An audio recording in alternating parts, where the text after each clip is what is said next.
Good afternoon, everybody. It is Steve Lookner with Agenda Free TV here to give you an update on the Iran war and the ongoing blockade. The ongoing blockade is happening.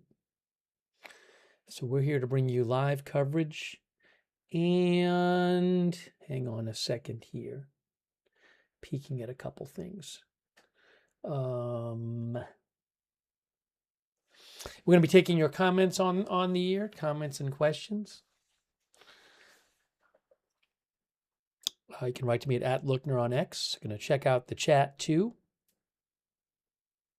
No ships have gone through yet, according to CENTCOM.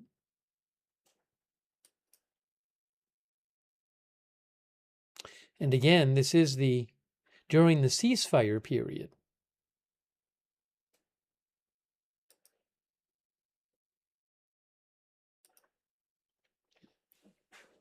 Thanks to, by the way, Thomas P. 0419 for the memberships. That's really nice of you, Thomas, from Sweden, given so many memberships. Also, Liam P. Mooney. Thanks, Liam. And for being a member. And also, oh, thanks, Vapeco. I didn't know that, Vapeco. I'll have to look. Thank you, Vapeco, for your support. And also, LaShawn Main 5557. Thanks for being a member.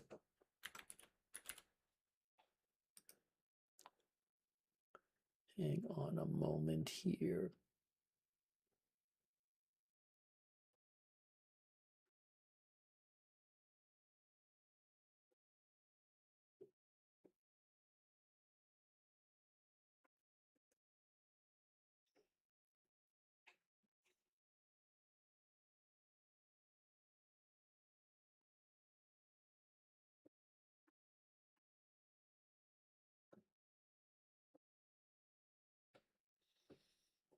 All right.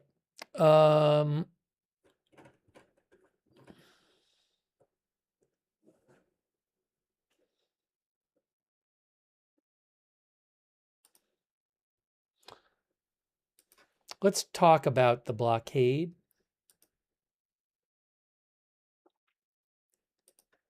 Some of you have probably seen this already, but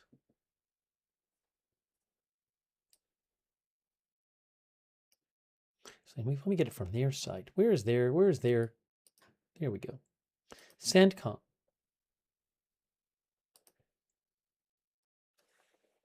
There we go. More than 10,000 sailors, Marines, and airmen, along with a dozen warships and dozens of aircraft, are executing the mission to blockade ships entering and departing Iranian ports.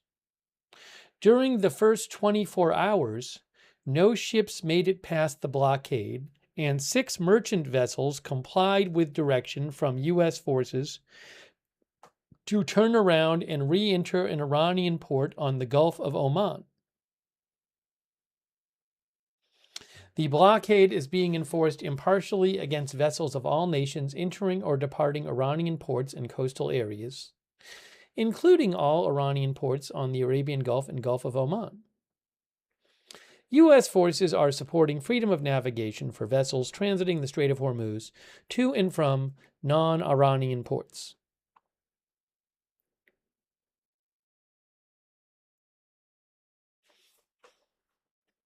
So you can see here, they have a picture here, but hang on.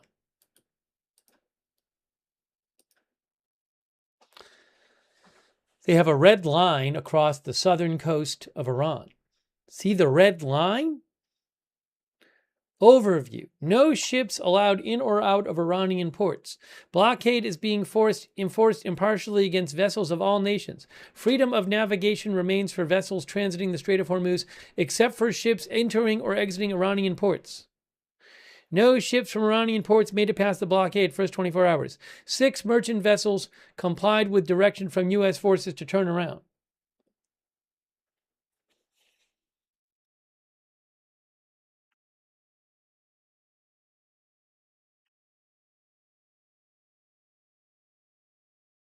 Yeah, it doesn't say that ships can't go through the Strait of Hormuz. It's saying ships can go through the Strait of Hormuz unless they're entering or exiting Iranian ports. That's what it says.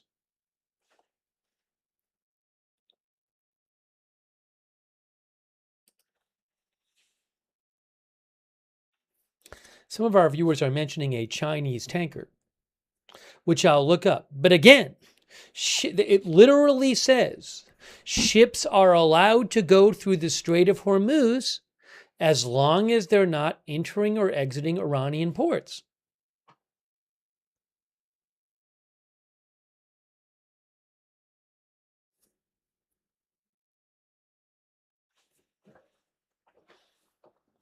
Thanks so much to Fiona Diamond and to Lula A. Bell. That's so nice of you guys.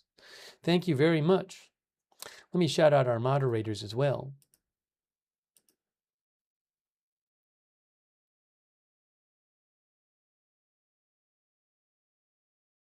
Leslie Ladyhawk and Ruth are moderating over on YouTube. Thank you. And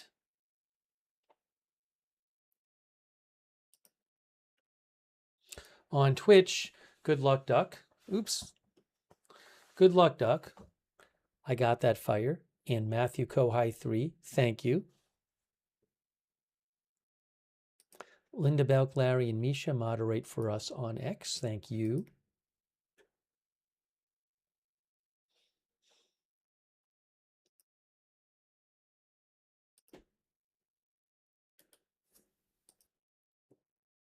Andrea Holder, K. Lowry Body on Facebook. Thank you for moderating. Also, shout out to Aaron Weirdo. Thank you, Aaron Weirdo on Twitch. And also Mohawk the Disney Guy on Twitch. And Shave Ezra on Twitch. Jin Willie on Twitch. Thank you.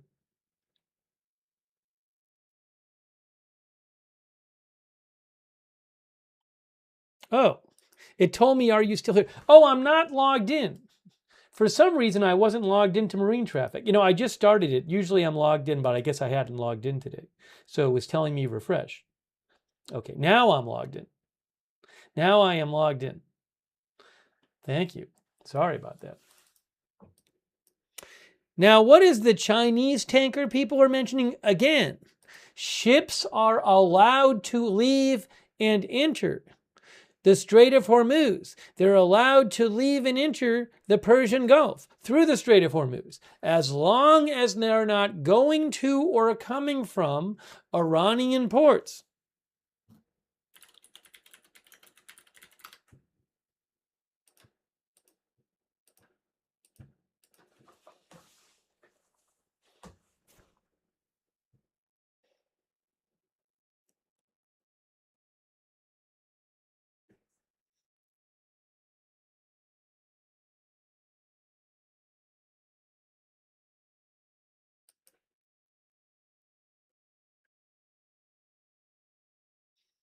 Hang on, I might be able to find a report about it.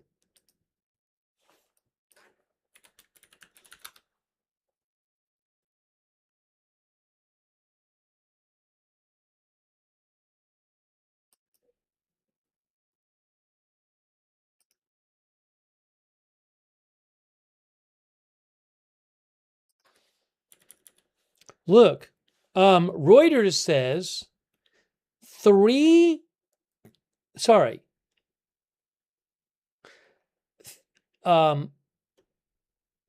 at least 8 ships, including 3 Iran-linked tankers, crossed the Strait of Hormuz on the first full day of the blockade.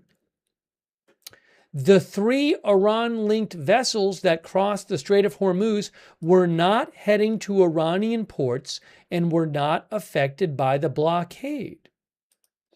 Panama-flagged Peace Gulf, a medium-range tanker, is heading to a port in the UAE. That vessel typically moves Iranian naphtha, a petrochemical feedstock, to other non-Iranian Middle Eastern ports to export for Asia. To Asia. Prior to this, 2 U.S. sanctioned tankers passed through the Strait of Hormuz. Handy tanker Morlikishin is heading to Iraq to load fuel on April 16th. The vessel has transported Russian and Iranian oil. Another sanctioned tanker, Rich Starry, would be the first to make it through the strait and to exit the Gulf since the blockade began. The tanker and its owner, Shanghai Zhuanrun Shipping Co., were placed under U.S. sanctions for dealing with Iran. The company could not be reached for immediate comment. Rich Starry is a medium-range tanker carrying about 250 barrels of methanol. It loaded its cargo in the UAE. The Chinese-owned tanker has Chinese crew on board. China's foreign ministry said today that the U.S. blockade of Iranian ports is dangerous and irresponsible, warning that it would only aggravate tensions. The Chinese foreign ministry did not mention whether Chinese ships were passing the strait. 5 other vessels had sailed through the strait since the blockade began yesterday. These comprised 2 other chemical and gas tankers, 2 dry bulk vessels, and the ocean energy cargo ship that docked at Iran's Bandar Abbas port. I don't know why that was allowed, but it could be because, as you see here, the U.S. military said humanitarian shipments would be exempt from the blockade. Professor Fabrizio Coticchia from Italy's University of Genoa said, the U.S. does not need to block every type of ship or enter the Strait of Hormuz. It can carry out an intermediate blockade. Ships will not be attacked, but rather diverted, he said, adding that U.S. warships would be located outside the strait in the Gulf of Oman.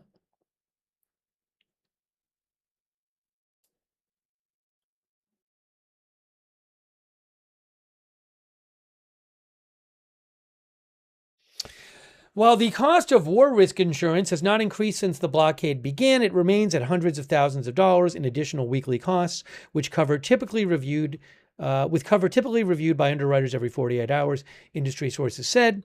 A return to normality in the Middle East arguably now appears more distant than it did 1 week ago, especially given that the U.S. Navy has started a blockade. Shipbroker BRS said in a report, it is anticipated there will be little or no commercial traffic in the strait for the foreseeable future.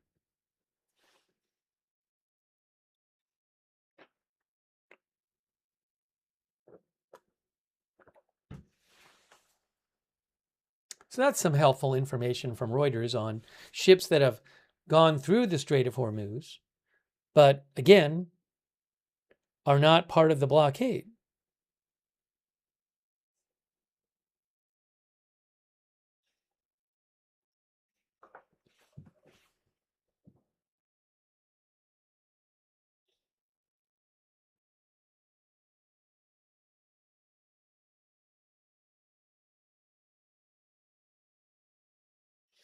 NY Mets Wins says this seems like a serious waste of money. You mean the blockade?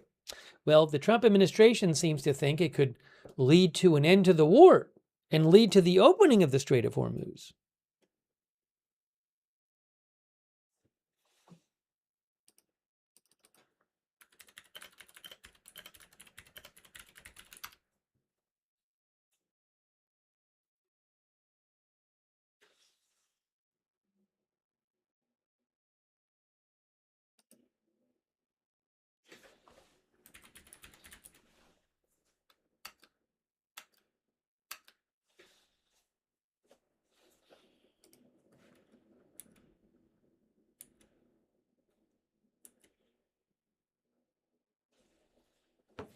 One of our viewers said, Land24N said, you could say this is the first time the U.S. Navy is doing the job it was created for, to keep the open seas open and free. Now, I don't know about the history of the entire Navy. I can say, though, I saw this is this an official site here? Hold on a second. Yeah, the official U.S. Navy site does say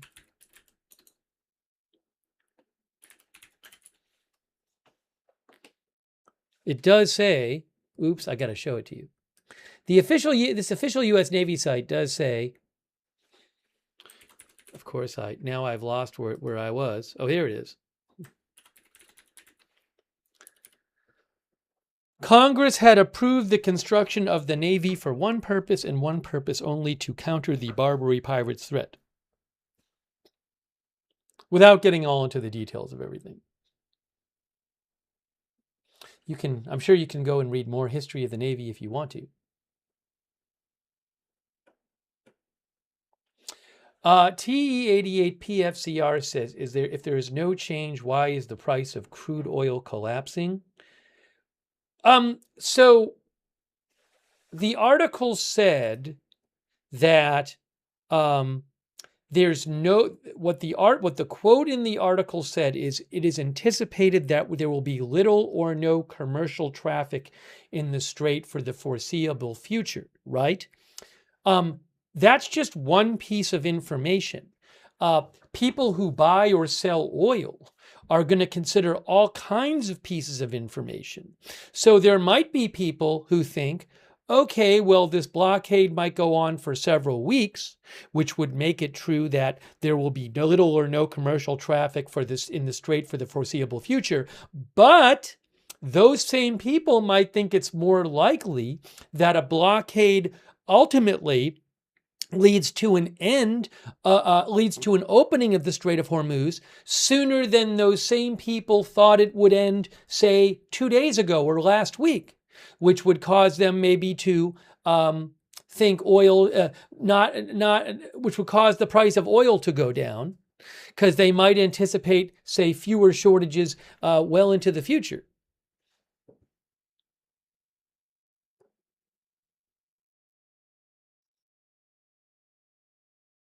Thank you, by the way, to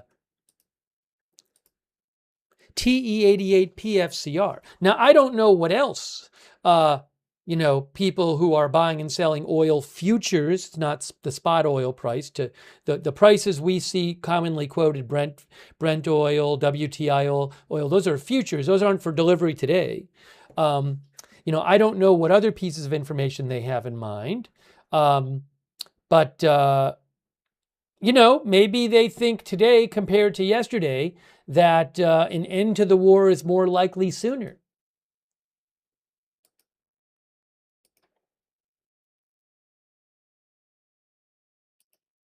Right now I'm seeing, so WTI crude is down about 7% today. WTI is down to about 92 or so. Brent is down about 4% to 95. I don't know. I mean, maybe some people thought that at the start of the blockade, they thought, wow, Iran's going to attack energy infrastructure.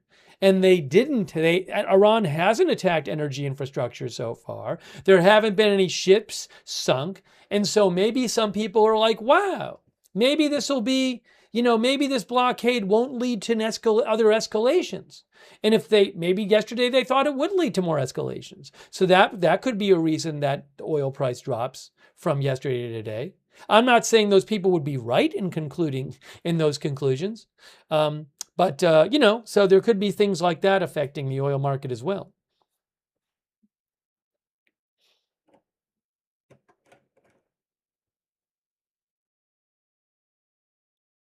Cool TV says it might lead to future escalations. China is unhappy.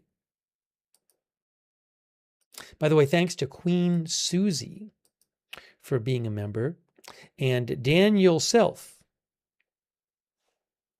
What happened to the now 10 missing scientists? I have to confess, Daniel, I am not sure to what you're referring to.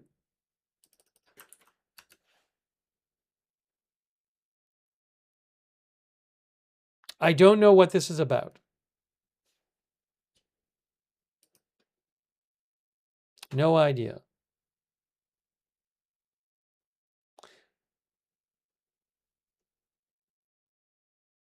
I don't really want to get into this now. The magazine Men's Journal posted something like 3 days ago that says the list of dead and missing scientists throughout the U.S. was spurring a growing alarm, and another name has been added to the list by some news outlets. I've never heard of such a thing. News Nation had a story yesterday saying UFO mystery, list of deceased missing scientists grows. I'll have to read about this later. I know nothing about this. I don't know anything about this. I don't want to get into all this now because I know nothing about it. So, again, it seems a bit off topic. So I'd have to read about it later. I'll have to read about it later. Thank you so much, Daniel Self. It's just a bit off topic. I don't want to go on a big research project for hours about missing scientists, supposed missing scientists, that has nothing to do with the war on our war stream.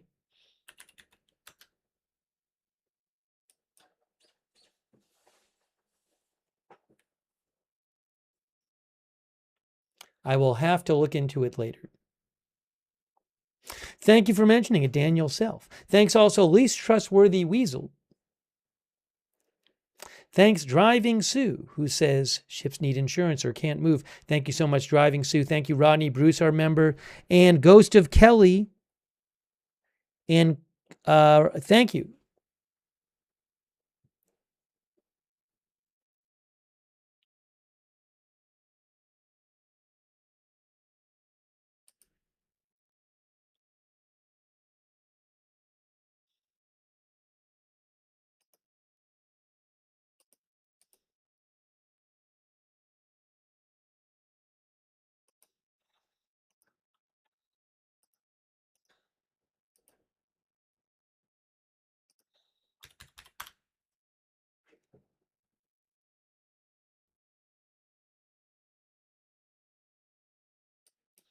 Here's a story from AP. Wall Street rallies to the edge of its all-time high as oil prices ease. The U.S. stock market is rallying to the edge of its all-time high today, and oil prices are easing as hopes climb that the U.S. and Iran may try again on talks to end their war and avoid a worst-case scenario for the global economy.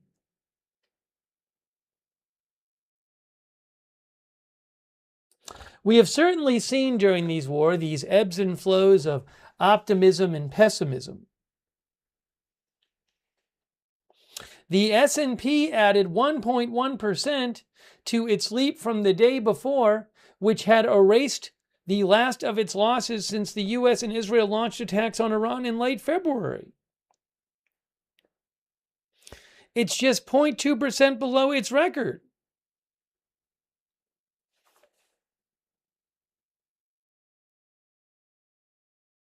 They followed the gains for stock markets worldwide as Pakistan said it was trying to bring the U.S. and Iran together for more talks. Such prospects also helped lower the price of oil, whose production and transportation has been snarled by the fighting. If talks succeed and the Iran war ends up being only a temporary setback for the global economy, rather than a new normal of very high oil prices and inflation, financial markets can turn their attention back to rising profits for companies and growth for economies.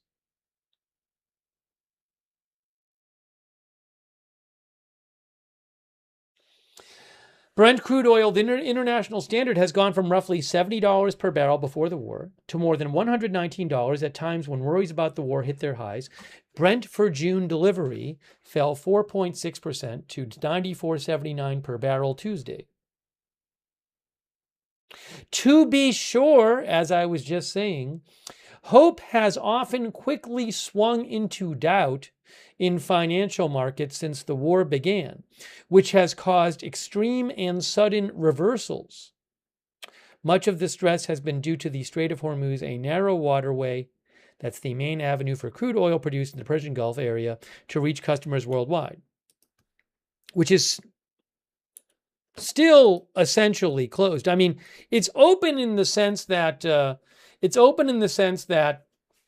there's no, the U.S. is allowing boats to go in and out that are not going in to and from Iran.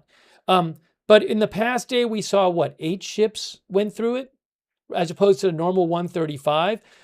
There may be ships that don't want to go through it because they think Iran will attack them.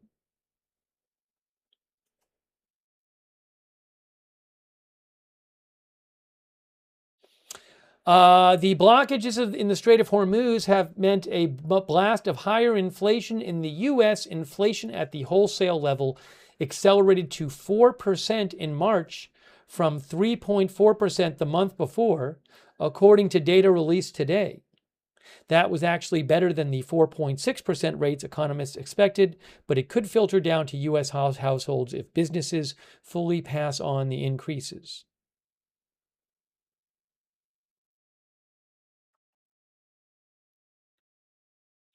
On Wall Street, strong profit reports from several companies and expectations for more help make up for such worries.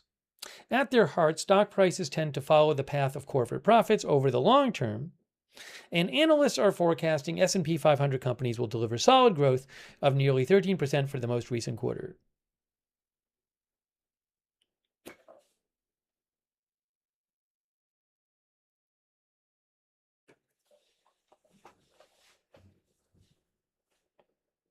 Will investors stay optimistic like they are today? We'll have to see as things develop.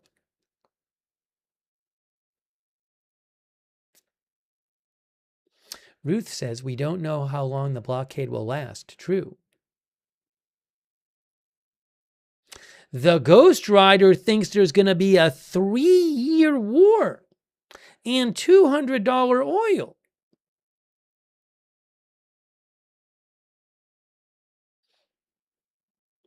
Is the blockade working, says D. Kazel Nudel?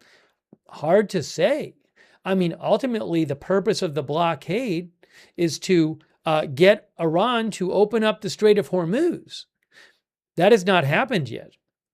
And also get Iran to make negotiating concessions. That has not happened yet. Jeannie says, how long will it last? We don't know.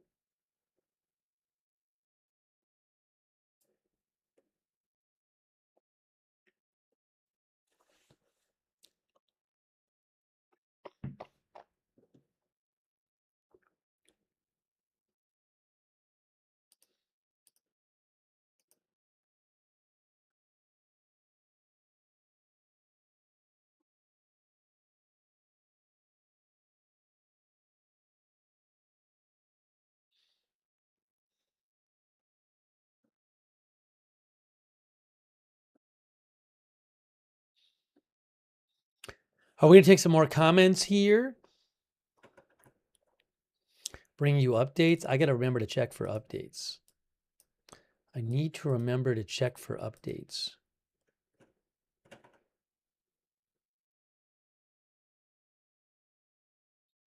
Al Jazeera is saying that Iran is open to another round of talks.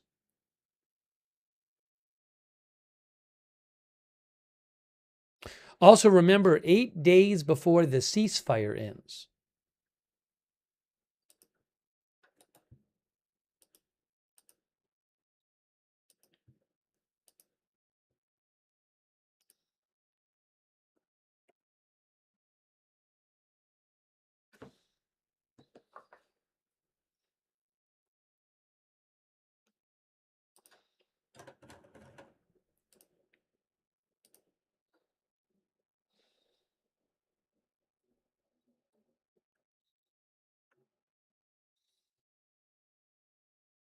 What about the mines? I have not heard any update on whether the U.S. has actively attempted to remove mines that possibly might have been put by Iran in the Strait of Hormuz yet. We do not know. The U.S. said a couple days ago it had begun a process to do so, but it didn't say that they had actually tried to remove any mines.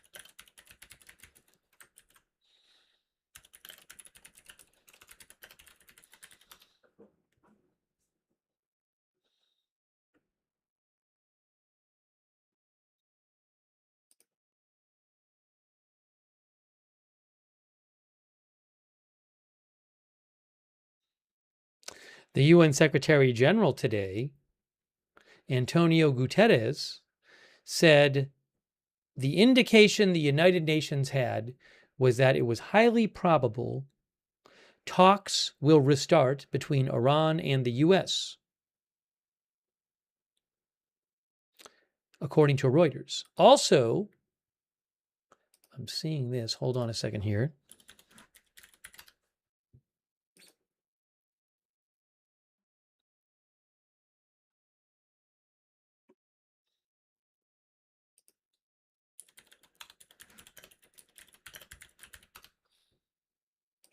Trump tells the New York Post U.S.-Iran talks could be happening over next 2 days. President Trump did a phone interview with the New York Post. He said discussions were happening but a little bit slow, and then said that something could be happening over the next 2 days in Islamabad, maybe more talks.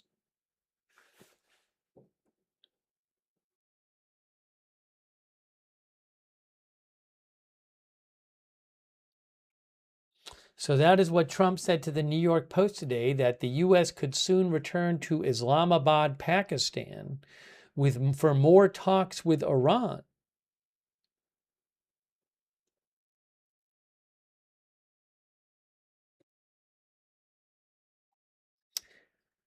Elias the 12th said never-ending talks. Well, the talks have only lasted for less than a day so far.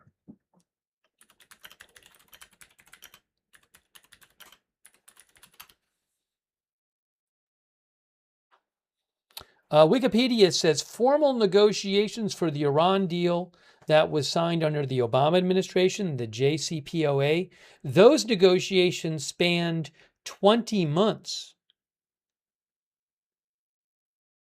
And the intense final negotiations lasted 17 days.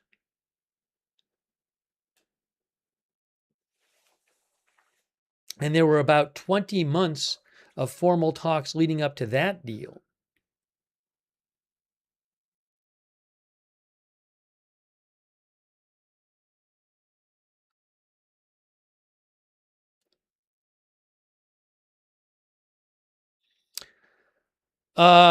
We'll look at marine traffic in a second and talk about stuff going in and out of the area.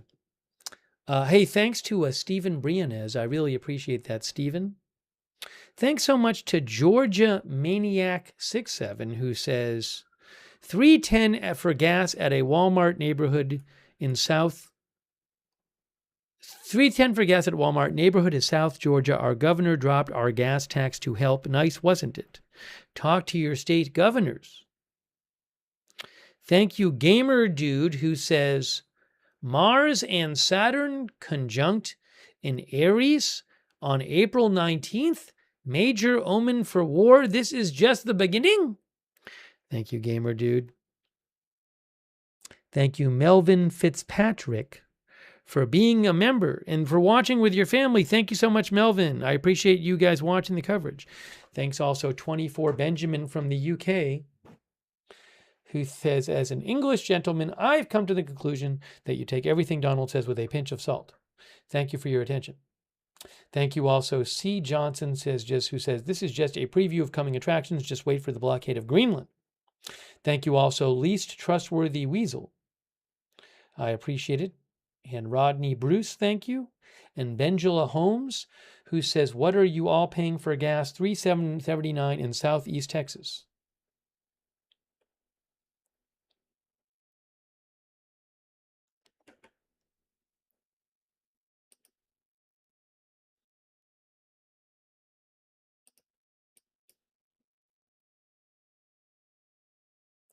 Who knows, maybe this will just kind of go along until there's more talks in a couple days, or maybe something else will happen.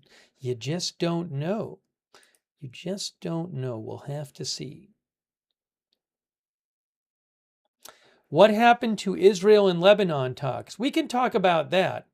I do want to remind people, because I think it's confusing.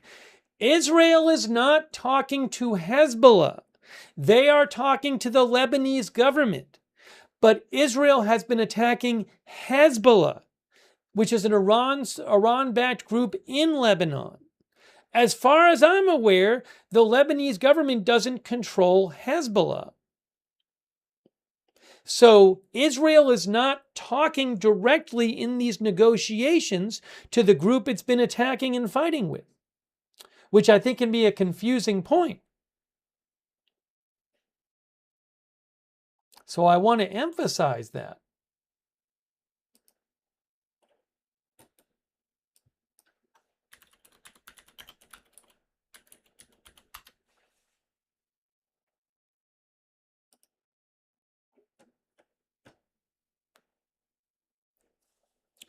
You can see here, U.S. hosts rare Israel-Lebanon talks progress unclear.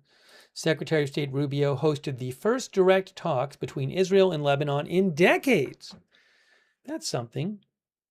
Both sides, they had positive discussions, although it was not immediately clear if they adhered to a framework for peace. Again, they are not fighting the Lebanese government. Israel is fighting Hezbollah. The meeting marked a rare encounter between representatives of governments that have technically been in a state of war since Israel was established in 1948. They entered the talks with conflicting agendas, with Israel ruling out discussion of a ceasefire in Lebanon and demanding that Beirut disarm Hezbollah. I'm not sure that the Lebanese government is capable of disarming Hezbollah.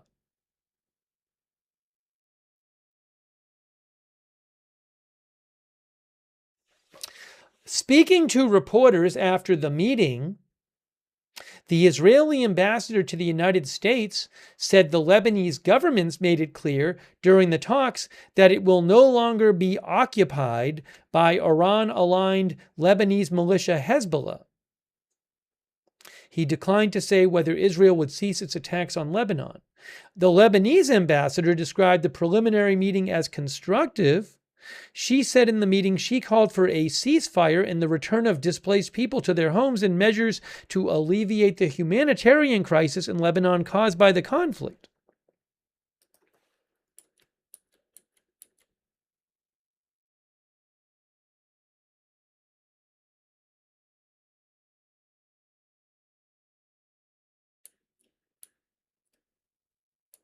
The Lebanese government, the Lebanese state, says Reuters, has been seeking to disarm Hezbollah peacefully since a war between the militia and Israel in 2024.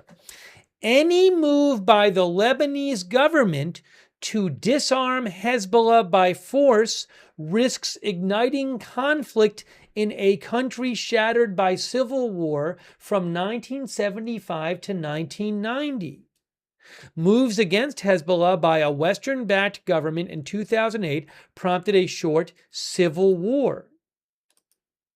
The current government banned Hezbollah's military wing after it opened fire on Israel last month. So, again, I just think that's very important to keep in mind. These are not Israel-Hezbollah talks. They are Israel-Lebanese government talks.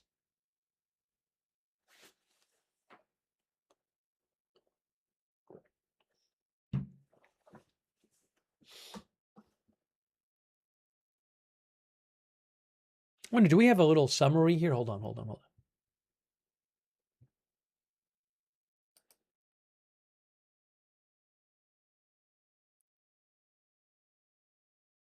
Play a little video here that goes along with that story from Reuters.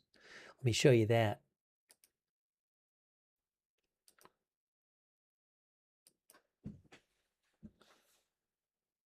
If I can pull it up here, I will show it to you.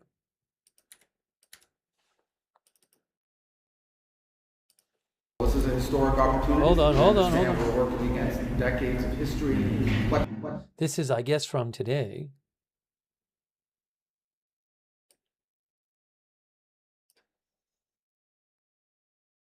One moment. Where did that thing go? There. Okay, here it goes. Here it is right here. I have it pulled up on the screen. Let's watch this from Reuters.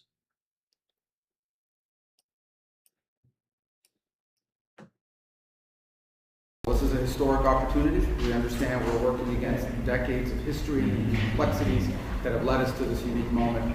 And the opportunity here, I know some of you are shouting questions about ceasefires. This is a lot more than just about that. This is about bringing a permanent end to 20 or 30 years of Hezbollah's influence in this part of the world and not just the damage it's inflicted on Israel, the damage it's inflicted on the Lebanese people.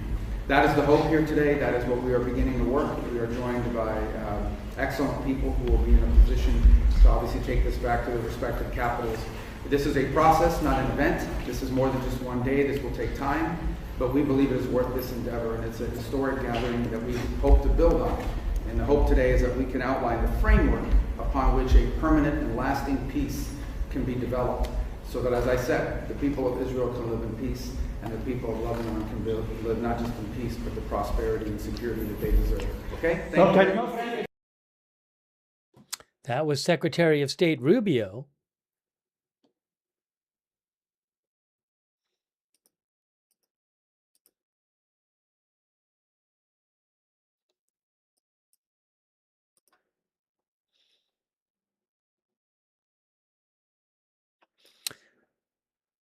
Our viewer AA says, are there no more live feeds from Lebanon or Israel?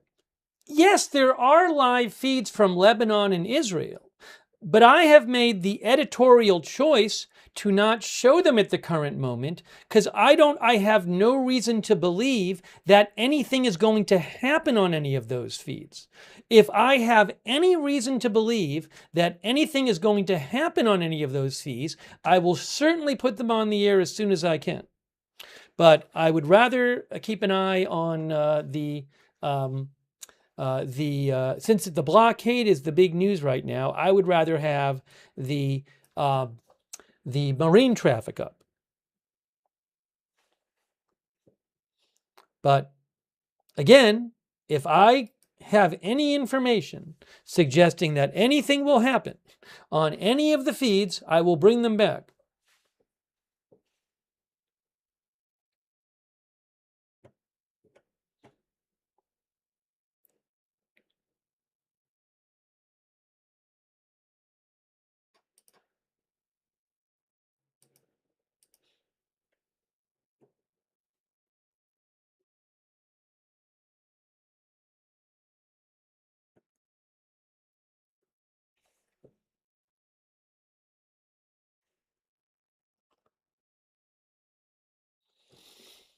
We're going to talk about the marine traffic in a second.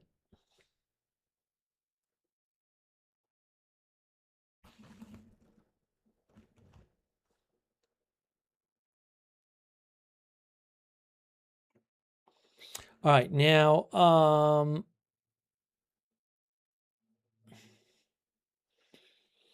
I want to mention, what I want to do is go back and look at like the last several hours, see what's been going on there.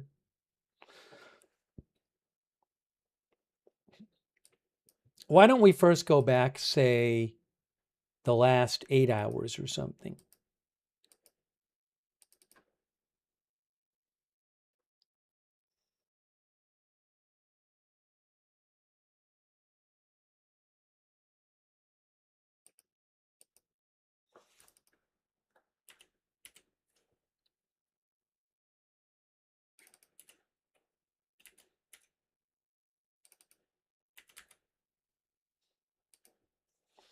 I'm going to play you the last 8 hours. I have to zoom in some. That's just the way it works. Zoom in now. This is the last 8 hours we're going to look at. The last 8 hours. I probably need to zoom in a little more. How's that? All right, so we're looking at the last 8 hours there. Now remember, it's not just about the Strait of Hormuz. Ships are not allowed to leave this part of Iran and go as well. Ships cannot arrive or leave at any port in Iran. So if you saw some ship leave a port here and then leave and go into the ocean, well, or would it be the Arabian Sea? That would be a violation of the blockade unless it's a humanitarian vessel or carrying humanitarian stuff. So I'm looking right now, for example, I'm peeking at the Strait of Hormuz. I'm kind of looking at everything. This is the last 8 hours. I'm not seeing much move in there. Are you guys seeing much moving there? Looks like galaxy gas is moving a bit. Maybe I should speed it up because it can be kind of hard to see the movement at the slower speed. This is way sped up. This is way sped up. There's the galaxy gas was moving. The Alicia is moving. There's not a lot of movement though. This is the last 8 hours.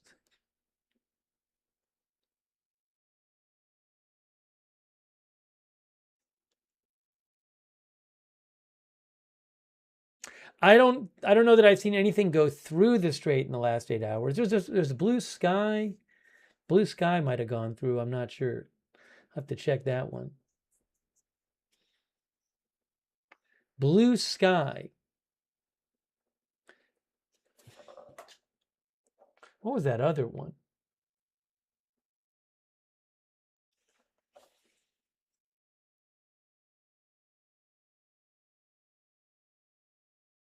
All right, that was 8 hours. That was the last 8 hours.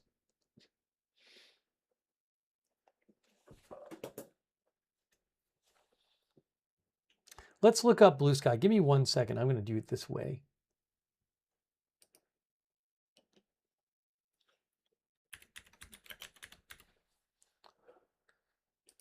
Blue sky is a crude oil tanker. Okay. Sailing under Liberian flag. Heading to Spain. Okay. Pass track.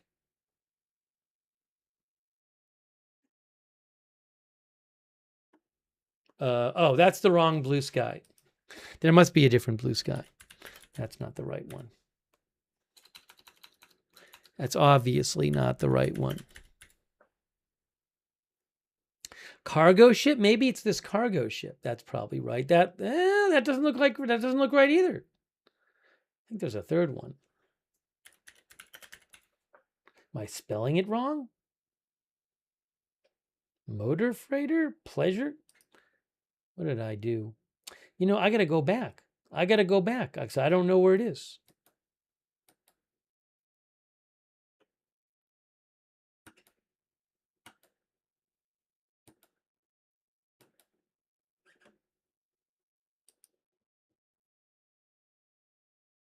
Oh, Blue Sky 4? Was it Blue Sky 4? Did I just get it wrong? Probably.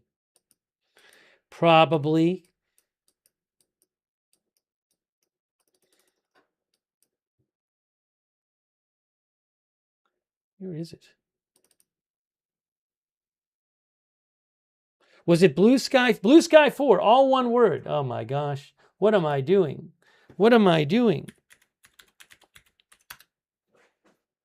Well, hold on. It says no records found. Now what to do? Blue Sky 4. That's what I typed in.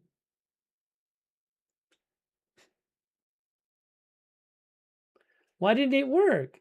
Hold on. Let's do it this way. Oh, okay. So that came from an Iranian port.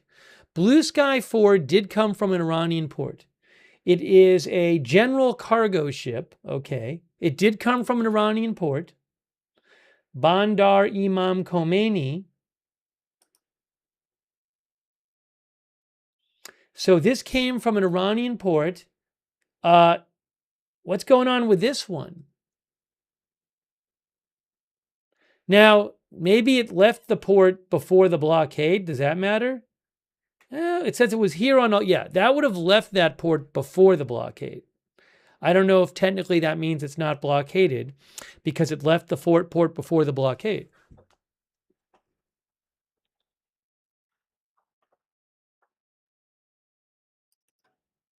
But that's right here now. It's moving at 8.6 knots. That is the reading as of about half an hour ago.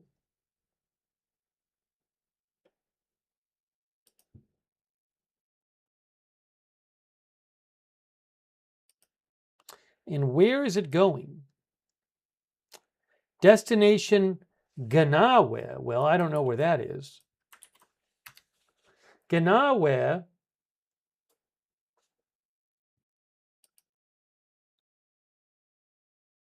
I have no idea what that is.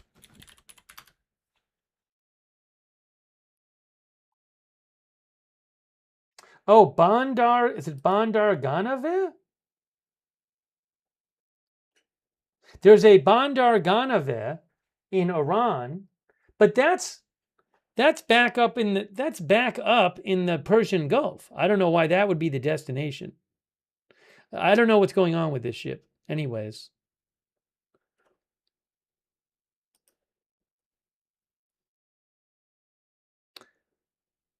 Because I don't know why it would be going back. Doesn't look like it's going back. This is an interesting one. Land says that ship has the uranium. By the way, I'm sure that the authorities are aware. If we can see this ship on marine traffic, I'm sure the U.S. is aware of this ship. I'm sure it's not sneaking by. It's going 8 knots?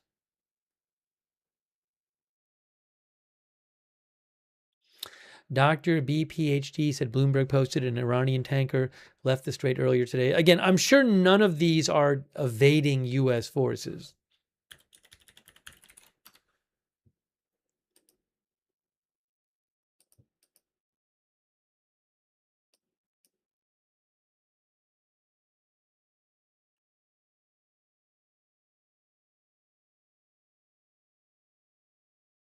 Hang on, let me check a couple things here.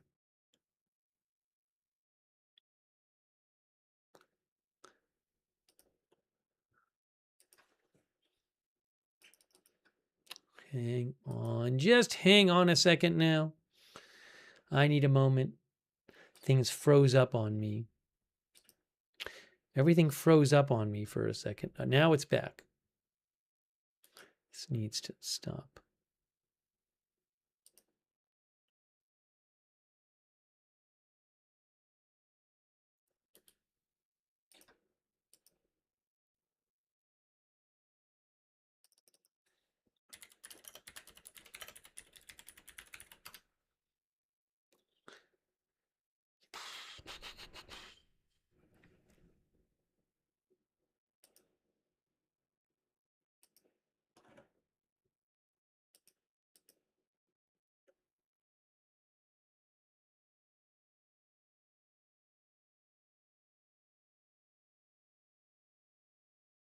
By the way, Bloomberg does say about this blockade.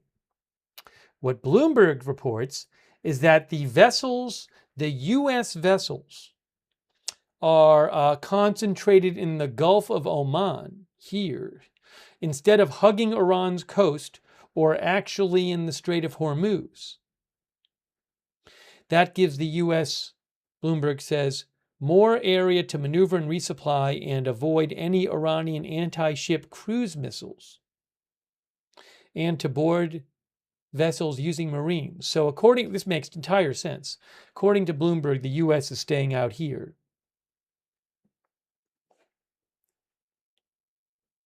Interestingly, Bloomberg said Iran is considering a short-term pause to shipments through the strait to avoid testing the blockade, and also negatively impacting a possible fresh round of peace talks.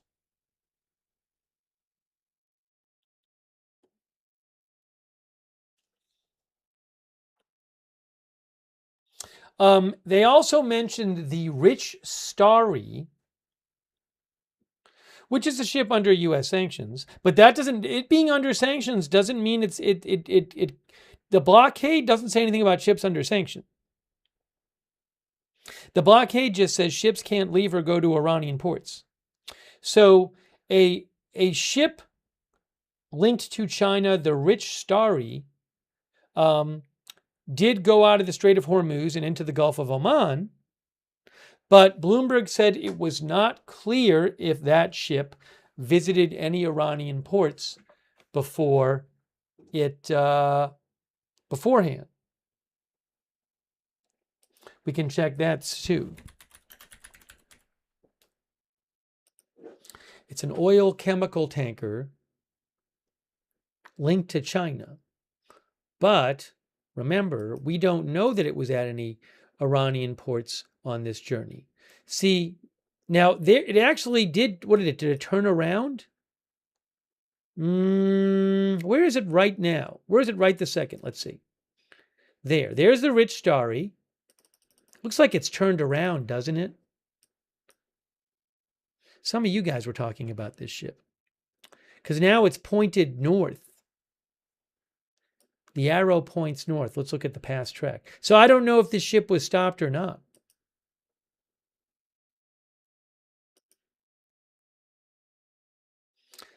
Again, we do not know if this ship went to any Iranian ports before.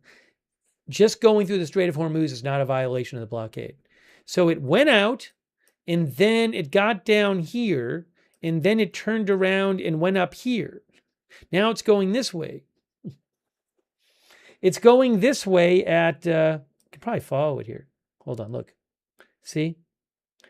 It went through here.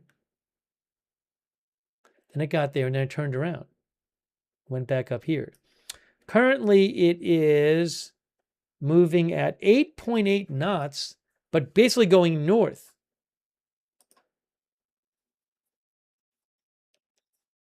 Ben Vance says China chickened out.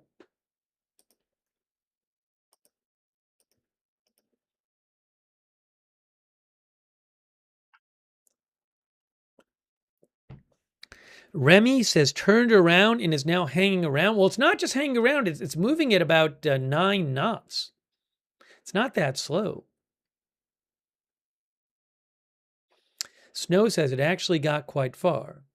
And again, I do want to emphasize, there is no way any of these ships that we're looking at on marine traffic are ships that the U.S. doesn't know about and are somehow sneaking around. I guarantee you the U.S. is aware of them. Space Turkey says, must have forgot something. Why else would it have turned? I don't know. I mean, like maybe China was telling it to not bother going further or something. I don't know, If it's a ship linked with China, maybe they got some instruction from China to wait. It seems strange that it would turn after going all the way through. I mean, I'm not an expert on shipping, though.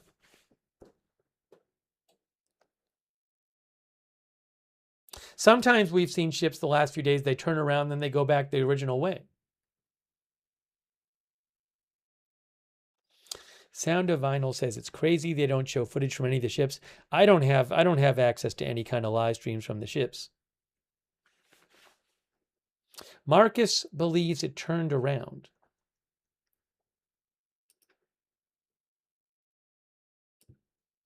There is your Rich Starry path.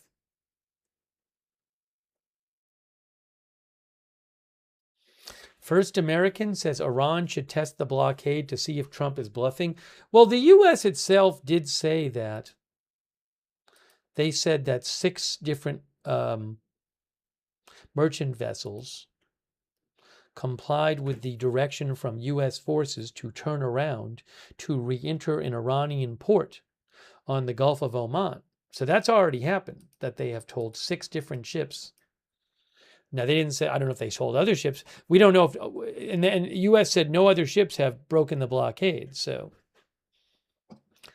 But they say 6 ships were requested to turn around and did.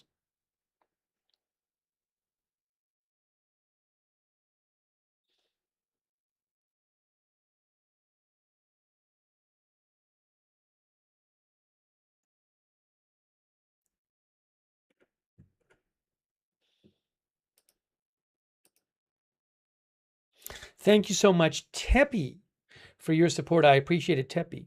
Thank you, Mr. Valerian, who says, what is the strategy of the U.S. blockade? Again, the purpose is to get Iran to open the Strait of Hormuz and make concessions in negotiations.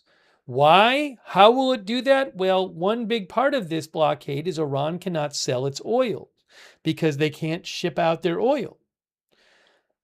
I believe they were selling about 2 million barrels a day during the war. So that is certainly something that Iran will not like. But how much does it change their behavior?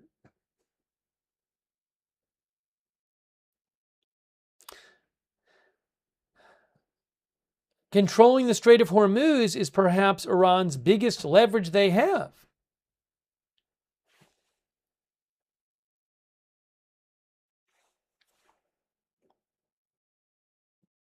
Something else to keep in mind is Iran could think that, well, I've shown you guys and read you many articles talking about how the situation with the economy is expected to get the impact of the oil shortage from the strait not being open is expected to keep getting worse as the days go by. Because, for one, when the strait closed, there were a lot of ships that were on the water that had full loads of oil that had just passed through the Strait of Hormuz, and they had not delivered their oil yet. But those deliveries are running out. You get to a point where there's no more deliveries left you're waiting for. Also, different countries had strategic oil reserves, but that's going to only last so long.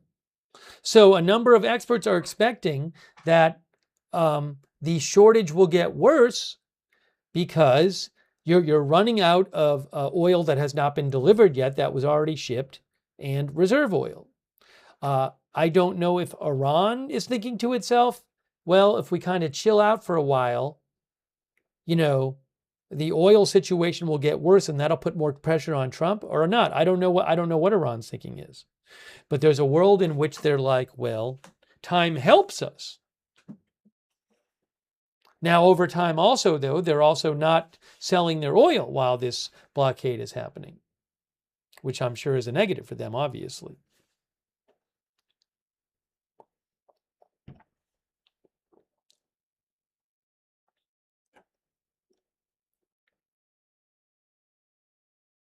Also, I've seen some speculation that the U.S. was thinking that by blockading Iran and cutting off their oil flow to China, I think about 13% of, is it China's imports? I think about 13% of their imports come from Iran.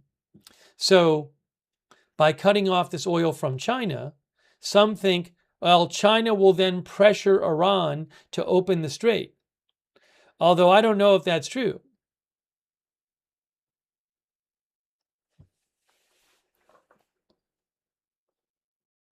Thank you, Mr. Valerian, by the way.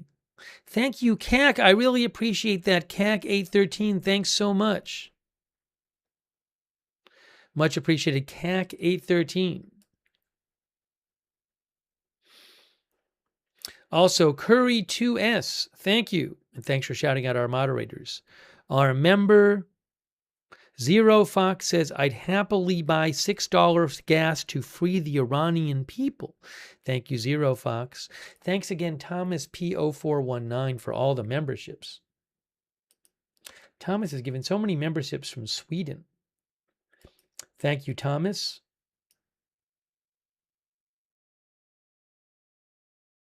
Also, Jesus UCSB, who says it's Taco Tuesday.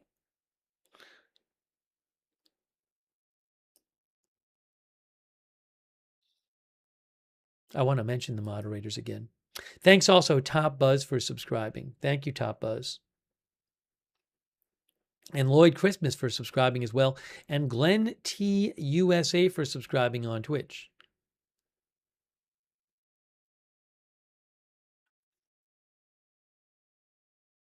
Our viewer Set to Chill says everything will soon start to domino. Thank you to our moderators.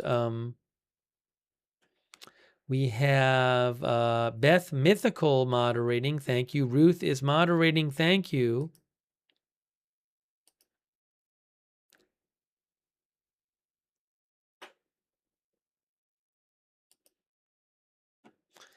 Also, Kay Lowry Body and Andrea Holder.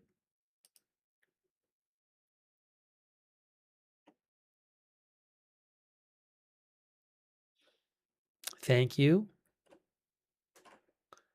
By the way, thanks on Facebook to Barry Eisler for subscribing over there. And Fawn Turton. And hold on a second here. Joanne Gradwall, thanks for subscribing on Facebook. Thanks also our Twitch moderators. I got that Fire Matthew Crow High 3 and Linda Belk, Larry, and Misha for moderating for us on X. I got to see if there's other ships that are being talked about lately, but we'll keep an eye on the Rich Starry.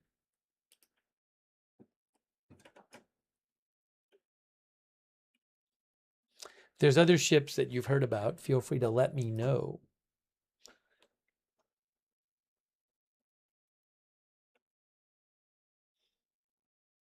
The one ship is flashing because I had it highlighted. I need to unhighlight it. That's me.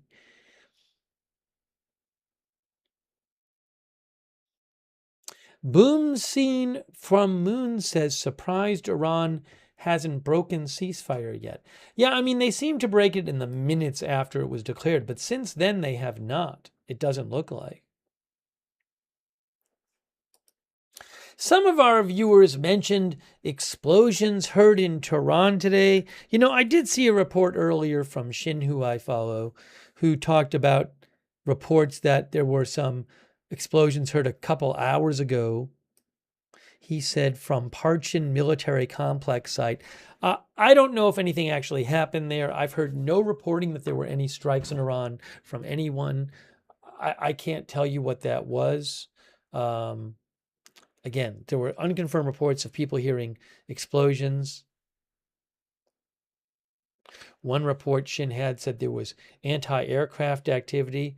Maybe something was happening there. Again, I haven't heard of any reports on either side of some kind of attack.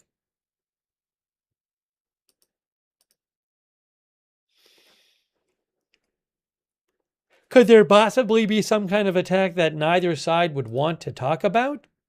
I mean, I would think if the government of Iran saw that there were air or missile strikes, they would want to publicize it, but who knows?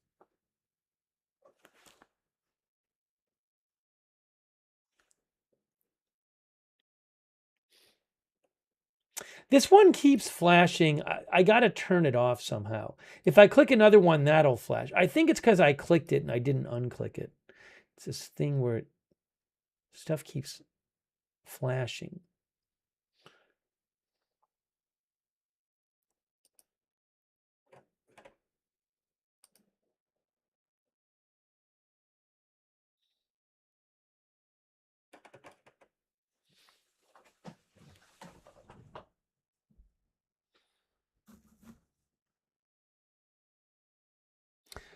Joe says so prolonged halts can cause permanent damage to the rigging process, apparently. So I've heard some discussion of this. I know when there was talk weeks ago of that Middle Eastern countries, Gulf countries, because they couldn't get their oil out, might have to. I mean, there are already Gulf countries that haven't been able to get their oil out of the Strait of Hormuz. And I remember hearing some talk that they might have to shut off the wells, and that can take a long time to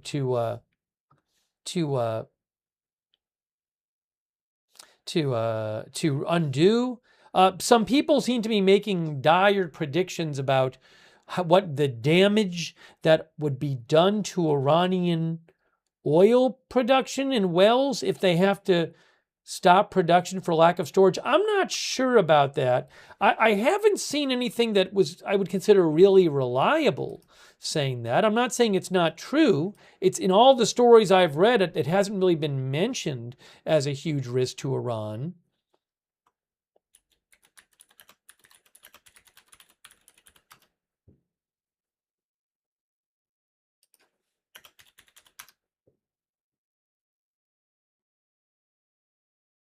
Again, I've read a number of stories about the blockade. Not a single one has said, well, Iran really has to not let this blockade for long because they're going to have catastrophic permanent damage to their oil industry if they have to shut the wells.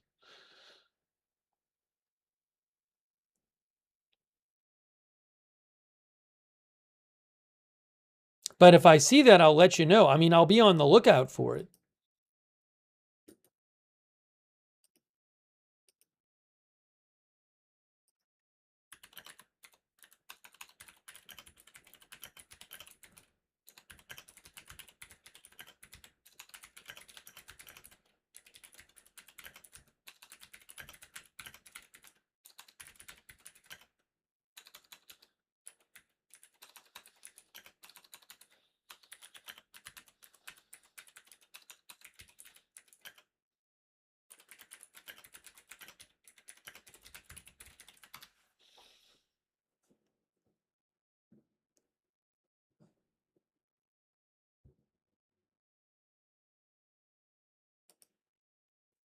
For what it's worth, I asked Gemini this question, and Gemini AI said, no, it isn't permanently disastrous to halt the production. The consensus is that the damage is more about the time and the cost of the reboot rather than the oil being lost forever.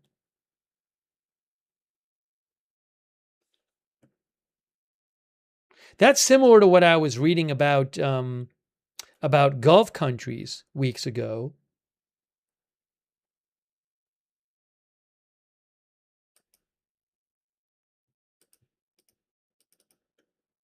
Hang on a moment here.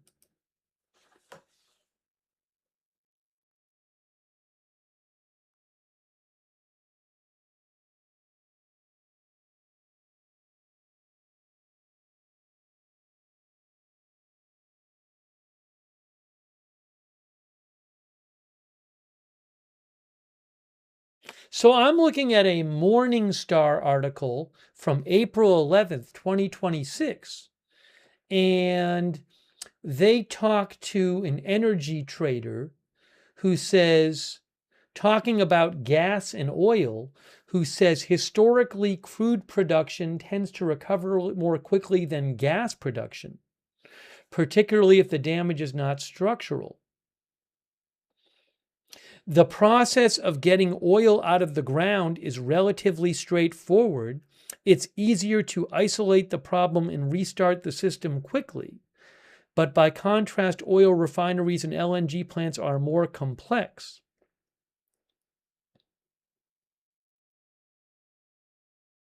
So again, that's a Morningstar article from 3 days ago. It's not talking about permanent unfixable damage done from reducing production. It's more talking about things that need to be repaired and brought back online, which can cost time and money.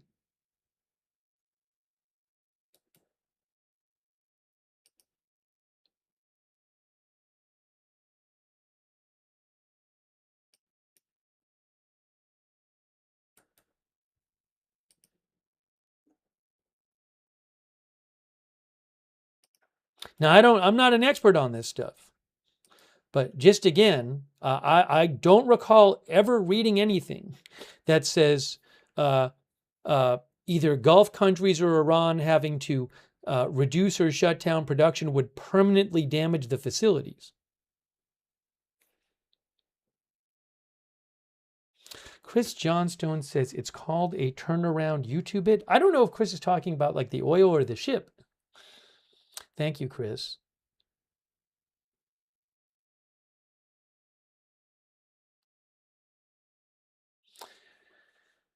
Remy says there are reports of a U.S. Navy blocking a Chinese cargo vessel attempting to leave the strait. I'm not sure. I mean, we know some ships have been turned around, but I haven't seen a particular report. I'll be on the lookout and let you know if I see one.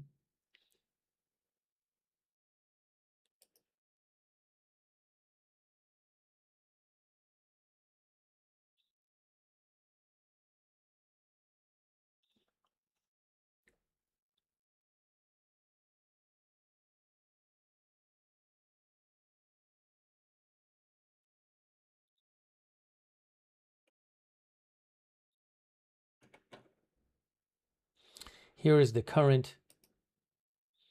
I think it should update. It should update by itself, but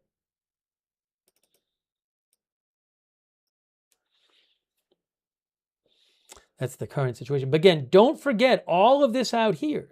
If any ship leaves from out here and tries to go out into the sea, that is subject to the blockade. And indeed, the U.S. said that 6 ships that had left a port from the Gulf of Oman out here went back when they were requested to. Those were not ships that had gone through the Strait of Hormuz. They left from outside the Strait of Hormuz.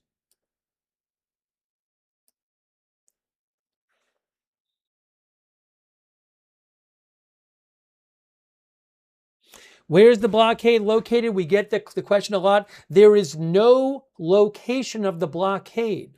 It is not a line of ships that says you can't go past a particular area. The blockade specifies that no ship can land on the Iranian coast or leave the Iranian coast. That's what it says. But there's not some line of ships in the water saying you can't go past this point.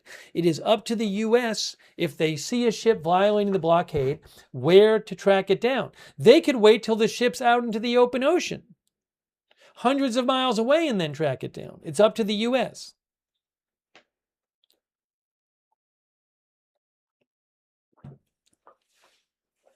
Now, I assume there's a certain location where a lot of the ships are.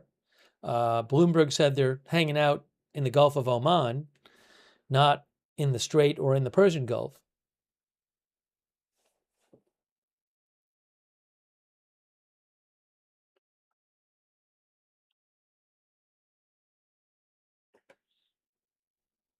And look, many experts have said the U.S. doesn't even have to stop every ship. If they just stopped a few ships or a certain percentage, that would probably be enough to deter other ships from trying to go. So we don't know that they're going to stop everyone trying to leave, but if there's only a few trying to go, that might not be that hard for them. Donna says the ship that we were looking at, I can't remember what it's called, the one that seemed to turn around, she said it might have gone to look and seen what was there. Donna Sibbins, our viewer. Where was that one? What is it?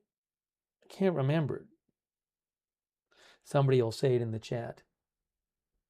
Something stars? Rich Starry, yes, as my mind spray said.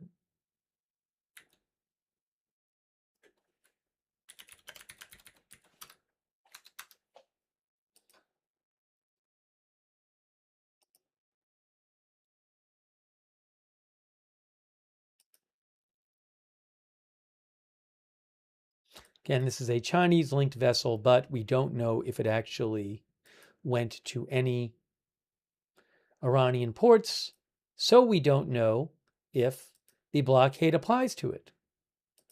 And what it says is that it left the, I think it said it left the UAE. Sharjah Anch.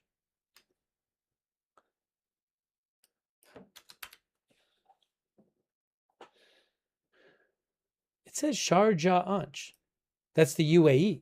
So it said it left the UAE originally, which would not be a violation of the blockade. But I don't know. But you can see it turned around as it was going out.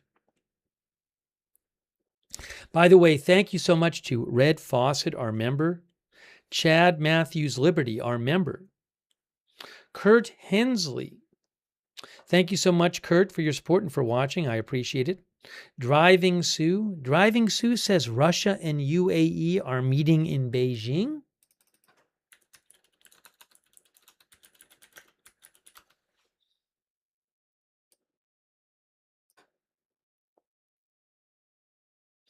I'm seeing a Turkish news story that from 10 hours ago that says, well, I'll tell you in a second what it says. It says that the Russian foreign minister and his Emirati counterpart agreed during a phone call to remain in contact.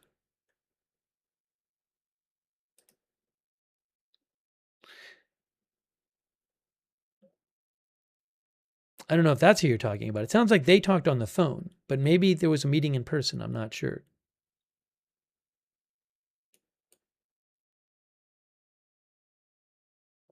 No, it says the phone call took place after U.S. President Trump announced a blockade.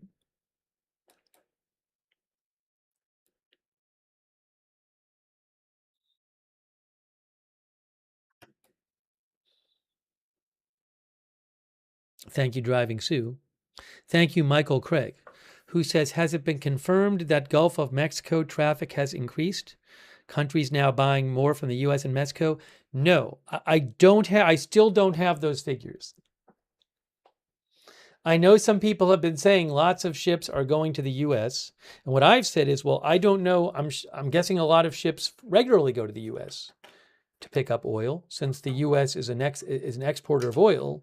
I do not have facts on whether and how much U.S. oil export shipments have gone up since the start of the war. It's an interesting question. If I get it, I'll let you know.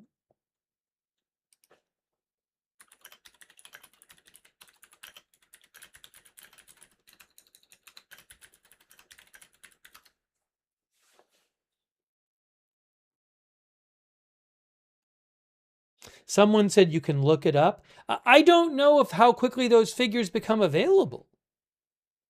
Maybe there's a delay in those figures being publicly published.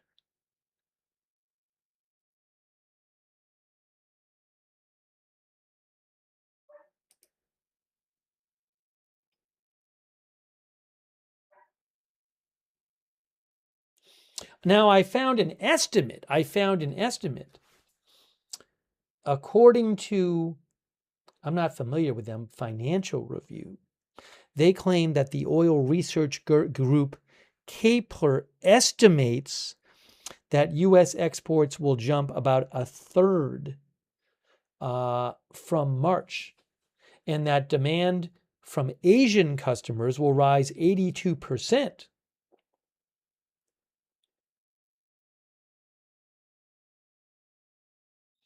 This article from a week ago also says Kepler said there were 68 tankers on their way to the U.S. empty. Last year, the average was 27. And the article says that the U.S. will sell more oil, but Asia buying American oil could push up American prices, because the prices are set, even U.S.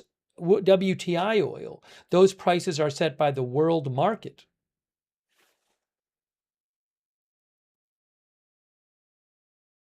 So that's a bit of information, I guess, from Kepler, reportedly. Hopefully that's accurate reporting on Kepler information.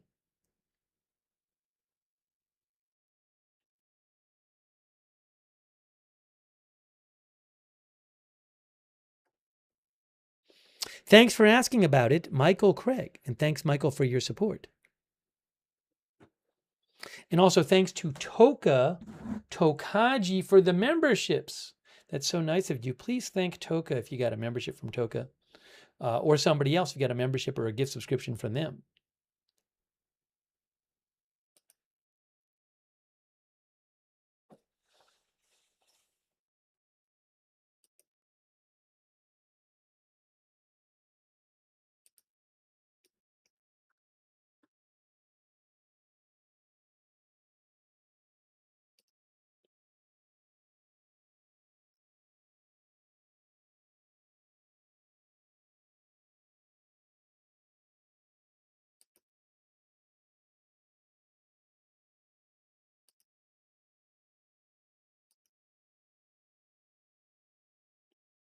Now, if people want, I could put like the Beirut camera in a corner or something, or the Tel Aviv camera in a corner. Again, I have no information that anything will happen on any of those. Iran hasn't fired a missile at Israel in days. So I have no information that anything's going to happen on the Tel Aviv camera. Similarly, there has not been any kind of Israeli strike in Beirut in days. So I have no information that anything will happen on the Beirut camera. Now I can put it up if people really want it. You guys tell me in the chat what you would prefer.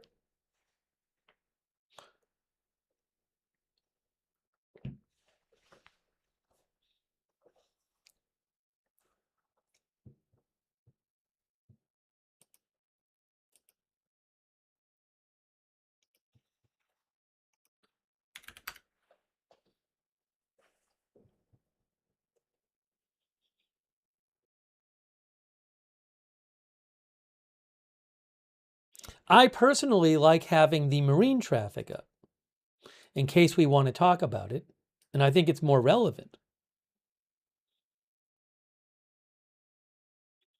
Well, I'm certainly not seeing a majority in the chat saying they're dying to have the cameras up.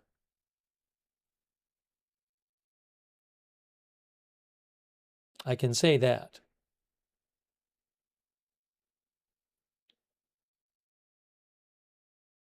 Yeah, so again, if I had seen most people say, well, get the cameras up, I would put the cameras up, but that is not what I am seeing in the chat.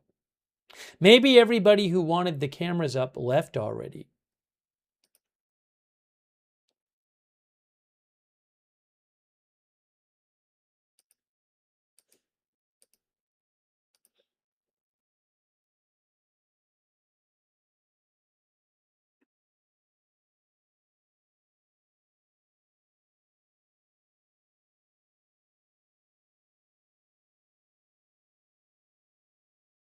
I saw an interesting post from Javier Blas, who is with Bloomberg, and he was talking about the beef prices going up, which beef has gone up for years, I guess.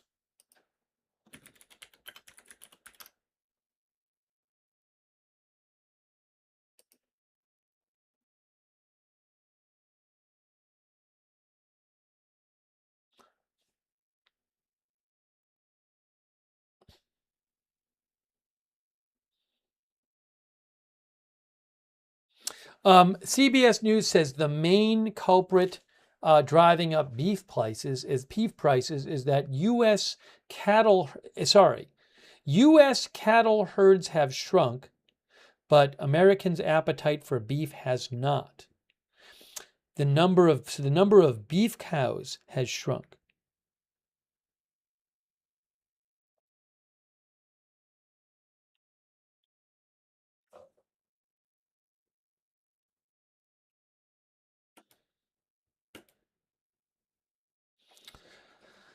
Javier Blas from Bloomberg mentioned that live cattle wholesale prices in Chicago have reached a new all-time high.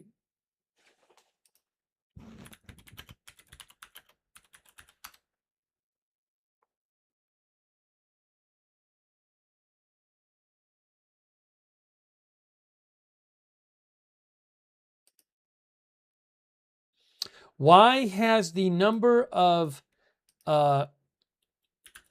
cattle shrunk? One of the viewers said, which is a fair question. Now, I'm not an expert on this. The CBS News article says that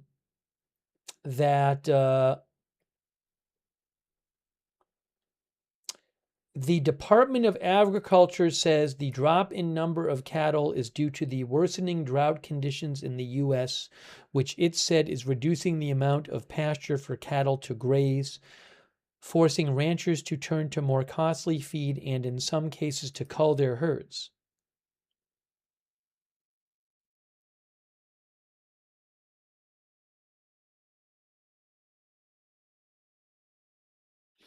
This is something from the USDA. Now, it says, for example, periods of more intense drought are associated with decreases in the U.S. beef cattle herd size, such as when the national beef cattle herd shrank about 1 to 2% a year during the drought between 2011 and 2015. This chart also shows cattle numbers grew in the less intense drought years of 2015 and 2018. Other factors outside of drought conditions also influence changes in the beef cattle herd size, including feed and forage prices, extreme precipitation events, supply chain issues, and the natural life cycles of livestock. So it's a good question. I don't have an answer off the top of my head for you.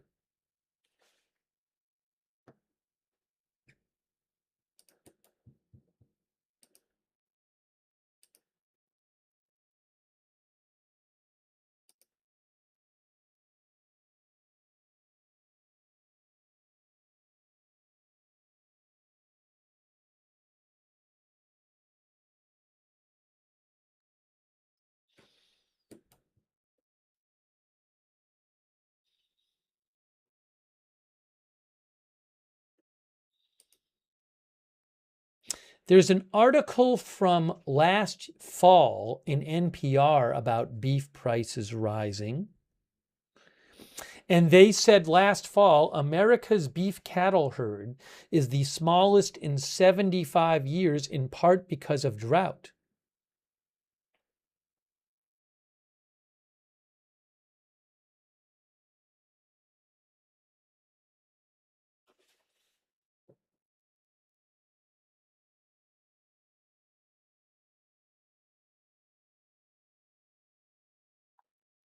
But anyways, so I'm not seeing that the beef price is up. Well, one article said that that diesel price is up, which can affect beef prices. But again, this is a trend that's been going on for years from what I'm seeing.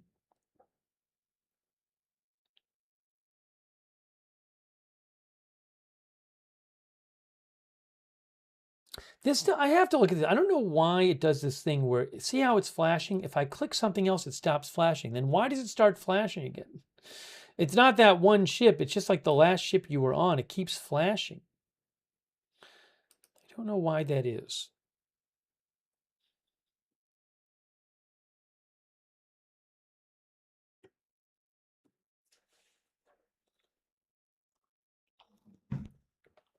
Thank you, Captain Jerry Donnelly, who says, where's the beef? Also, Media Critish. Captain Jerry Donnelly says, nice to see everyone learning and talking about my profession. Now you know what a merchant mariner does.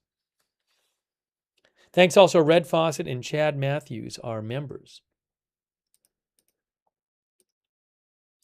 You know, something I don't know is, are we just going to have like several days of just, you know, it's the ceasefire still, and the blockade is on, and not much is happening, and maybe there's some talks, or might something else happen? I have no idea.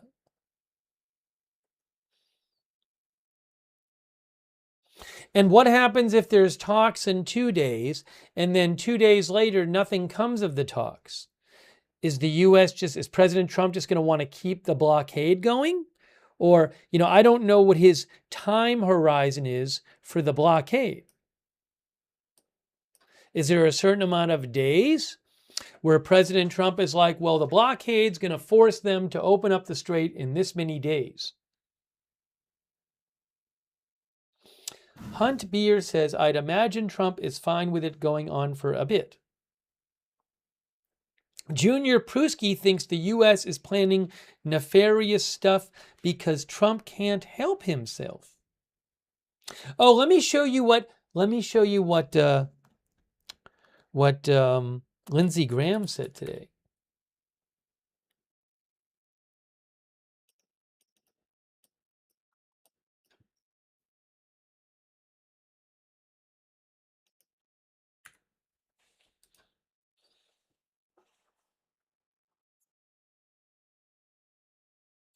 Our viewer Jolson says a blockade takes a while to take effect, could take weeks or even months. There was an interesting article in Bloomberg today that said that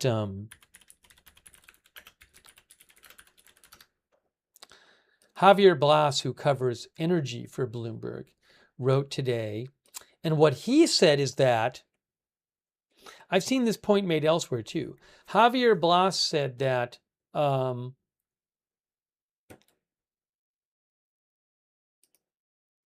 that Iran was selling oil during the war, making about between $100 and $175 million a day, selling roughly 2 million barrels a day of oil. And what he says, he believes that the amount of funds they have made during the war, the additional funds they got during the war, is equal to about a month's worth of pre-war oil revenue. Because I guess of the higher prices, they made more than they normally would.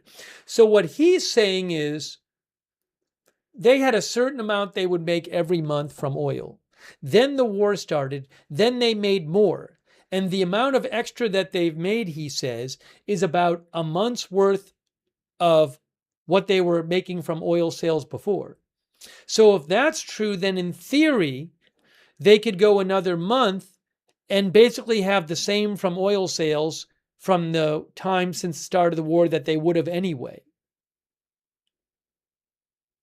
The idea, I guess, being if they managed to get along with that amount every month before the war, they could survive with that amount after the war. I don't know for sure. I'm just saying that's what he says. So his point is that, it wouldn't yet be a financial disaster for them if they can't sell oil for a month because they had some money built up from the higher price of oil that they've been selling oil for, given the last 6 weeks.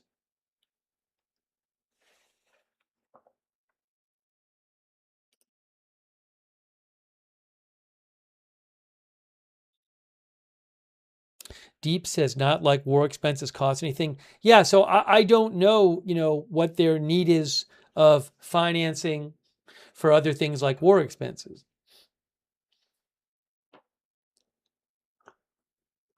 And what kind of funding they had for that anyway.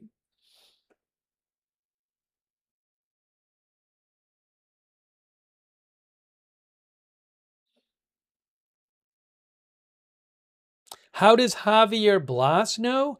Well, Javier Blas is the longtime energy correspondent for Bloomberg. So this would be certainly something that would seem right up his alley.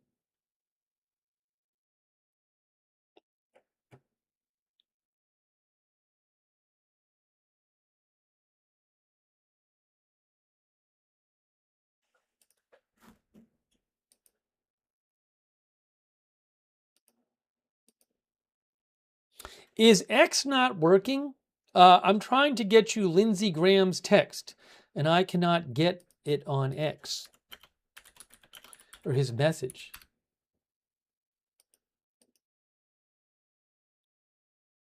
I'm not seeing reports about it.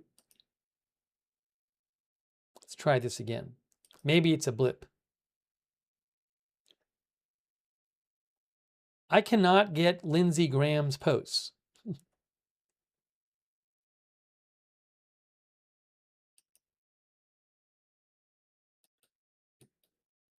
Some of our viewers are saying it's down.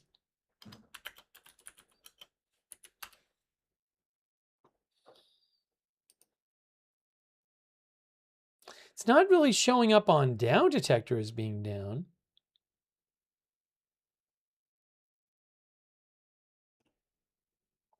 Is there an issue with down detector? Usually you go to down detector and you see it. A number of our viewers are claiming it's down. But again, when I go to down detector X, I don't see a big spike. All right, a number of our viewers are saying X is down. I am yes, I can now not load posts. Can I? How about my phone? How about my phone? Let's see my phone. X appears to be down. At least for me, I cannot load new posts on either desktop or X or phone.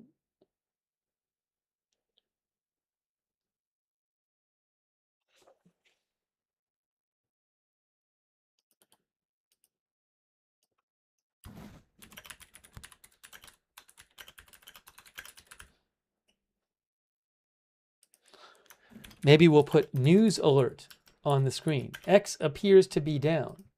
Bonus coverage.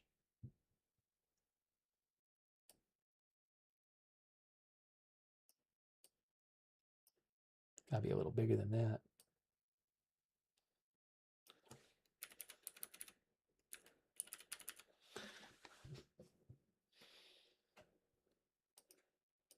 Someone said, have you checked the down detector detector? Yeah, I am not seeing anything. I was just going to show you a Lindsey Graham. I was going to show you a Lindsey Graham post. I can't show it to you right now. Let me see if I have any other reports here on anything from other sources.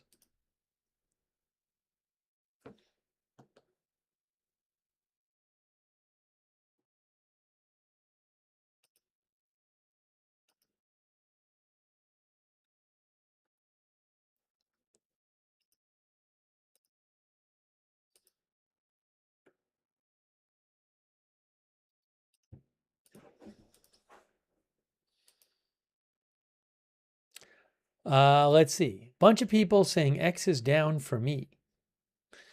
A lot of people saying X is down.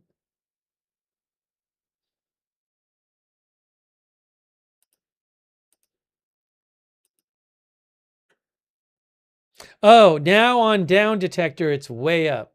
Down detector is definitely showing it now. Huge spike in complaints the last couple minutes. I mean, this isn't so uncommon. So maybe it'll be quickly fixed. I just saw one post. No, now no posts. Red is tankers and green is cargo ships. It's the type of ship. This is marinetraffic.com, the ship tracking and marine analytics provider. You can see it at marinetraffic.com.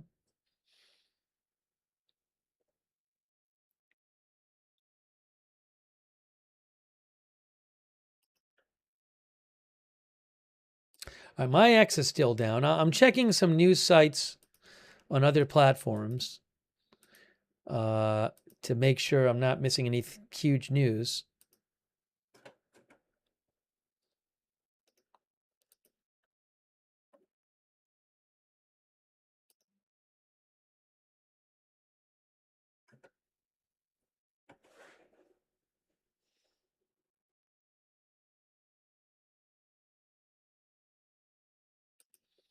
Hopefully they can fix it soon. Jimmy claims Facebook is having issues. I hadn't really tried it. Now something else is having an issue. Is that not working? Hold on. Let's see here.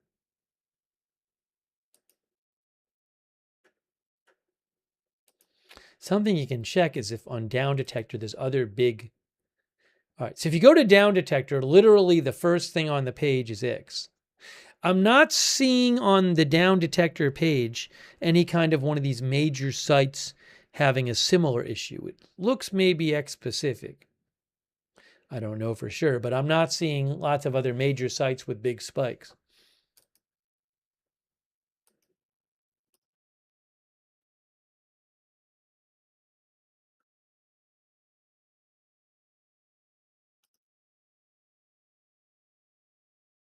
Now, I seem to be able to see notifications.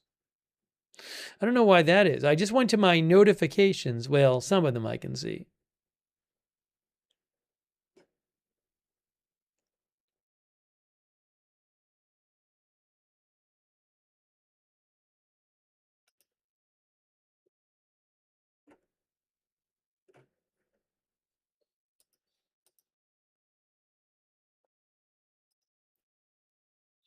One of our viewers wrote to me and mentioned that if I can pull it up here, is that not working either? Okay, hold on.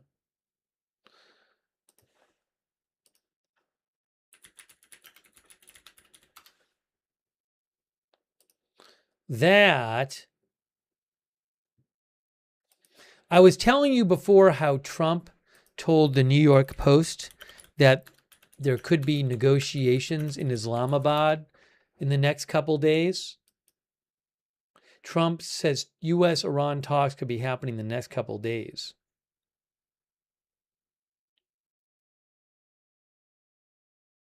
Yeah, and the thing I didn't mention, our viewer, Autism Mommy, mentioned that this was part of the story. The reporter who reported this and who talked to Trump, Caitlin Dumbos, she said that Trump told her, you should stay there, because she's in Islamabad.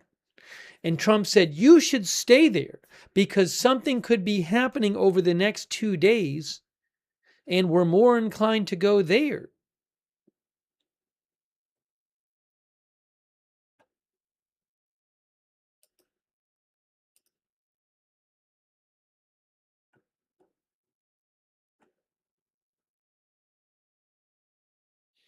Autism Mommy mentions that Caitlin Dumbos, I guess, said she was going to fly back tomorrow from a post I'm looking at online.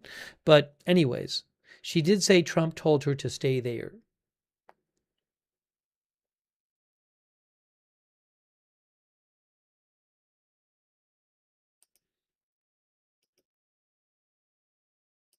I just saw this.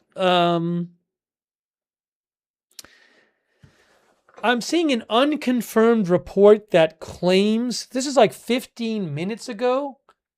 This is very unconfirmed. It says reports of a car bomb explosion near a checkpoint in Tehran. That is very unconfirmed. I saw that from a couple Telegrams accounts I follow. Some of our viewers were mentioning they'd heard something about that as well. I can't check on X because, X seems to be working again. X is working again, guys.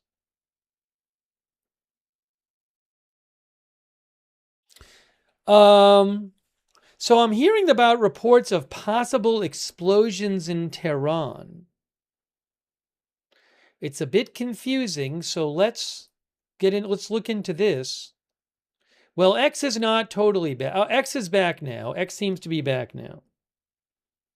All right, so let's get back into these reports from Tehran.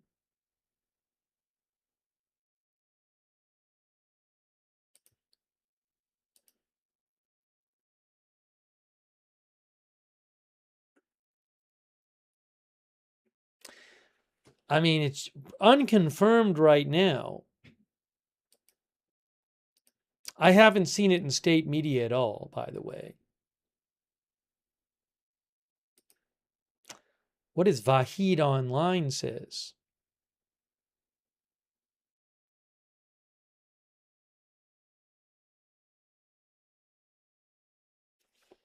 Okay.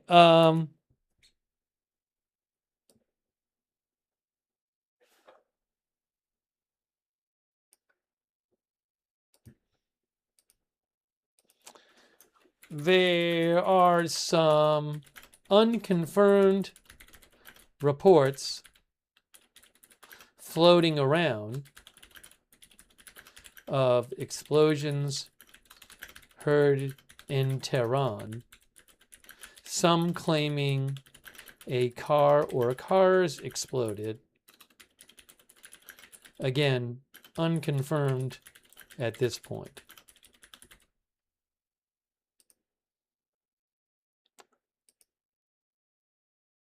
Vahid Online mentioned these things too. They report on stuff in Tehran, in Iran. Has Shin posted anything yet about it? Nope.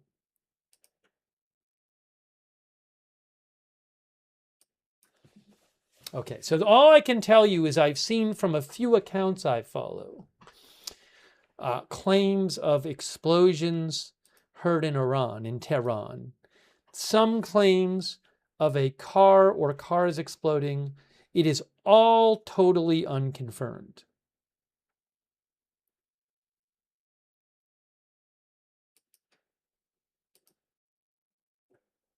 We have had this before during the ceasefire where there's reports of explosions and then we never hear anything about it again.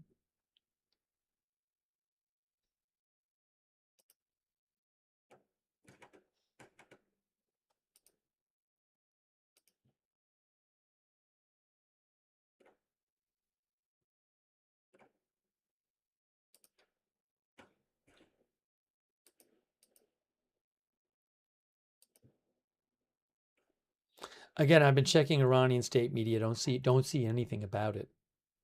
Not that they would definitely post about it, but I haven't seen anything about it there.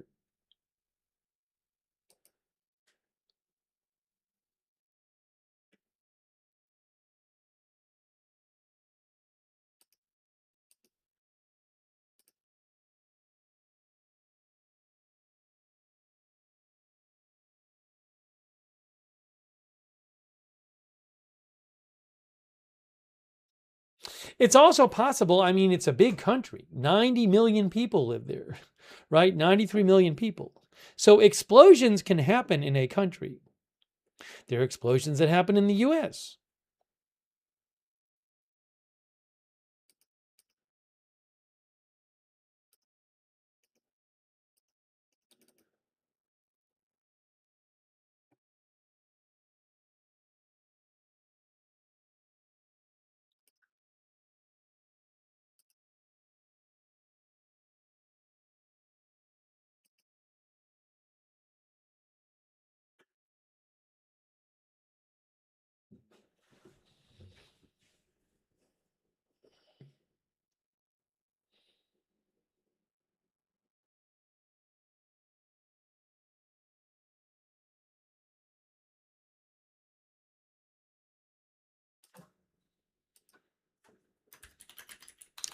Give me one moment here.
Again, it looks like X is back.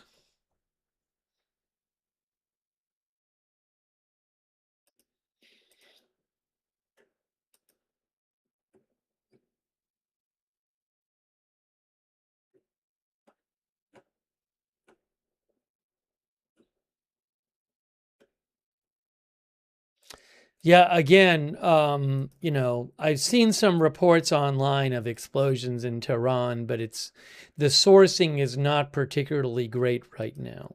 So I'll keep an eye out for more on that, but I just don't have great sourcing right now.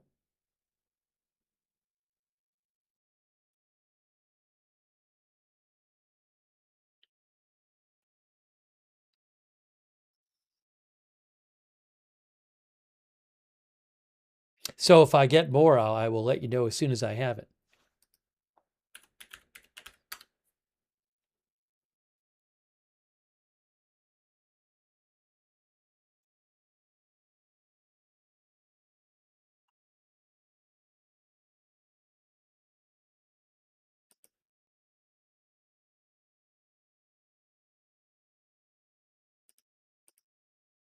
I mean, one thing I think about is, you know, one of the people replied to me on X and made me think about this, that you know, could there be some kind of targeted thing going on? Hang on a moment here. Hang on a moment here.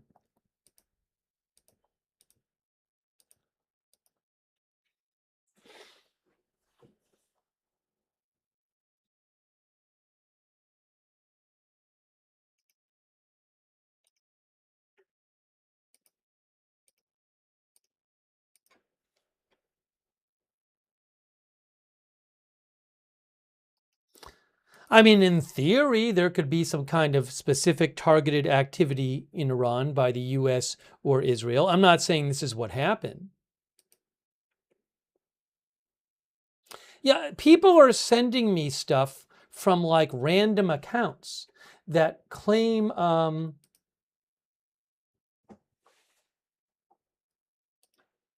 one moment here.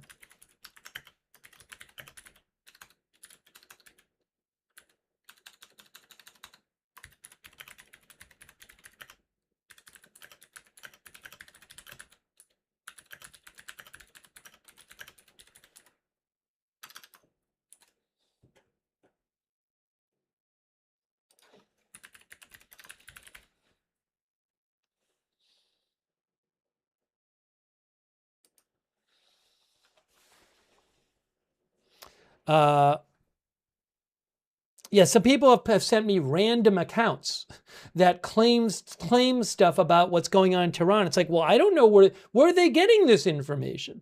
They don't say where they're getting the information. They're just making claims about it. So it's not particularly reliable.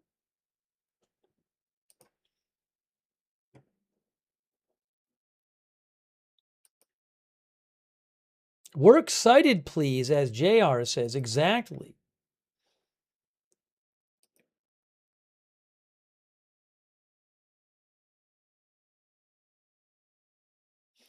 Then what happens is one of these accounts says something, and others just repost it as their own. So you get everybody posting, and then there's no original source.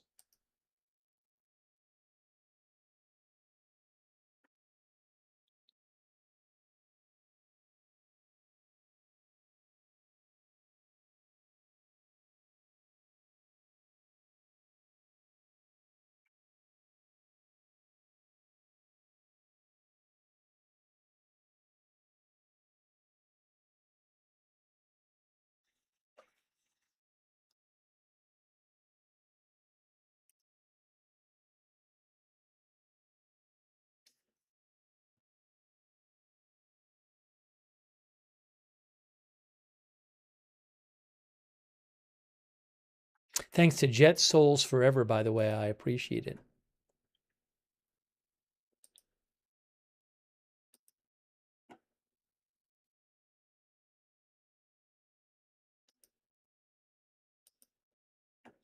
Yeah, I'm just seeing a lot of people repeating other people without any kind of reliable sourcing whatsoever. Doesn't mean it's not true, but I mean, at a certain point, you don't got a lot to go on.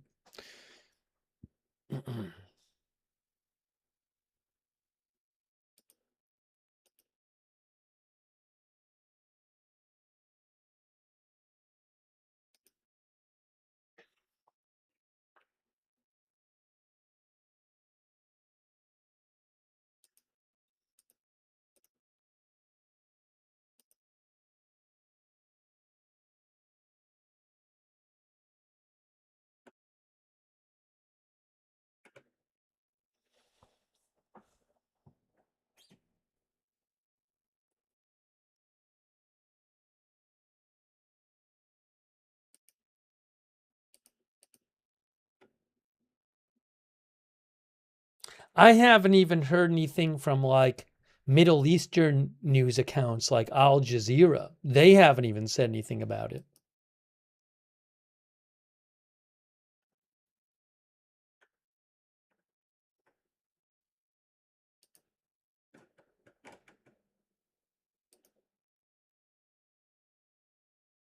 Al Mayadeen, nothing about it.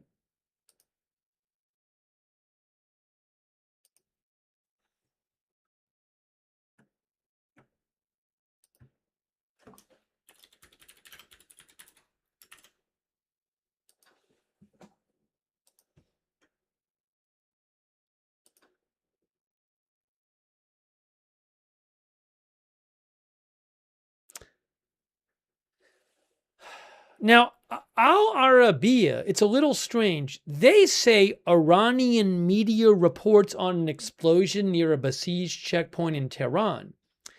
But I haven't seen any Iranian media. I don't know what they're talking about. That happens sometimes where a news outlet says other news outlet says this, and then you can't find the original report from the other news outlet. I have not seen any Iranian media say that yet. If I do, I'll let you know.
I'll keep looking out for stuff, guys. I will keep an eye out.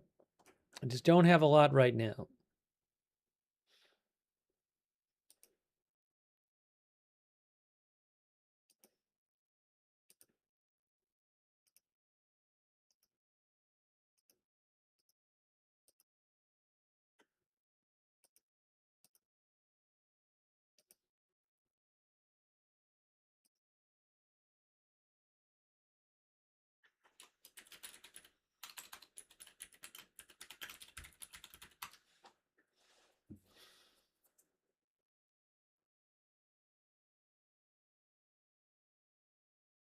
Our viewer, I haven't seen this.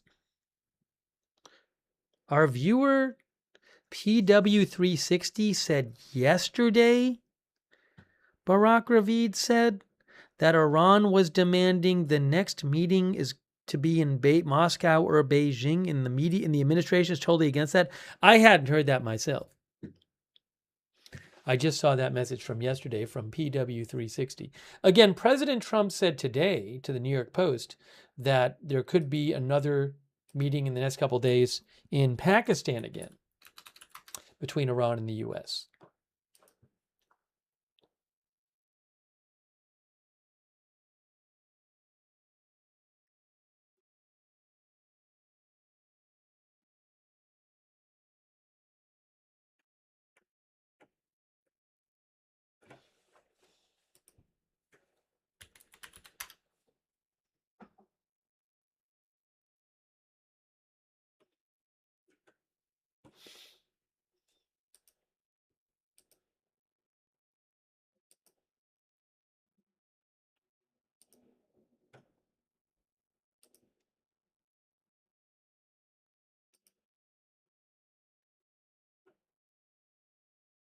Well, anyways, again, I've been looking at multiple Iranian media sites. I've seen nothing about any kind of explosion. I haven't seen anything in sites like Al Jazeera has not reported it. Al Mayadeen has not reported it. Al Arabiya claimed it was reported in Iranian media. I don't know what they're referring to. They didn't say who was reporting it in Iranian media because I haven't seen it. Doesn't mean it didn't happen.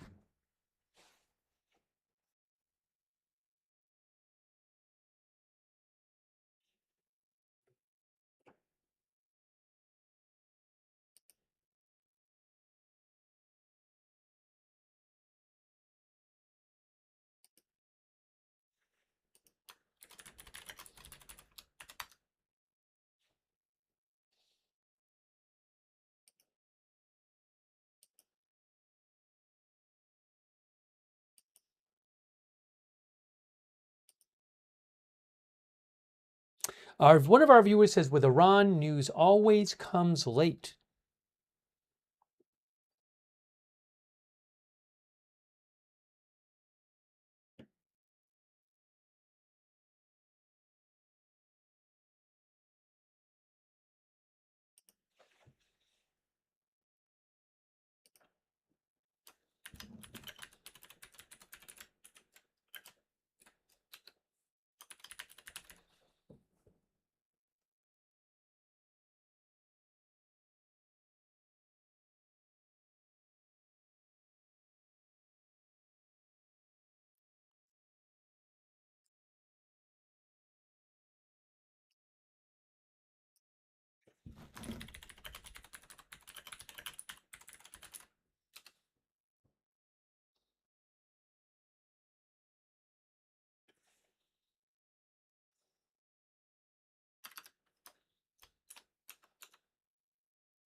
All right, so we're going to talk about the blockade more and other things more. I was trying to get some updates on those unconfirmed claims of an explosion or explosions in Tehran. I just don't have a lot to go on right now.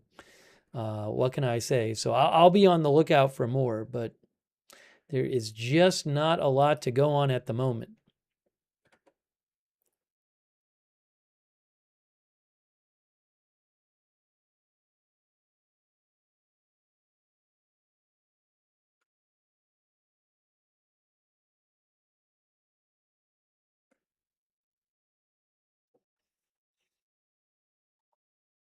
Shin, as Mick Duguid said, Shin is not posting about it. Although I don't know if Shin is awake at the moment. I don't know what Shin's hours are. Vahid Online, who posts reports from Iran, Vahid had posted some claims. I mean, this is about. This would have been about. When was this? Like 20, maybe an hour ago. Actually, it's kind of hard. I think about an hour ago, some people had said that maybe they had heard some explosions. Yeah, around, but these reports look like they're from around an hour ago in Tehran. So hold on.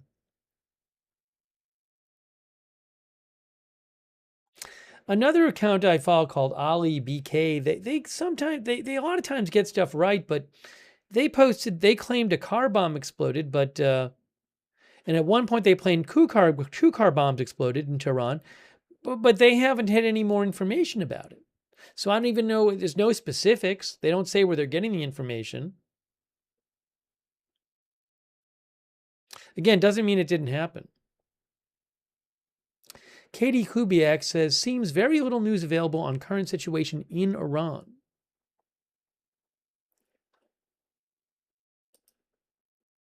JD Vance is speaking at Turning Point USA. I don't even think I have the rights to that. Although I'm not aware that he's going to focus on Iran.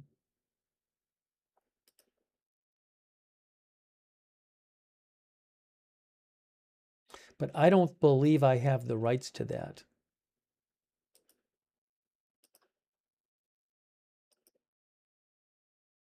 I mean, if it's a Turning Point USA event, I would think the focus is not going to be Iran.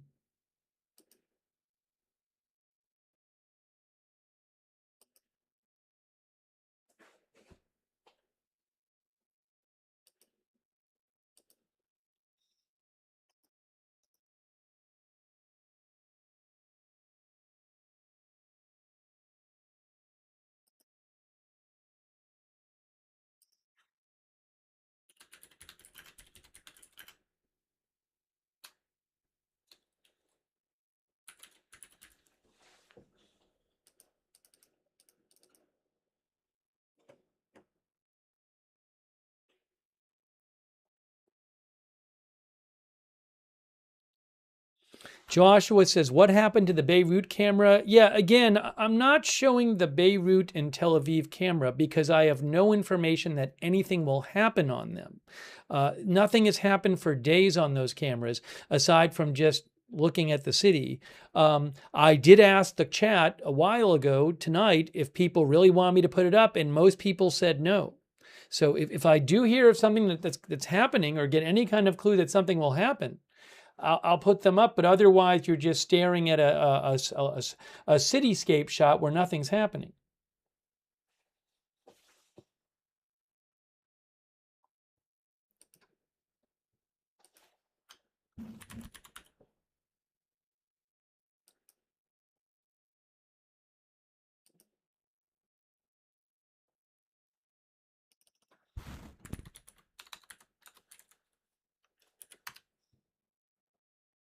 Oh, I can show the White House is going to show J.D. Vance. I'm not going to show the whole thing, but maybe he'll say something about Iran. So maybe we can throw it up there and see if he mentions it. Again, I have to imagine that it's mostly not going to be about Iran. But you never know.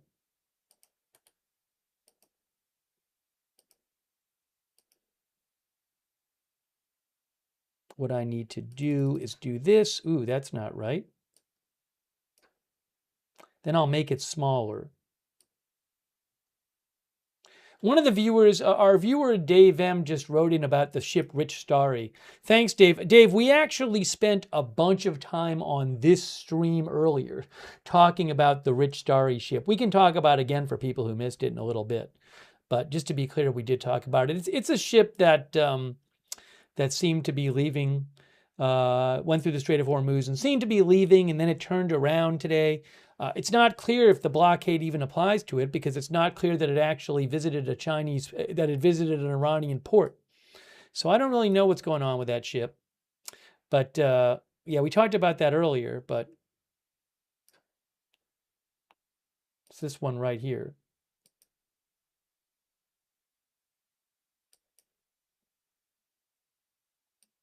Yeah, again, it went through and it seemed to be leaving, and then it stopped and then it reversed. Now it's up here. And it reversed about early this morning, about 4 a.m. Eastern time. So, yeah, again, I don't have details on that, but the ship itself is, it left from the UAE, it says here. It's an oil chemical tanker. Again, the blockade is not against ships going through the Strait of Hormuz. It's against ships going to or coming from Iranian ports.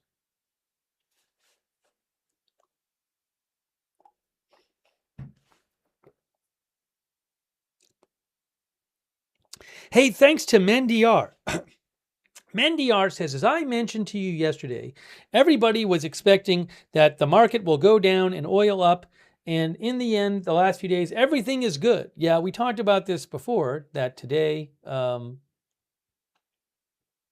we read you an article about this, that Wall Street is rallying to the edge of its all-time high and oil prices eased some today, as hopes climb that the U.S. and Iran may try again on talks to end their war and avoid a worst-case scenario for the global economy, AP said.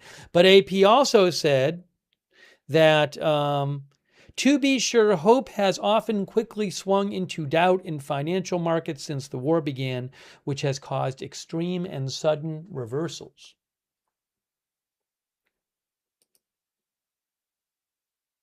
Thanks, River Rick 64. Thank you, River Rick.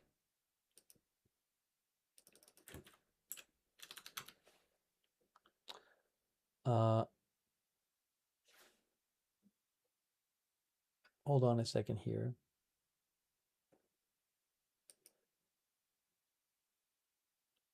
There is, I believe, there's a port of Jask. Our viewer, River Rick, said it's Bandar-e-Jask, a port.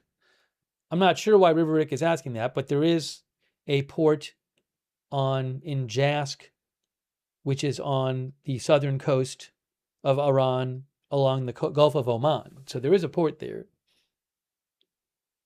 Thanks also Valovica. Thank you for your support. Also Blockbuster. Blockbuster says Trump is the best president ever. Thanks also Nani SA from South Africa. I cannot put captions on YouTube because YouTube does not allow captions unless the YouTube automated captions do not work unless you're using the lowest level of latency.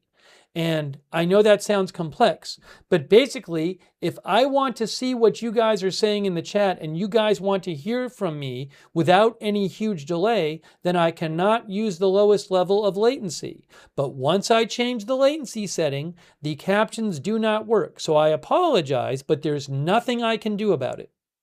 The YouTube chat captions do not work if I don't have the lowest degree of latency setting, and I don't want to do that because then the chat gets all delayed between me and you reading what each other is saying and hearing each other. So I'm sorry about that. I'd love to have it on. I think it might work on Facebook, but not on YouTube. I will ask them about that again. I've asked them about it before, but next time I have a chance, I'll ask them about it again.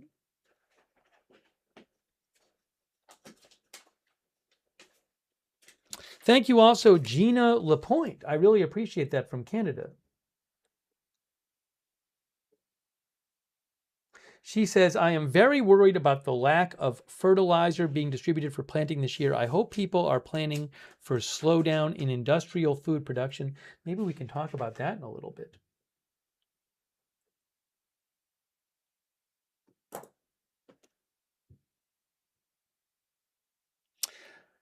Thanks also to Mediocritish, our member. Thanks also to, hopefully I'm caught up thanking everybody. I bet I'm not. I want to thank the mods again. Thanks KB1 Prototype for the bits on Twitch. Also, hey, thanks Twitch for the Golden Kappa train. Thanks Neko Jita for the bits. Glueman for the bits. 60 Diane gave 5 gift subs. Hey, 60 Diane, that's really nice of you. Thank you. Also,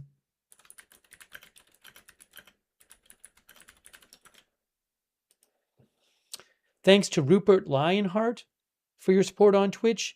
You're longer on Twitch. Thank you for subscribing. Faded Tugboat, thanks for subscribing. Mongol Mama, thank you.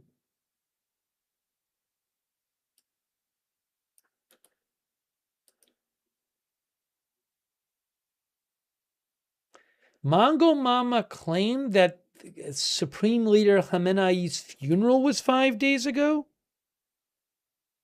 Well, Fox News said 2 days ago that a prolonged delay in the burial of Supreme Leader Khamenei signals a deepening crisis inside Iran. Yeah, so Fox News, I'm literally looking at a Fox News article 2 days ago that says the funeral has been postponed. That's the best I can tell you.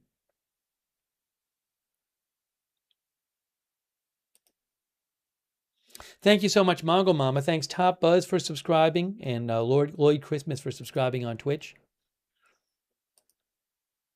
We're waiting to hear some more from J.D. Vance. We'll hear from J.D. Vance at Turning Point USA.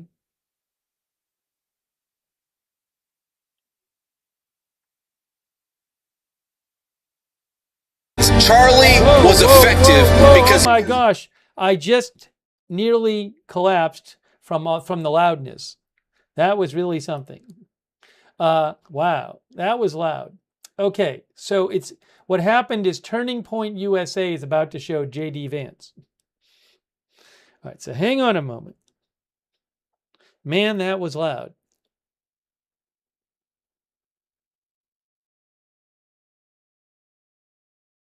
Turning Point USA. So this is from the White House feed. All right, let's see here. Again, I'm not going to play the whole thing, but there's J.D. Vance. So maybe he'll talk about the war. This is live right now at the University of Georgia.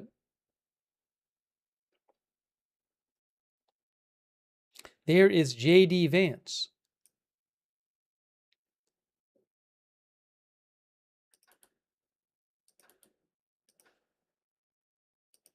Okay, hold on. Let's see if he talks about the war at all.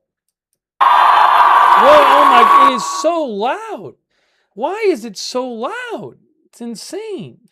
Thanks. That is definitely the thing. So I've been to 2 SEC schools with Turning Point USA, and my Ohio State brethren are ashamed of me because I've given you guys way more love than my own alma mater, but it's pretty good to be in SEC country, I have to say. It's great to be here. We can help fix that. We can work on that. So for those of you wondering why I don't have really flowing, long, blonde hair right now, so I'm going to address it right at the front. Mr. Vice President, I'm on stage here instead of our friend Erica Kirk. That's right. Because unfortunately, she has received some very serious threats in her direction, which is terrible. It's a terrible reflection on the state of reality and the state of the country. But it underscores a larger point that she has received a lot of attacks from surprising places, perhaps. Tell us what you think about that. Some of the people that have made, part-time jobs out of attacking Erica, and this is the net result. Sure. Well, first of all, I love Erica, and I know that she did get some threats. And, about 2 hours ago, as you know, Andrew, I was a little worried that we were going to have to cancel the event because Erica was not going to come, and she was very worried about it. And I talked to the Secret Service, and obviously these guys do a very good job. And I said, you know what? Let's let Erica do what she needs to do for herself and her family. I'm sure Andrew will fill in. And let's go and make this an amazing event with the Georgia Bulldogs in Athens, Georgia. So absolutely, we're going to do this thing. But look, I mean, in so many ways, when did Charlie die? It was mid-September, I believe. September 10th. And in the past, that's right, it was the day right before September 11th. And in so many ways, the past 6 or so months have been 2 separate living hells for Erica Kirk. And the first is, of course, that she lost her husband, she lost the father of her children, and I'll never forget this because, I mean, frankly, I think a lot about it because my wife is now pregnant with our 4th baby, is when we went and picked up, thank you, but when we went and picked up Charlie's body in Utah, and of course you were there with us, and I met Erica, and I met the family. I mean, I met his parents and his little sister. And I just think about that moment and where she was so broken.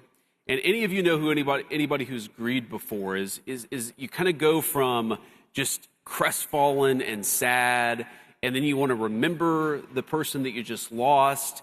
And there's just this constant flood of emotions, right? At one moment, you're laughing about something they said 2 years ago, and at another moment, you're sobbing because they're not there anymore. And I thought about that moment a lot because Erica told me, and that was the first time she'd ever told me this. And I guess I thought about it a lot in the context of our own, my wife's pregnancy. She said, I really wish that we had had more babies together. And hey, real quick. So I just want to say something real quick. So we're watching this, as I said before, because he just started speaking, and I think he might say something about the war. I believe that we have a number of children between the ages of 5 and 6 in the audience right now.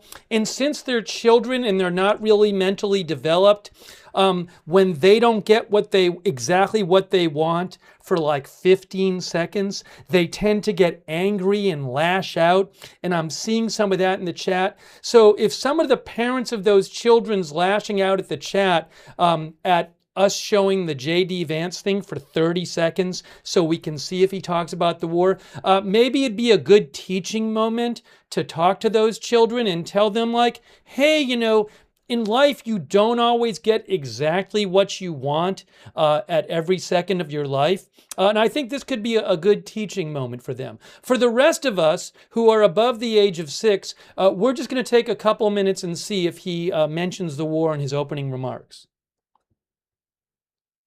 Force 2 and said the Lord's Prayer, the people telling you that Erica wasn't grieving her husband are full of shit. And we need to be honest about that fact. Excuse my language. My wife says I got to work on my language. She's been telling me that for 12 years, and it still hasn't taken. But the thing is, look, when you become a public figure, the natural thing, and I've talked to Erica about this privately, is a ton of crazy people say a ton of things about you that simply aren't true. But the thing that makes it so egregious with Erica is that she's a grieving person who's trying to carry on her husband's legacy. And look, we all do things that are wrong. If you want to, criticize Turning Point USA for not taking this position or having this political disagreement, or maybe it should do this or that, that's all above board. But to say that Erica Kirk wasn't grieving her husband on that day, to say that Erica Kirk was somehow complicit in it, is so preposterous and so disgusting. And it's one of the things that has broken, I think, the American public conversation of the last 6 months. I mean, Andrew, we could talk about this for a long time. Charlie's absence, I felt it so many times in so many different ways. There have been so many times where I wanted to call Charlie and say, man, you've got to call this person, or man, you've got to put this event together so we can help this candidate, or just to bounce ideas off of as a friend. There have been so many ways in which I felt that void. But one of the ways in which I felt that void is that it's like the response to Charlie Kirk dying, the response to Charlie Kirk getting assassinated by a left-wing furry lover, is the response should have been, let's go after left-wing violence and terrorism. Let's defund the networks of left-wing violence and terrorism. That's what we've been doing in Washington, D.C., and that's what we've been fighting for every single day. Savannah Hernandez, of course, was assaulted in Minnesota a couple days ago. I talked to Kash Patel on the way down here, and I said, I assume that we're doing something here. And he said, yes, we've had multiple agents on the ground. We've already talked to Savannah. We're going to use the video to try to go after the people who assaulted her and then try to defund the networks that fund those radicals who are going around assaulting activists. That's what we should be doing.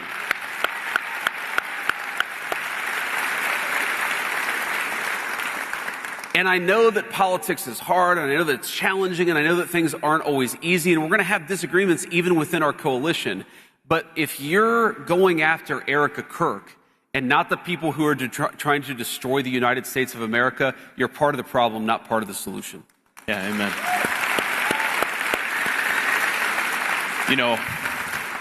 I think that's really well said, Mr. Vice President, and I always try and remember that Erica has to live with this constant reality that her kids are one parent away from being orphans. And so we take that extremely seriously. And as you mentioned, what happened with Savannah, and I think it's just important that we remember that we're dealing with humans. These are human beings. Exactly. And I've heard some people say, well, Erica was smiling 2 days after Charlie Kirk died or something like that. And it's like, most of us in this room have grieved somebody that we loved. Maybe, hopefully not a spouse who dies in the prime of their life, but when you deal with somebody who's grieving, it's always this weird combination of emotions. It's intense sadness, intense affection. It's, you sort of love that person in that moment, maybe more than you ever have because you feel their absence. You think about all the happy moments that you had and you can't help but smile. And then you remember they're not there and you can't help but sob. That's what grief is like. And so, again, if your instinct is to go after not the left-wing radicals who are assaulting Savannah, or not the people who shot Charlie Kirk, but if your instinct is to go after a young mother because she's grieving in a way that you find you find wrong, well, why don't you stay in your lane and mind your own business? Yeah, amen. Grief is complicated, and so there's another angle of this, Andrew, which is just so absurd, which is that, All right, I was giving a few minutes to see if he would mention the war. He might mention the war, but if I find out he mentions the war, then I can go back and replay it. But for now, it doesn't seem to be going there at the moment. So we're gonna. I'll again, if I hear that he mentions it, I can go back and I can play it. So I didn't know if we'd get him at the top talking about it, but I don't see it being discussed right now. You can go to the White House social media if you want to keep seeing him speaking. I did want to show you guys what, there's something going on with the site today, because I have not had this issue with marine traffic any other time we've used it. For whatever reason today, ships just it starts, like if I click on a ship, it blinks, right? Because I've clicked on it. But when I click off it, it stops blinking. It should stop blinking. And they keep coming on. And it doesn't mean anything's going on with the ship. It's just, we've been using this for days and I haven't had this issue. For whatever reason today, it kind of randomly, it's like the last ship I looked at starts blinking again. So I'm sorry about that. But again, I have not had this issue previously. So there's something going on different than the previous days that we've used it. It stopped now, but I bet it'll start later. I mean, I've done the same thing now. So anyways, I'm sorry if it keeps blinking, but it's just been happening.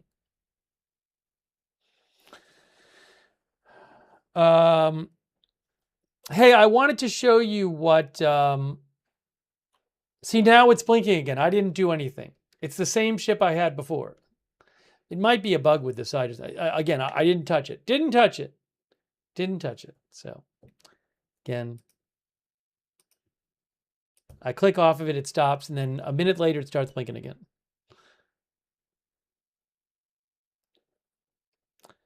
Let's see here. I was going to show you what Lindsey Graham said.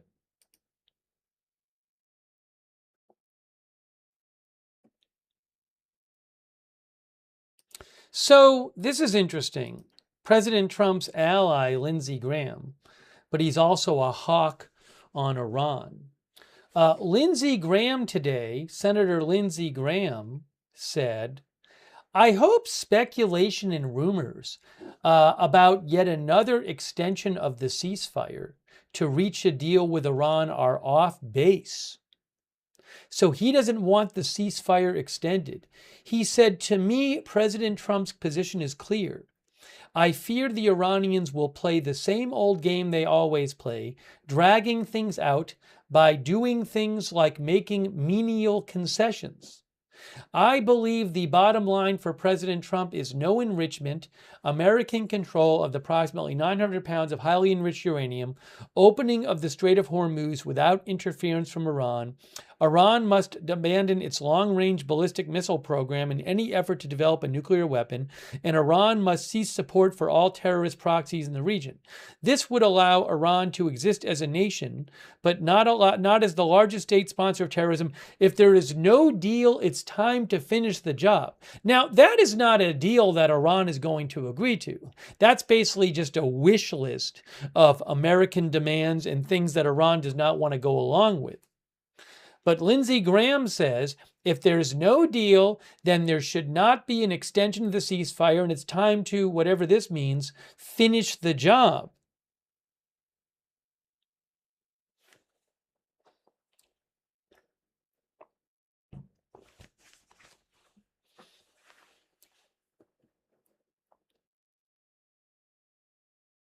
Our viewer Douthis thinks that means invasion.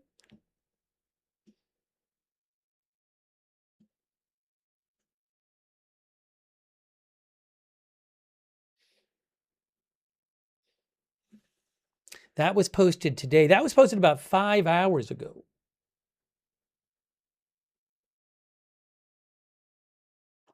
But I mean, it does bring up the I think what is it, 8 days or 8 or 9 days until the ceasefire deadline. Hey, maybe this is a good poll question. Will Trump extend the ceasefire?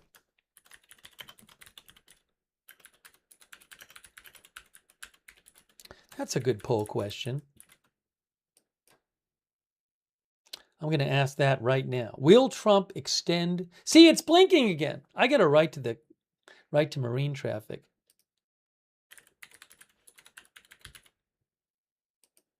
Maybe I don't know if they answered the posts. Hold on, let me see here. I should tell them about this. This is an annoying.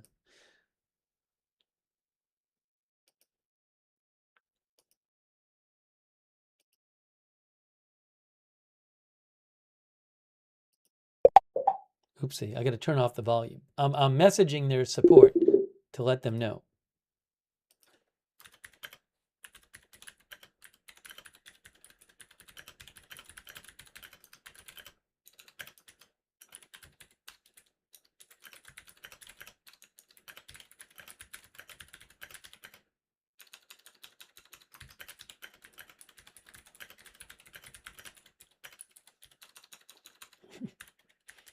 However, I'm talking to an AI assistant. I don't know if this is going to help report the problem at all. I have a feeling it might not. What will the AI assistant say to me?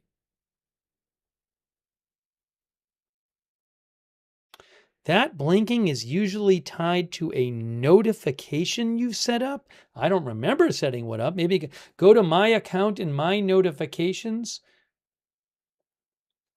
All right, let me just check this. I didn't set up any notifications intentionally. Notifications.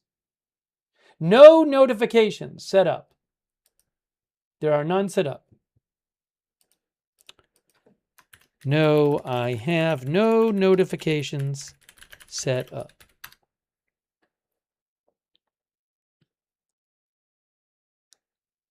Let me finish posting the poll.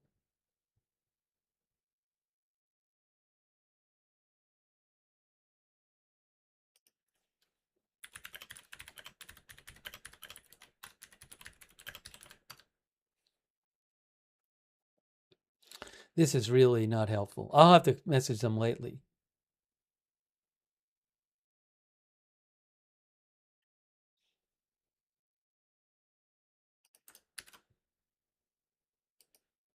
You know what I can do? I don't know if that's going to help. Because the problem is then I have it up and people think like the ship's having an emergency or something when it's not. And then I have to constantly tell people, no, the ship is not having an emergency. Anyways, hold on. Let me finish posting the poll. Let me just finish posting the poll.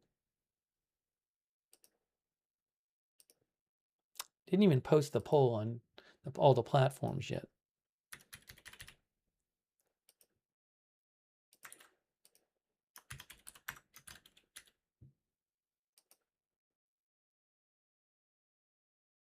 I'm about to show you guys the poll results. I got to thank a couple people too.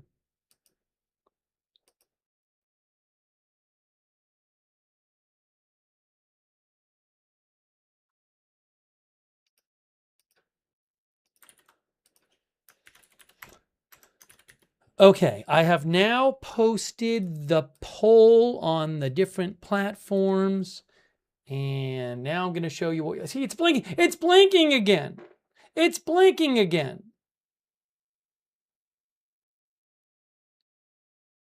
It's ridiculous.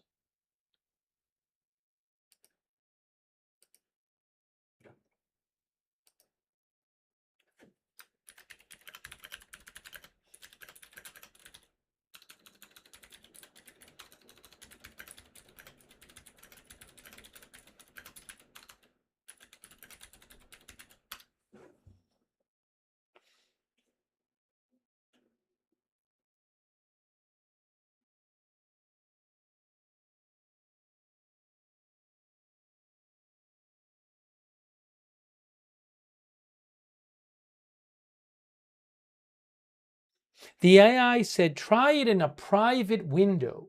That's what it said. Try it in a private window. So we'll try it in a private window. That's what it told me to do. That's what the AI told me to do.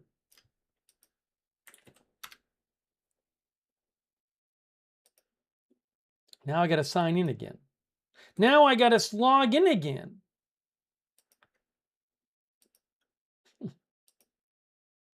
Oh, I give up. I'm so frustrated. It's ridiculous. I'm not doing this right now. It's frustrating.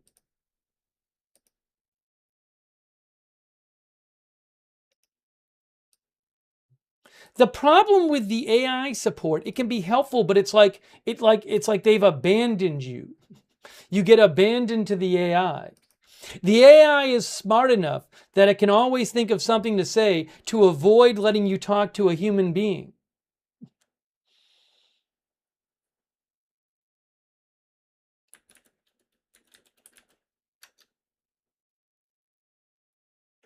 I cleared the cache of my browser already. I can try just clearing the browsing data. Let me try that. It's ridiculous. Normally this wouldn't be a big deal. It's just if it happens on this site, it's like everybody's going to be constantly asking about it. It'd be like if we were showing flight radar as the background and there was a flashing plane.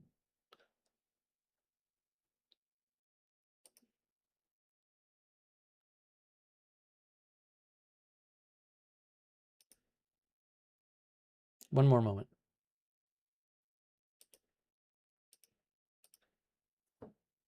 Okay.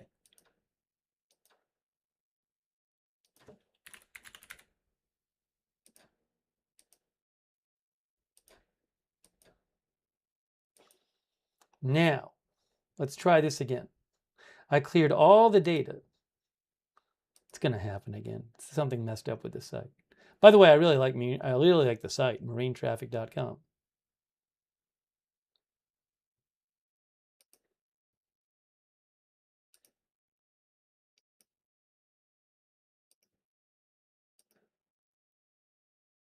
I'll just have to tell you guys. All right, we are here again. I'm at the site again. I'm at the site again. Now what's happening?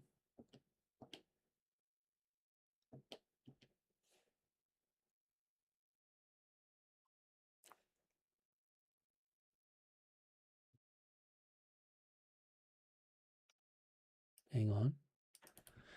There's there.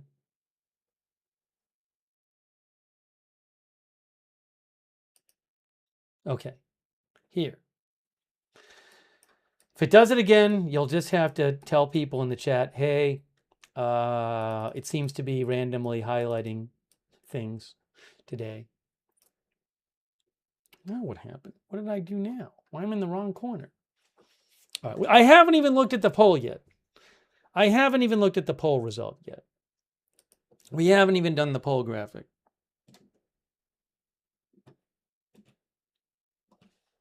There we go. People have probably voted already, but I'll do that anyway.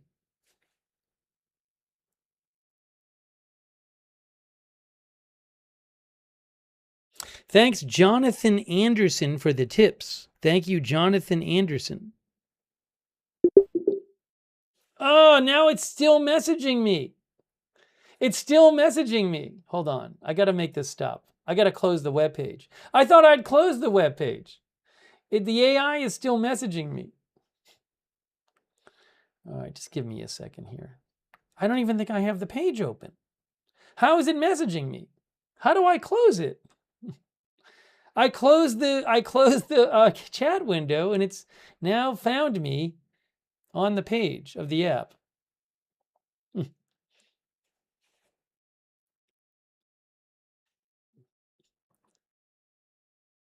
Now that's happening. Hold on. I don't know what to do. Oh, now I can close it. No, just please report it to a human being. Thank you. I'm telling it to report it to a human being. Maybe you can understand that. It says to me, ugh, I just can't do this. Can't do it now. Okay. It said it was going to connect me to somebody, but I can't talk to them now. For the moment, it's all right, but I haven't clicked on anything yet. Anyways, hey, let's look at the poll results. And I got to thank some people. Poll results. I did a poll.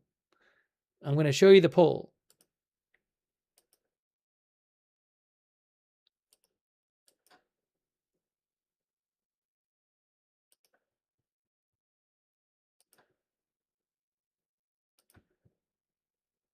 I said, will Trump extend the ceasefire? That's the question. And we have 57 people, not 50, 57% of the people on YouTube say yes. 43% say no. Bit divided there. But 57% on YouTube say yes. He'll extend the ceasefire. I mean, that we still have, 8 or 9 days left, I think. On Facebook, we have 60. Now, Facebook, this is interesting. On Facebook, 64% say no. On Facebook, 36% say yes, and 64% say no.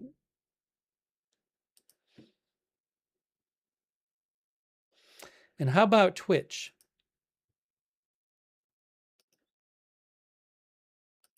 And on Twitch, look at this, 70% say yes. So Facebook is different.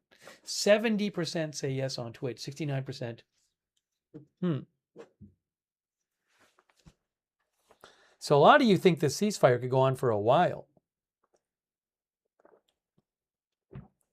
Dreadshell says Trump is impulsive and no one knows.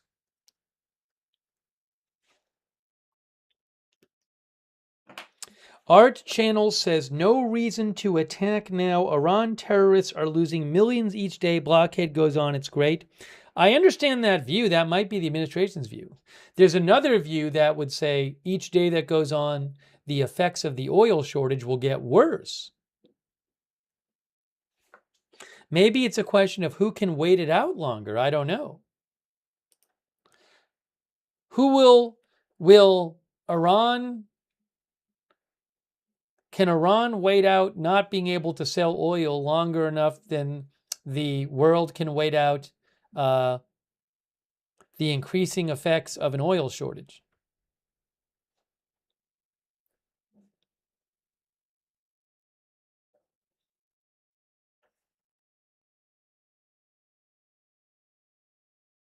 Cheryl Bogey says this needs to stop! Exclamation point. All right, interesting. But a bunch of you think that Trump will extend the ceasefire. Thanks for voting in our poll. Interesting to see Facebook vote differently than the other two. That usually doesn't happen. All right, I got to thank a couple people. Then we're going to get some more of your comments and updates. So thank you to Haroon Aq. Thank you, Haroon Aq. I appreciate the suggestion. Maybe I'll try it if it keeps not working. Thank you also, Tony Jones, for your support. And also Flat for Life, who says each day the ceasefire goes on, the more it hurts. And I think Flat for Life means the blockade as well. The more it hurts Iran's economy, and U.S. military gather intelligence for the next offensive if it escalates. Thank you, OPR8R357, who says you need blinker fluid. Huge thanks to Tormented Tantalus. That's very generous of you, Tormented Tantalus. And thanks for your kind note as well. Very nice of Tormented Tantalus. I really appreciate all your support. Thank you so much. Very nice of you. Thanks also, Stoned in the Wasteland. Thank you, Stoned in the Wasteland, and News with Snacks, and Kojak is back, and Belfast Stargazer, and Charlie Bird Window. Thank you, all of you, and Hellwolf for Liberty. And Lidwine Elizabeth, thank you. Also, FlesherNet and I Heart Jerome, thank you. Thank you, Nashinas26, who says, if control of oil routes and nuclear fear justify war, are we watching defense or a reshaping of global power, and who actually decides the price humanity pays? Thank you so much, Nashinas26. Oh, thanks, River Rick. River Rick said there was an oil rig at that port. That is why I asked. And also, Luis Bilbrout gave 10 people memberships in the YouTube chat. That's really kind of you, Luis. Please thank Luis if Luis gave you a membership. And huge thanks to Fiona Diamond again. Thank you so much, Fiona Diamond. Very nice of you. All right. And I want to shout out our mods who are here. You guys are awesome. Keeping the chat under control and respectful. Kay Lowry Body. Kay says we're a different breed here on Facebook and we like it. Thanks, Kay, for modding. Thanks also Juliana Martin on Facebook for subscribing, and Brian Davio there. Thank you, and Diane Allworth.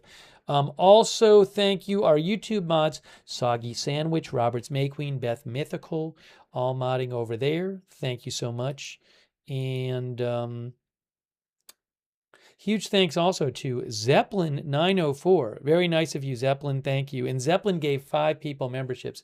Make sure you thank Zeppelin for the memberships. Thank you, Zeppelin. Much appreciated. Also, our moderators over on Twitch. Big Ball of Yarn, Good Luck Duck, I Got That Fire, Matthew Kohai 3. Huge thanks.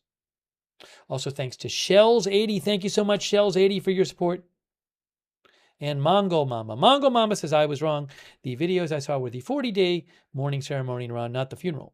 Thank you. Also, thanks Daufim for subscribing on Twitch. And Linda Belk, Larry, and Misha, who moderate for us on X. All right, let me check for some updates. And we're going to talk about what's going on with the blockade. You never know, though. You know, with a war like this, with war in general, things can just happen that you're not expecting. So I wouldn't be surprised if something unexpected happens.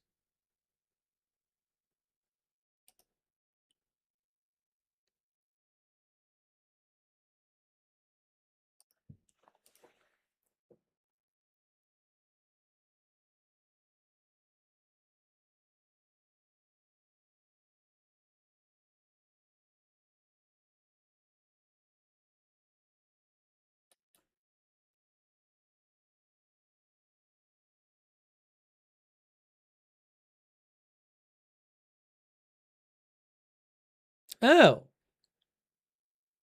I just saw something.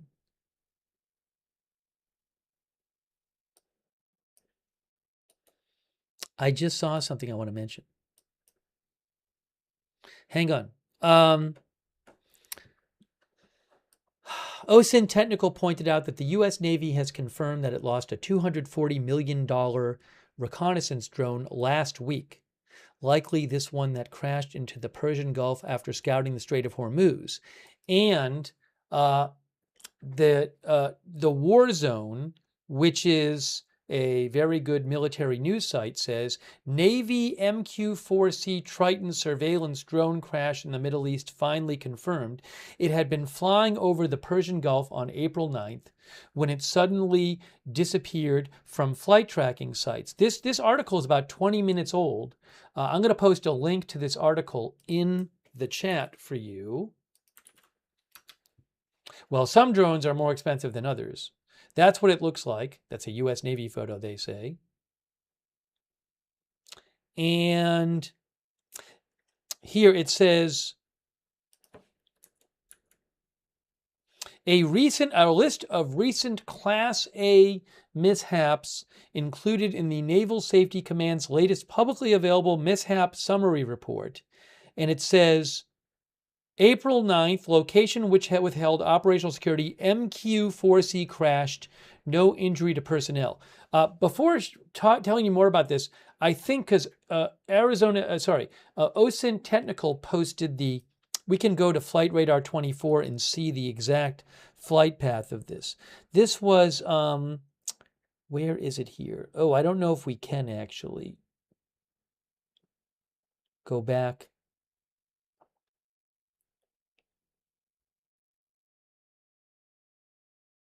I don't have the actual, let me see if it's in the article. There was no actual, I don't see an actual, 169804. I have it, the registration, 169804 registration.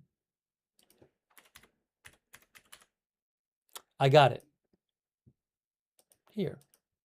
Oh, historical data for this aircraft is not available. Anyways, give me a moment here.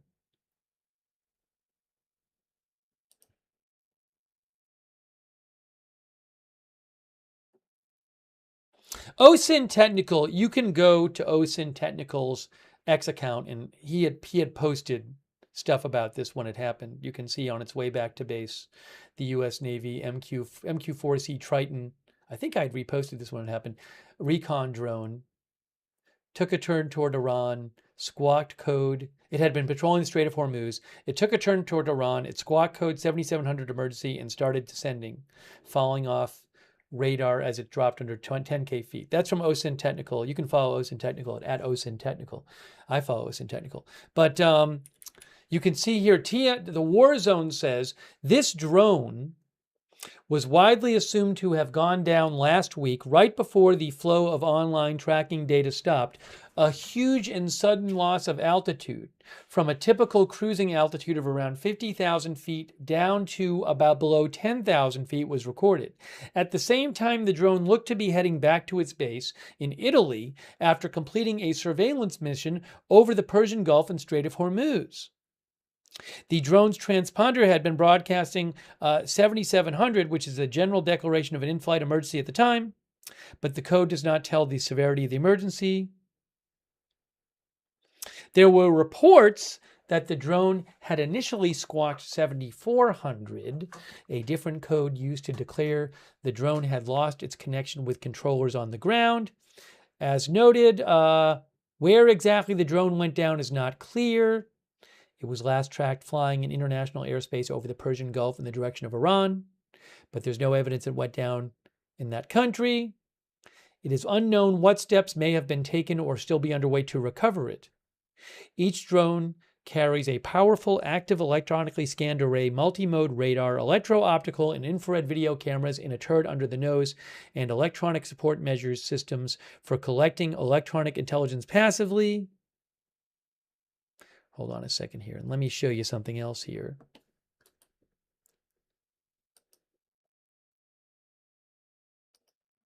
This is the Navy site here. There's a Navy picture of the drone right here. That's what it looks like. It's an MQ-4C Triton drone.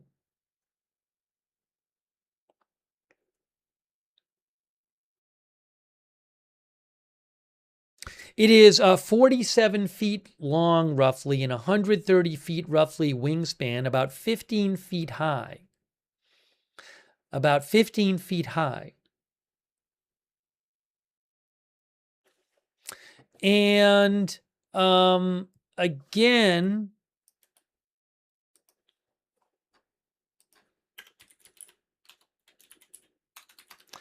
according to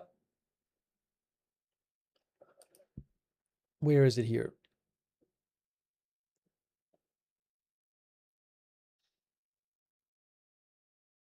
I mean, Wikipedia, in terms of the cost, said that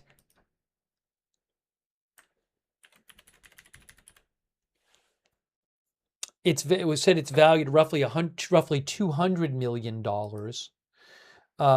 Let's see here. Oh, but the War Zone, I'm going to post a link to this article again. It's a very good article by the War Zone, which I really like. Again, the War Zone is a military news site. They say if an adversary could recover any of these systems largely intact, it could represent a significant intelligence loss. There are no indications whatsoever, though, that the MQ-4C went down due to hostile fire. Though there are no indications it went down due to hostile fire, recovery could still be of benefit for propaganda purposes. Hold on. They say Iran shot down a Navy RQ-4 drone in 2019 and promptly put what remained of that drone on display. That was a precursor to this one. Also, the war zone says another one of these drones, just like the one that got shot down, was flying over the Persian Gulf today. It is the first such sortie visible online since April 9th, which could reflect a pause in operations following the crash.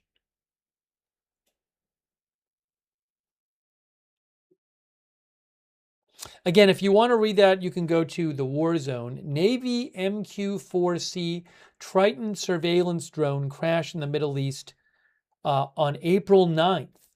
Finally confirmed. This is about roughly a $200 million drone. And it has been confirmed now by the Navy. And again, this is a Navy page, Naval Air Systems page about the drone, showing you what it looks like.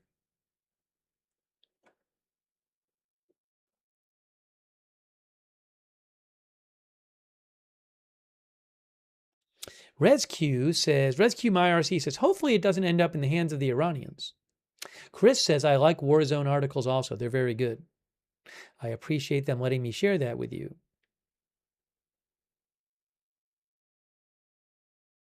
But they say the war zone, there's no indication yet it was shot down by hostile fire. We don't know what brought it down. I mean, I would assume that if a drone is $200 million, it's meant to be robust, right? Because you might say, well, it's a drone, they crash once in a while. But I would think if it's a $200 million drone, there's not an expectation it's going to crash once in a while.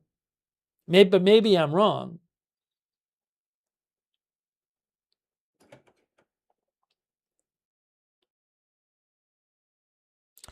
One of our viewers, Wheel Muffins, says probably more friendly fire. Daisy says that's too expensive. Shout out to OSINT Technical for posting about it as well.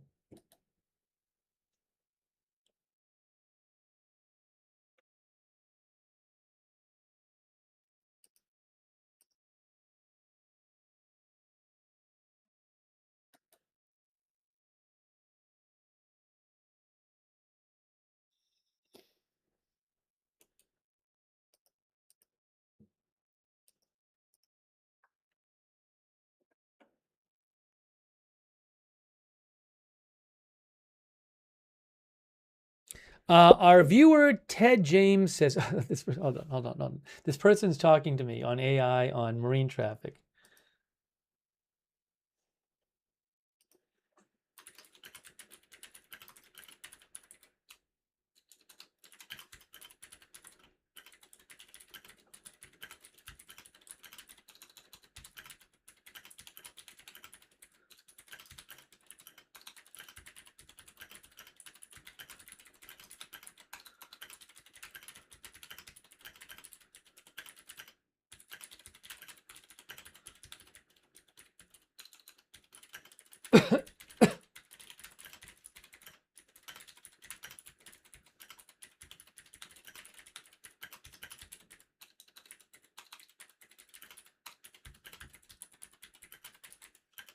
I'm explaining the problem once, so I don't have to do it again.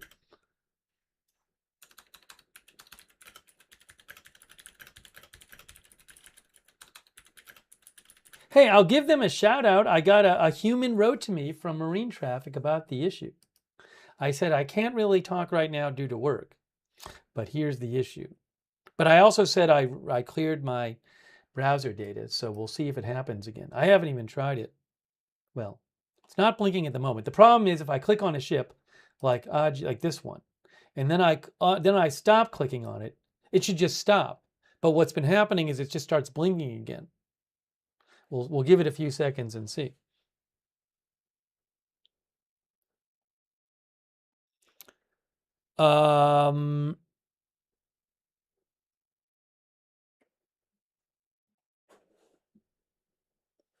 Caleb says that's okay that 200 million can come out of your children's retirement.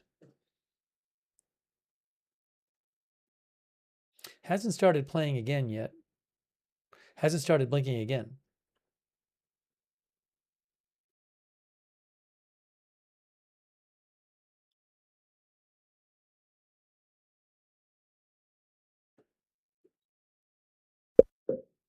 Oh, hold on. He says my shift is finishing. I can't stop it. It's just on there. All right. He was very nice. He said, have a nice evening. I said, you too. There we go. Okay. We're moving on now.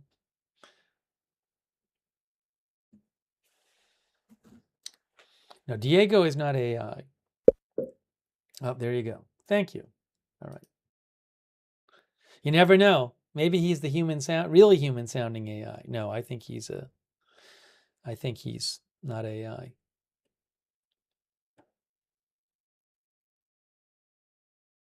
All right, give me a moment here. Just please give me a moment.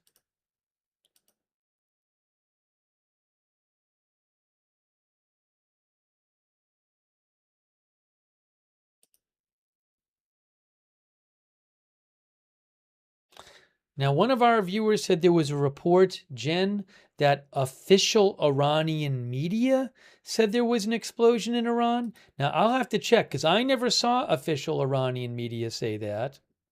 Maybe there was some report from official Iranian media in the last few minutes, but I didn't see any before.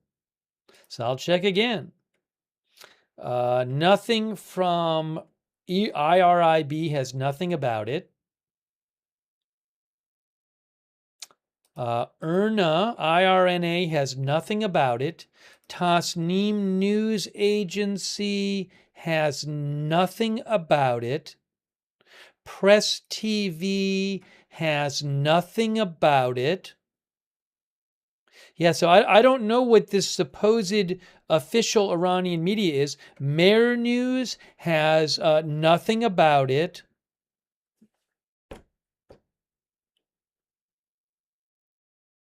I don't see it. I don't know what the media is. ISNA, I'm looking, I don't see anything about it. So I just checked 6 different official Iranian media outlets and didn't see anything about it. Again, maybe they have it posted somewhere else that I haven't seen. Al Arabiya posted and claimed that Iranian media said it. But as I said, I have not seen the original Iranian media post. Nobody has shared the original report. You can say, media says this, but you need to share the original report. Or otherwise, it's like, well, where is it? If somebody can actually find the original report, please let me know, because I haven't seen it yet.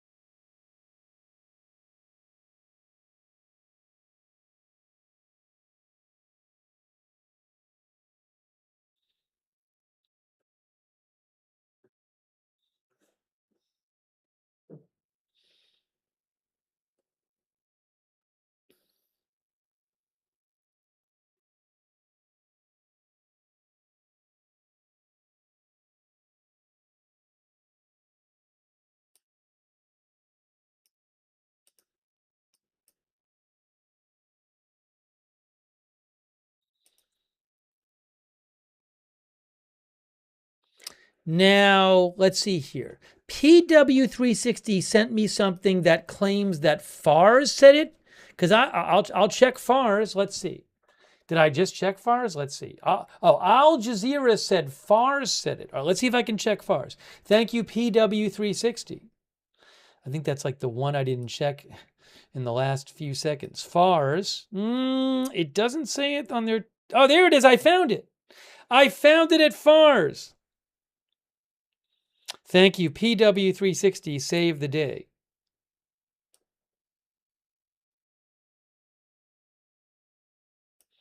Okay. Fars News says explosion with homemade explosive device in Tehran's Deh area, minor damage and no casualties. It said 2 homemade explosive packages an hour ago based on liquefied gas exploded on Imam Khomeini Street.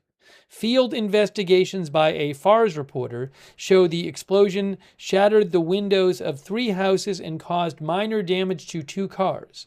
There were no casualties, and both packages were incompletely detonated. 3 people were lightly injured.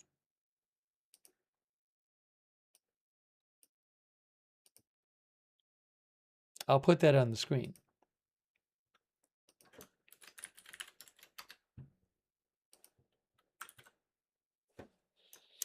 Iran State Media Fars, an hour ago, 2 homemade explosive packages exploded in Tehran. Damage to shattered windows of 3 houses. Minor damage to 2 cars. 3 people lightly injured.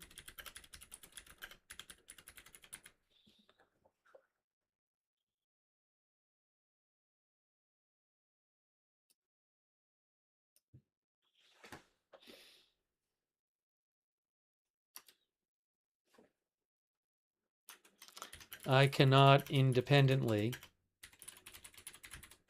verify these details.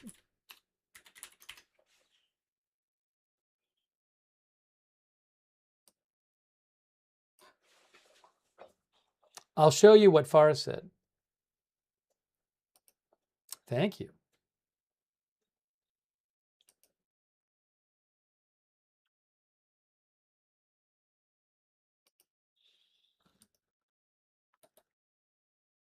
Here is what they posted.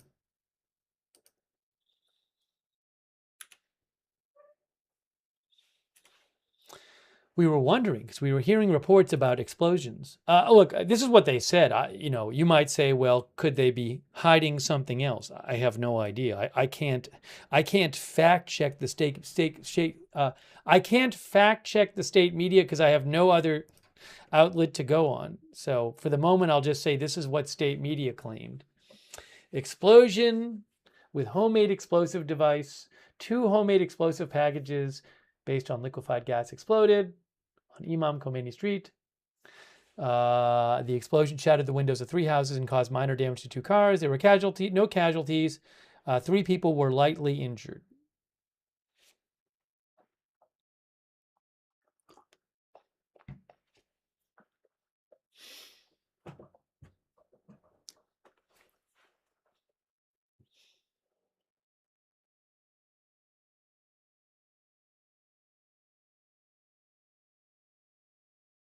Krilly says 1 car bomb doesn't sound like an uprising.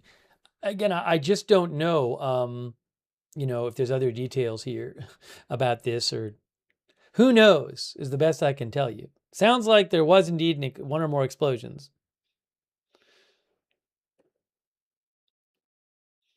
But is there other, is this the real story? Is there more to the story?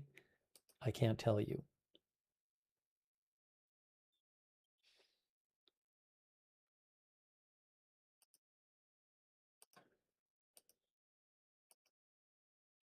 I'm glad we got the report finally, though. Thank you, Michael Abbott, for your support. Michael says those drones, like the roughly $200 million one we were talking about, very valuable, says Michael Abbott, says they are not expendable. Oh, Michael says he was a former MQ-4C drone mechanic and inspector. Thanks for your service, Michael Abbott. Very neat. Thanks also, Kerry Poteet, for the memberships. Kerry gave 5 people memberships. Very nice of Kerry Poteet. Thank you, Kerry. Hang on a moment.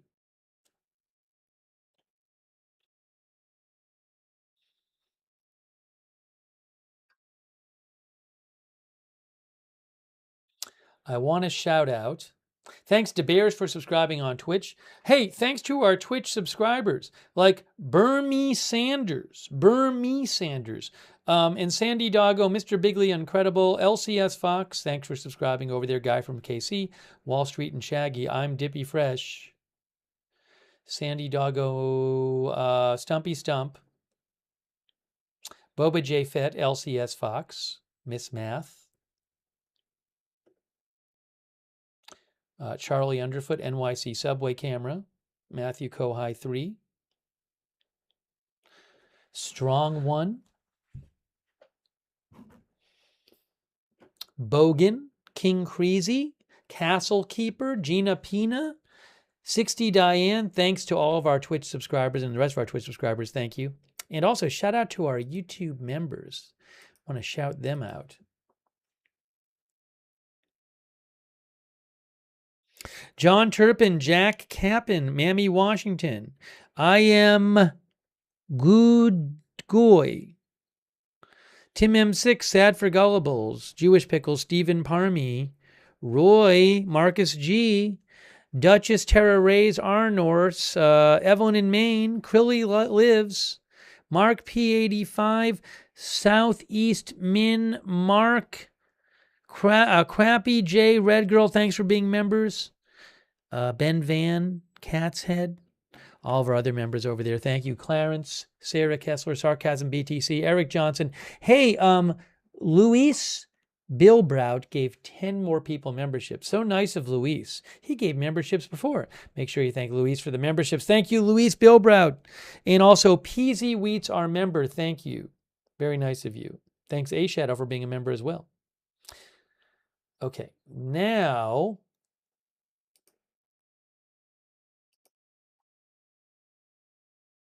oh, what is this? I have another report on the explosion in Tehran from Iranian state media. IRIB News says it was caused by a homemade sound package which was intended to create fear and panic among the people, and there were no significant casualties or material losses. That's Iranian state media.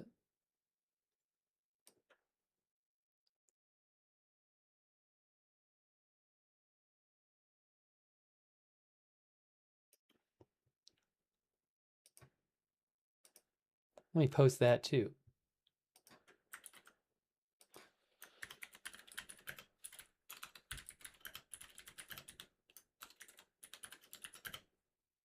So they said again, the explosion in Iran was a homemade sound package.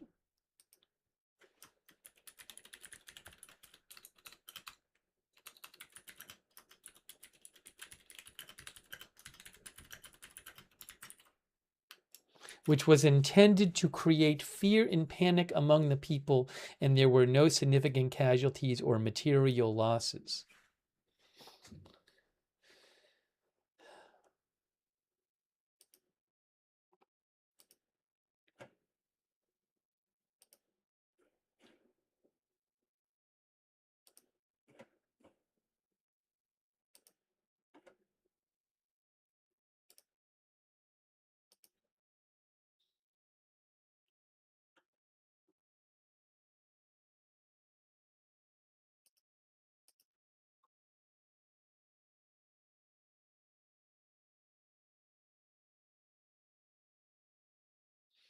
Autism Mommy mentioned that Reuters' Phil Stewart said, Vice President Vance said today, I don't know if it's in this appearance he was doing at Turning Point, Vice President Vance said there was a lot of mistrust between Washington and Tehran that cannot be resolved overnight, but he added that Iranian negotiators wanted to make a deal and he felt very good about where we are, J.D. Vance said today.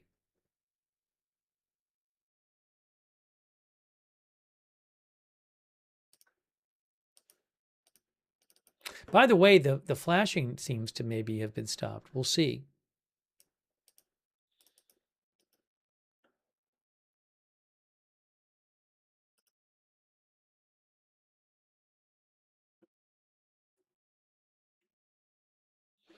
All right, so just to go over this again, the blockade is still going.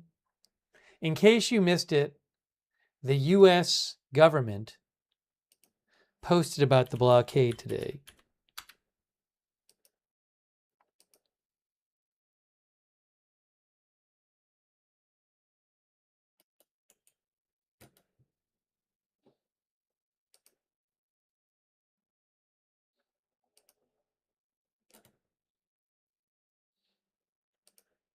They said more than 10,000 U.S. sailors, Marines, and airmen, along with over a dozen warships and dozens of aircraft, are executing the mission to blockade ships entering and departing Iranian ports.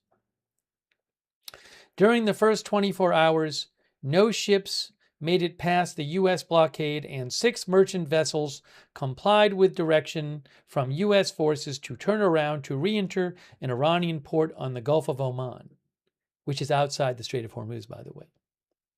The blockade is being enforced impartially against vessels of all nations entering or departing Iranian ports and coastal areas, including all Iranian ports on the Arabian Gulf and the Gulf of Oman. U.S. forces are supporting freedom of navigation for vessels transiting the Strait of Hormuz to and from non-Iranian ports.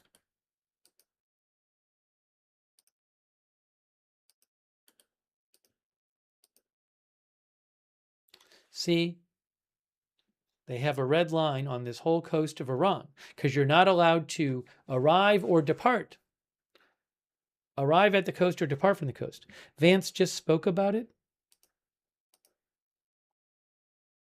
Unfortunately, I can't tell where he spoke because they don't have the captions on at that event.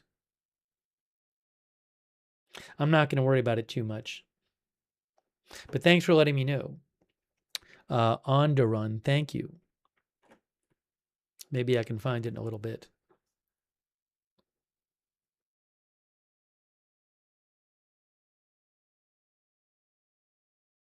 But you can see there, they say 12 plus warships, 100 plus fighter and surveillance aircraft. 100 plus fighter and surveillance aircraft, guys, taking part in this. 10,000 plus service members.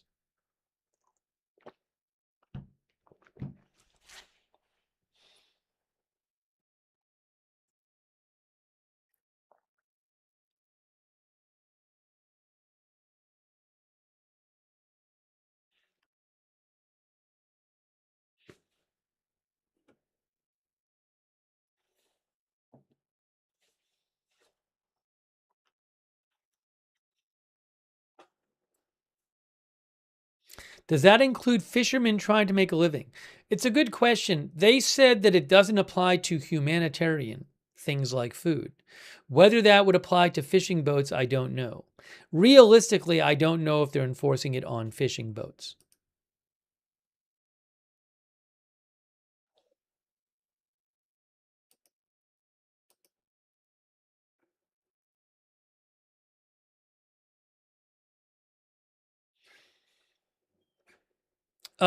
We have talked multiple times out of interest about the ship Rich Starry, which I will remind you, according to marine traffic, it left from a UAE port. So there's no information right now that this ship ever was in an Iranian port on this journey, which would mean that if it hasn't been to an Iranian port, it is not blockaded. You are allowed to go through the Strait of Hormuz. That is not what the blockade is about.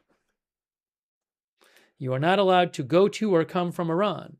But for some reason, this ship, which is associated with China, I believe, when one of the articles said, early today, it seemed to be heading out, and then it turned around.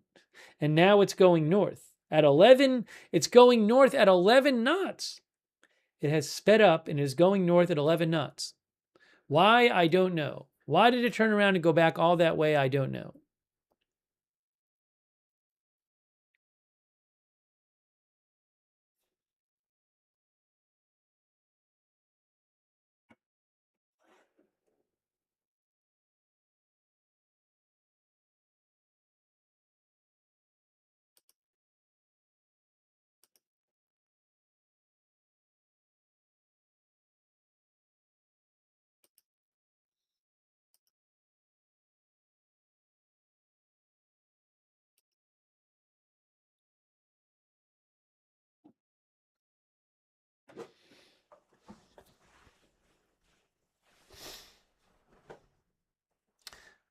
Think this guy says because that's where the blockade is. Well, again, I don't know if it got turned around, why it got turned around.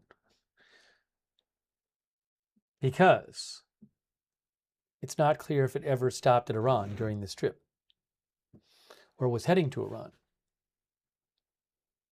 I cannot chart it further back, I don't believe. Yes, it according to marine traffic, it left Sharjah. Sharjah is right near where the left Sharjah at 10:10 a.m. on 4/13. Well, Sharjah's right there. I don't know if I have access to further back.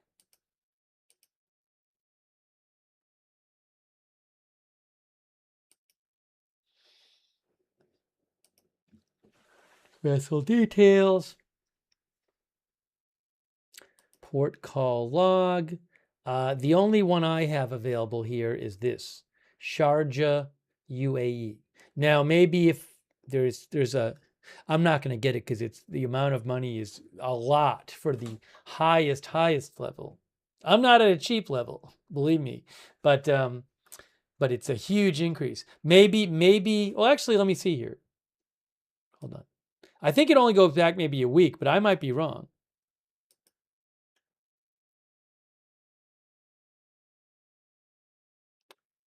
Rich Starry. What am I doing here? I don't know that it's any different. It just says 1. Just giving me 1. So, anyways, I'm not going to worry about that. But for what I have on my plan, I can only see the 1 port call at Sharjah. Oh, so look, I can tell you, it arrived at Sharjah on April 4th and it left Sharjah on April 13th. Okay. Solid Pixel says it does not have a destination port at the moment. It says destination, reported destination for order. I don't know what that means.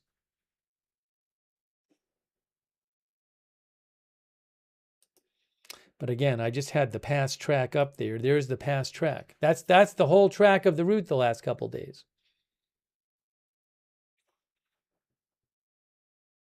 Thank you, by the way, to Holy Toads. That's so nice of you, Holy Toads. Thank you. Also, TE88 PFCR says, Occam's razor would deduce that the U.S. military had something to do with it turning around. Very possibly. It did. I wouldn't be surprised, but I don't know. Thank you, Jonathan Anderson, very much. Who says, how many orders of magnitude more than Iran are we spending on this? Iran just chills from defensive positions. We mobilized how much? JFC. Thank you also, Mary Kennedy. She says the blinking means something changed. Yeah, so again, the issue that was going on is even when I had a ship not selected, it would just keep blinking, which should not happen. It's not happening right now. So normally, you don't just see random blinking. We hadn't had that the last few days. When you have it not selected, when you have no ship selected, but it was doing this. I'm convinced it was acting differently today because I hadn't noticed that before the last several days.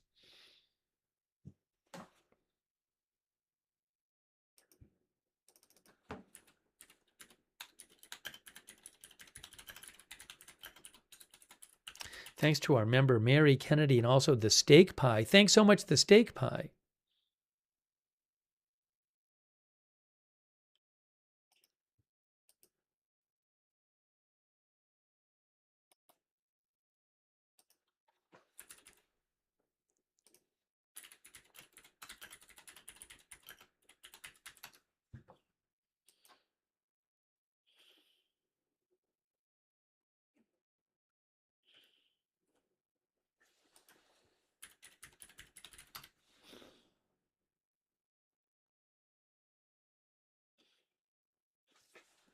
Hang on a moment.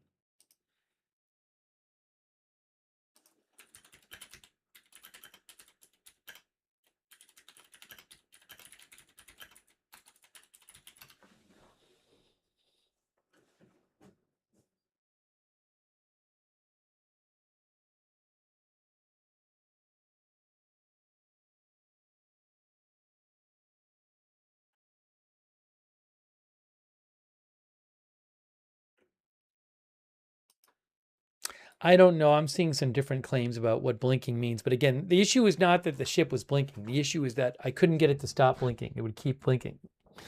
Even if I just selected no ship, one would blink. So I'm thinking that might be fixed at that point, at this point, maybe.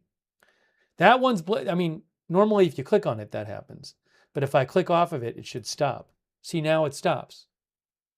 But the problem I was having is it then 30 seconds later, it would start blinking again. Let me read some more comments here and some.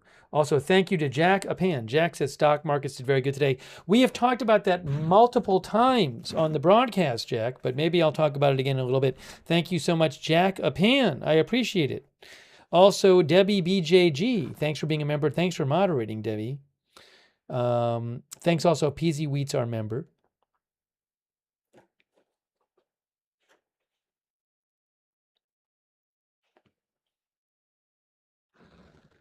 Warahan says, I'm glad oil went down today. It went down a bunch today.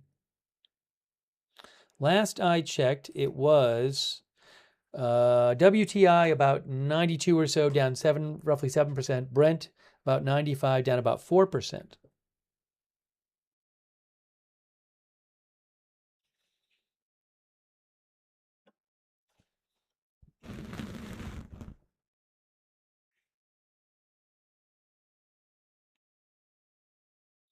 Thanks, Noel Gilliland, for watching. Magna Carta says, same old song, exhaust our military equipment so the weapons manufacturers get paid.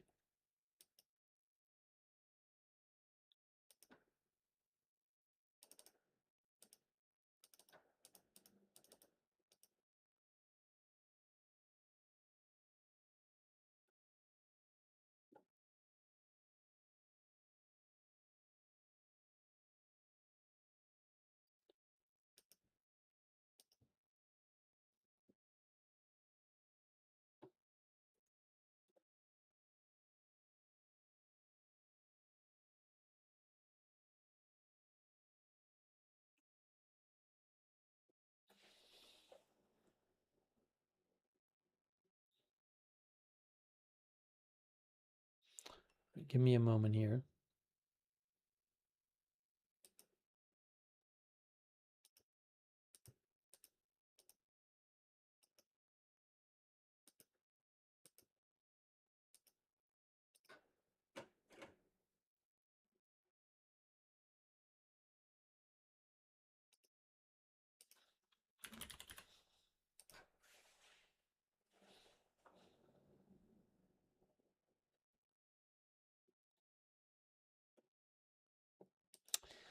See what The Economist says. The Economist has an article today, or yesterday. Donald Trump's blockade of Hormuz is a dangerous gamble. I'm not going to read the whole thing, but let me just try to get a feel. You can go read that, The Economist. Let me try to get a feel for what it's saying here.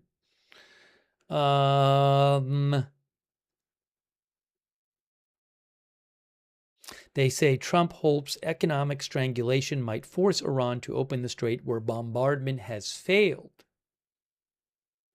They say The Economist says it's a dangerous gamble that could compound the global energy crisis and lead to fresh escalation. Again, as we've talked about, Iran has continued exporting its own oil, making, I want to say, about 2 million barrels a day during the war. So it stopped, this blockade stops Iran from selling its oil. The Economist says the aim presumably is to sever Iran's economic lifeline. In addition to anything else they might sell that they're shipping out, the aim presumably is to sever Iran's economic lifeline and force the regime to make concessions in peace talks. The Economist says that given the current oil levels in Iran, they have limited storage. They may be forced to curb production within 20 days of a full blockade. And then also they'll have no cash for imports. It could be, economically devastating if they have no cash coming in. But one expert that Economist talked to said that Iran had assumed that its oil exports would be disrupted. I mean, I certainly understand that, or going into this, Iran might think that the U.S. might try to stop it from selling oil. I mean, weeks ago, President Trump bombed Kharg Island and threatened to take over to stop the oil leaving Kharg Island, where 90% of the oil leaves from. So they've certainly known that could be on the table. That's true. Let's see here. So The Economist says back in 2020, when Trump tried to crush the country's economy, their crude exports dropped by about 80%, and Iran survived that. And this expert thinks that Iran could endure maybe 6 months of pressure by printing money, selling 100 million or so barrels of oil in floating storage off of Malaysia and China, and securing informal credit from suppliers of imports. So that importers, people who sell goods to them, would just, I guess, loan them money to buy the stuff still. All right. Now, 1/5 of its wheat purchases used to arrive from the UAE, The Economist says. Most of its maize comes from Brazil and Ukraine via ports in or near the Gulf. Some of that could be replaced by other suppliers. The bigger vulnerability is soya beans. Nearly all of Iran's animal feed and vegetable oil is made from imported inputs. Any disruption would turbocharge food prices. I don't know if that's being let through. I mean, the U.S. said that food could get through, but I don't know if they're stopping certain food products or not. Anyways, The Economist, in talking about this, said there's two big questions. One is the impact on two other big questions remaining. One is the impact of this blockade on energy markets, including in America. So, as we've talked about 2 million barrels a day now that Iran was putting onto the world market are no longer going on the world market because of this blockade. Okay, there's that. The Economist says the loss of the Iranian output alone is not catastrophic, but it compounds the far larger volume of Gulf supply of oil trapped by the largely closed strait. Okay. Let's see here. They think that if the strait the Economist thinks if the strait remains closed to the end of April, that could push Brent crude to $150 a barrel. Also, they say factor in the risk of Iranian strikes on Saudi, Emirati, and other Gulf production facilities, pipelines, and ports, and the possibility of attacks on Red Sea shipping by Iran's Houthi allies. And that suggests that a few weeks of a blockade would trigger another mighty price surge in oil. So we were talking about this before, this question of who can survive longer, Iran not being able to sell its oil, or how much damage will it cause to the U.S. and the world economically if the supply crunch of oil gets worse and worse and worse every day. As I mentioned, when the war started, there were a bunch of ships that were on the water that had already gotten out of the Strait of Hormuz that have been delivering those oil, but there's news stories about the last of those ships in the coming days delivering the oil, and then no more oil on the water waiting to be delivered. Another issue that The Economist brings up is which countries might be caught in a blockade.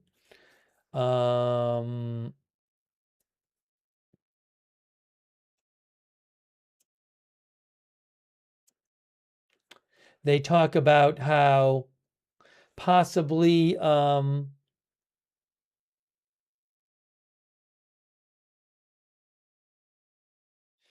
for example, China has bought a lot of oil from, I think China buys most of Iran's oil exports.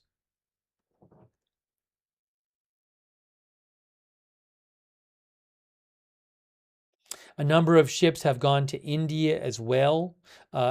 So let's see here. I'm trying to just get the basics of this. A number of ships that Iran has let through have gone to India. If President Trump can choke off Iran's hard currency and generate an economic crisis in Iran, while curbing the impact on oil prices and commodity flows,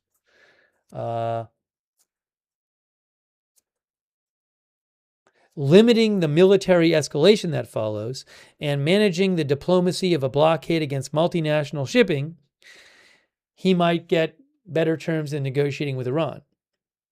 But The Economist says, but Iran's regime believes it won the first contest of wills with America, having survived in the war, hung on to its nuclear material, and kept a tight grip on Hormuz. It has reason to believe it can outlast Mr. Trump again, says The Economist.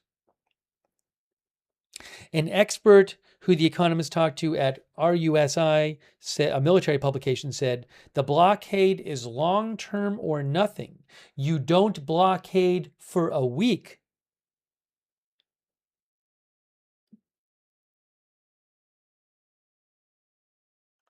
So, another question I would say is, will President Trump, let's say it's a week and a half from now and the blockade is still going, and Iran's just sitting there and they're saying, we're not going to give you what you want in the negotiations.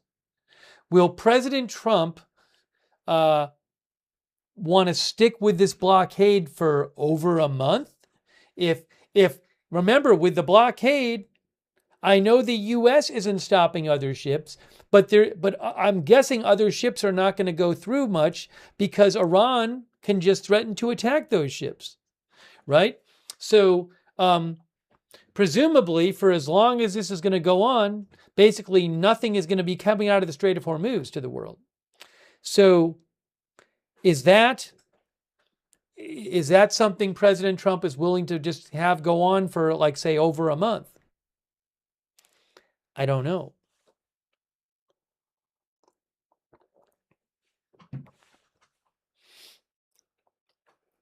Anyways, the article in The Economist, if you want to read it, is called Donald Trump's Blockade of Hormuz is a Dangerous Gamble.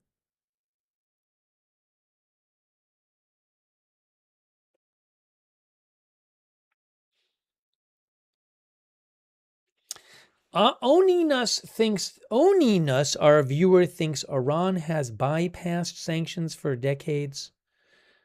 By bypass, you mean dealt with? So this blockade is nothing new to the IRGC? Because they're not going to be able, if you're talking about bypassing, this is not well, maybe you think they really can buy. I have doubts that, I don't know that they're going to be able to bypass this, like send out ghost ships or something with all of these U.S. resources there. But if you're talking about they've managed to, that's what the article was saying is, look, they've dealt with periods before where their oil sales were severely reduced and they've dealt with it and survived.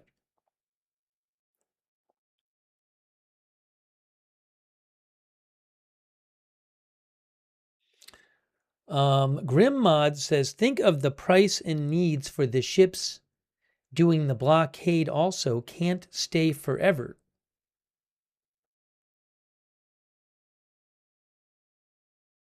I don't know how much the trade is replaceable by the Caspian Sea. One of our viewer was it Mod who mentioned that the Caspian Sea is to the north. There's no sign right now of the U.S. enforcing a blockade on the Caspian Sea, but I don't know how much that's really going to replace.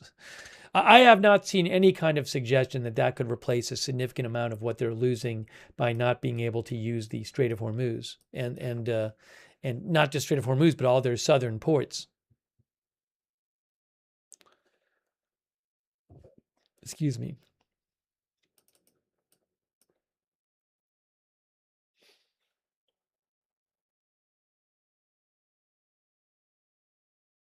Fat Cow says, so the ceasefire is holding really positive.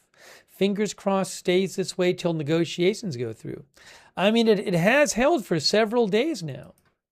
That's true.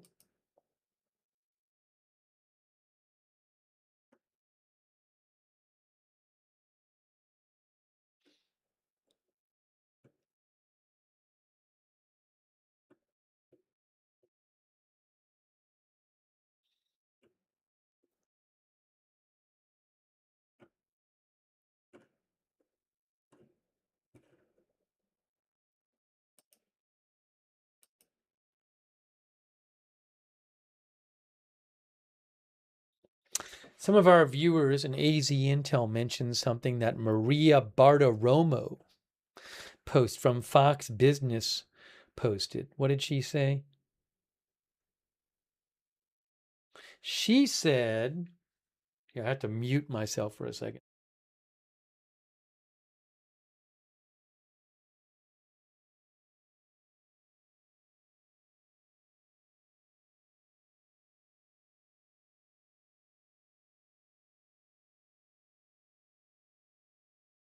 Maria Bartiromo says that she interviewed Trump, and I guess they're going to play it tomorrow. And she said to him, you keep talking about the war. You keep saying was. Is it over? And he said, it's over. That's what she said he said to him. I mean, I don't know what to make of that, but I'll post the link to that in the chat.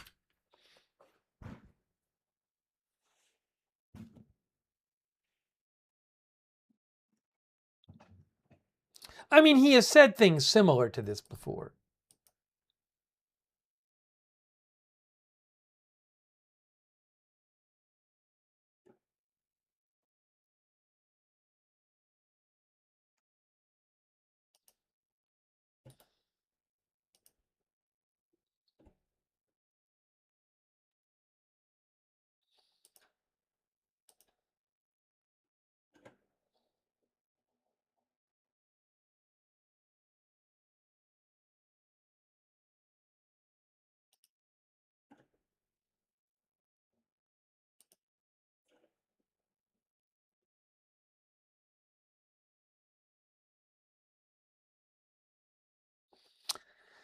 Press TV, which is Iranian state media, says Iranian and U.S. negotiating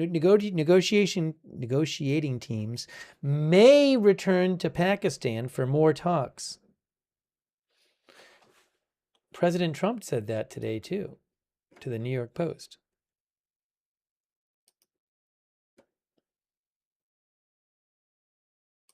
Are we going to watch J.D. Vance fly again to Islamabad, Pakistan? Will J.D. Vance even go?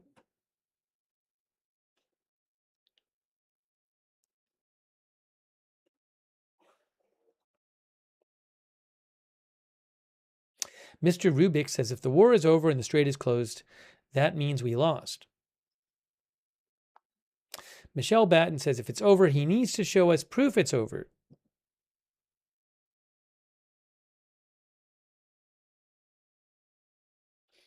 Mighty Mag says, if an oil tanker gets hit, it's going to be disastrous for the environment.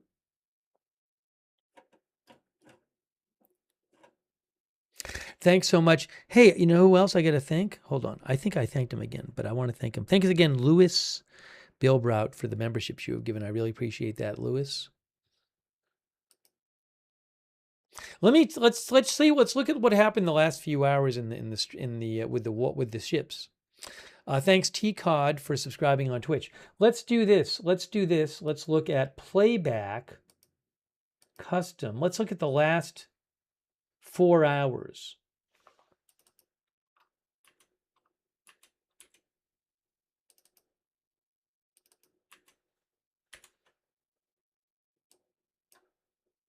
Now I have to zoom in to play it back. So this is going to be the last 4 hours, guys.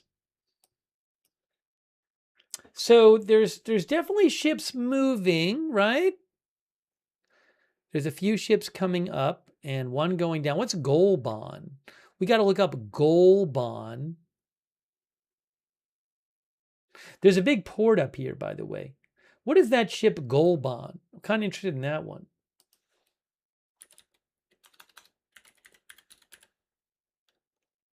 Golban is a container ship. It is an Iranian container ship. How about that? Reported destination BND Anchorage? What's BND Anchorage?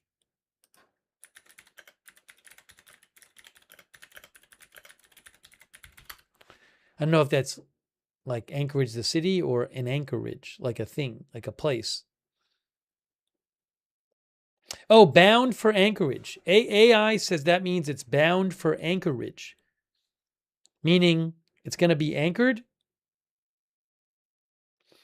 The current destination is the Anchorage area of the port it's approaching. I don't know what that means, practically speaking.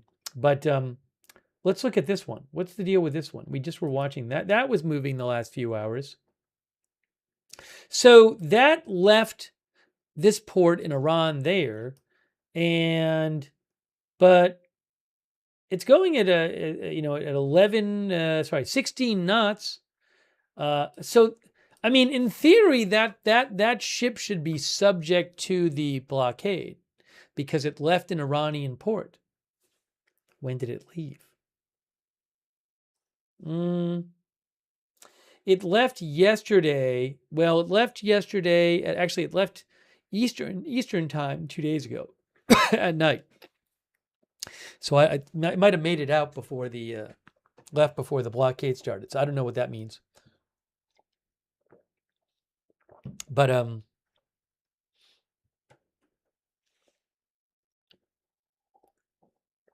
yeah, I know some humanitarian items are not blocked. We've talked about that. I don't know what's on this ship. Anyways, I'm sure the U.S. military is aware of it.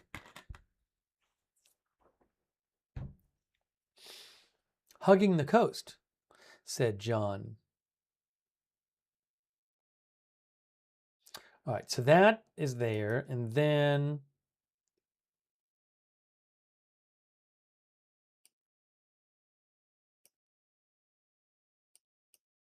what else?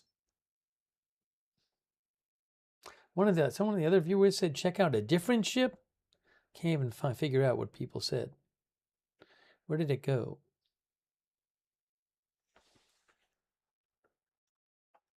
One of the viewers said all those ships are dropping anchor.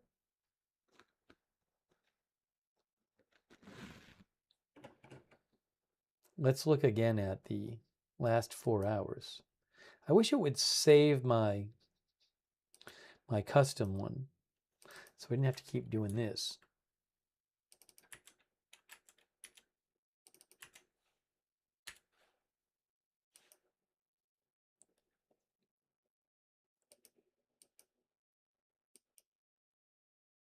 Again, this is the last 4 hours.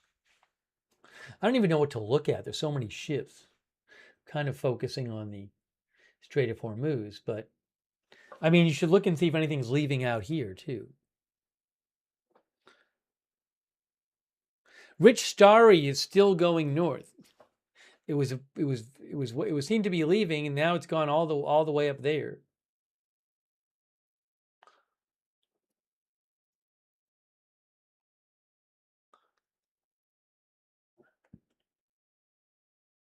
How about the one called Kashan, which is over? Yeah, look at Kashan. We should look at Kashan.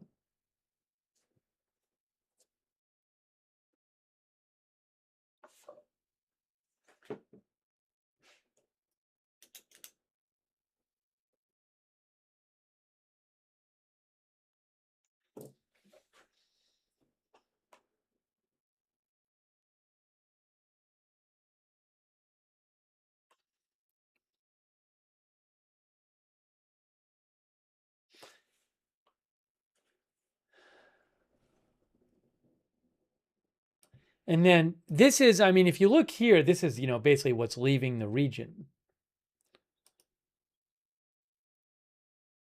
How about here? I mean, look at this. I don't even know what to look for here. I mean, there's definitely ships leaving the region here. But some of those might have been there before the blockade. I mean, what's Sea Creator, and look at all these ships. Compass, Sea Creator. Ooh, something's... don't even know what to look at. Red is tankers, green is cargo.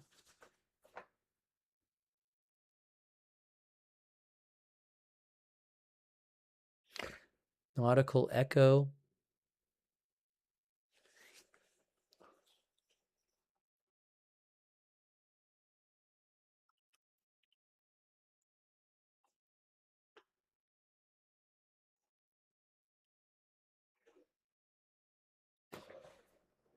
So I don't know if any of these ships came from Iran at all.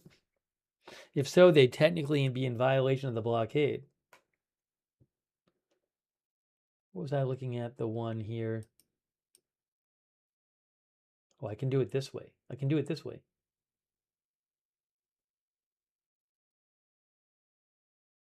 There's Sea Creator down there. I'm moving it back and forth.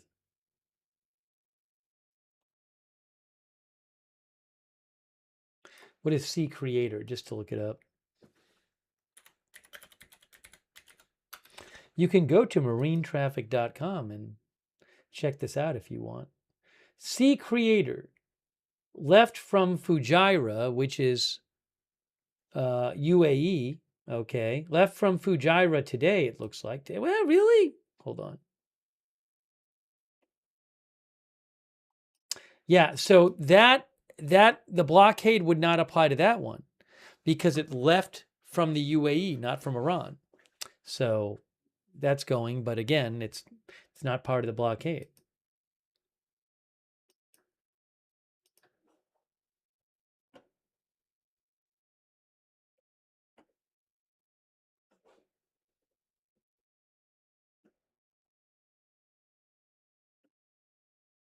Hua Chuang, somebody said. Hua Chuang container ship. Container ship that left.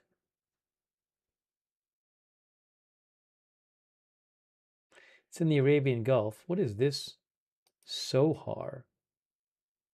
That's in Oman. So that one left from Oman, which again is not Iran. Yeah, the Hua Chang left from Oman. So that's not violating the blockade either.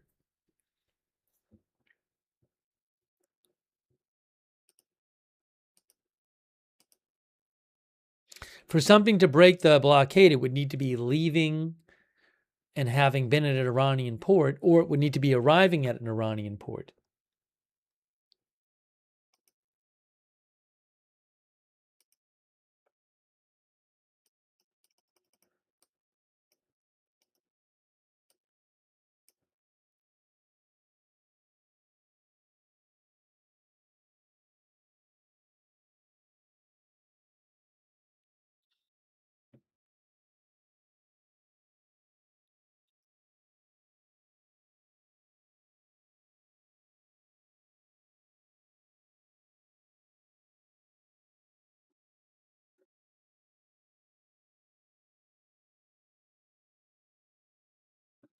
I do think it's reasonable to ask. President Trump seems to wants to get this done quickly and wants to get Iran to quickly, agree to terms. Is he willing to just kind of sit back and for a month let Iran be blockaded and not sell oil? Or is he going to want results sooner than that? It's a good question. I don't know. Someone else just mentioned the stock market. We'll have to talk about that again.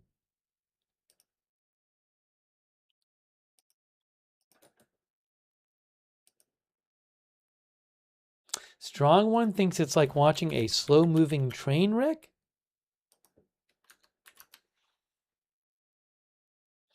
Right. So now Tormented Tantalus says, I wonder why Iran's response to the blockade has been relatively minimal, if anything has been done at all. Right. I think that's a good question. I mean, Iran doesn't seem to be launching attacks. They could, in theory. So it's a perfectly good question. There's various reasons you could think of. I don't know, if Iran, one answer would be if Iran thinks that over time, the shortage of oil is going to really start impacting the rest of the world's economies worse, they might think, well, you know what? If they want to let us sit here and not be attacked while the oil crisis gets worse day after day after day, then fine. Maybe they figure we can always, launch some sort of strike in the future, but why not we wait? I'm just throwing out different reasons they might be thinking of it. I don't know that Iran is willing to sit there for a year and have their oil blockaded, but maybe they think they won't have to. It's a good question, though.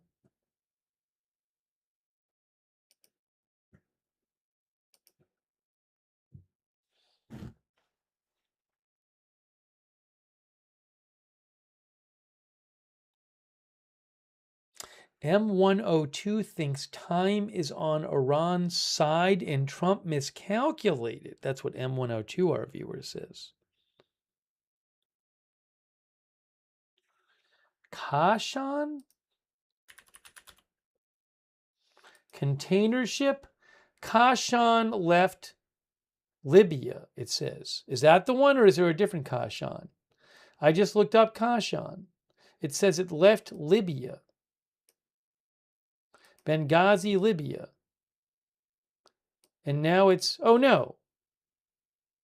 Why did it say that? Clearly it did not leave Benghazi, Libya. It seems to have left that. Well, I don't know why it said that. Hold on, let's see. That seems to have left an Iranian port. I agree with the viewer. Let's see.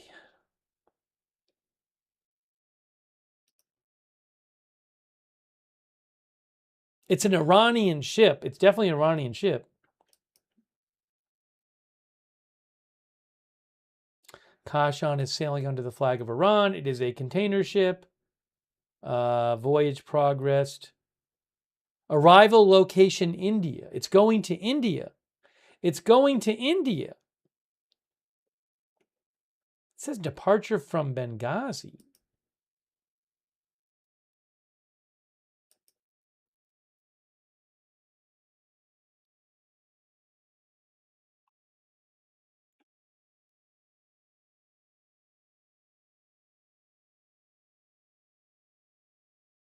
I'm not sure about this one, but it is an interesting point that it says it's going to China, and it says the past track does say that it was in Iran.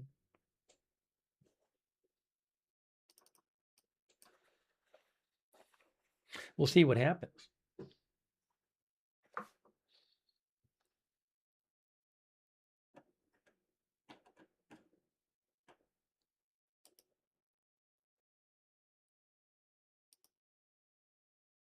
Maybe it'll get stopped. One moment here. One moment here.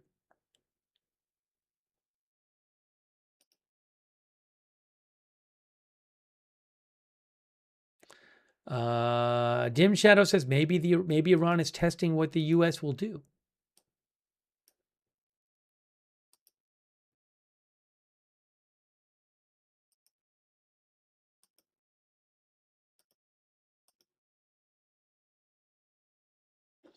Thank you, Will Smith.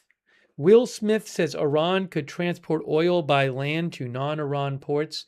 Will, we talked about this yesterday. I am not aware of any kind of remotely competitive alternate way for them to sell lots of oil. We talked yesterday about how flying it is not cost effective. Putting it on trains, I think you'd need, we looked it up yesterday, but talked about the problem with, like, if they try, I mean, China buys most of their oil, but like the train gauge is not the train track width is not the same all the way to China, I believe. And also just the amount of trains you would need to replace a tanker is enormous. So again, I'm not an expert on this stuff, but I have not seen any kind of evidence or reporting that says there's any kind of viable alternative that would allow them to sell a lot of their oil.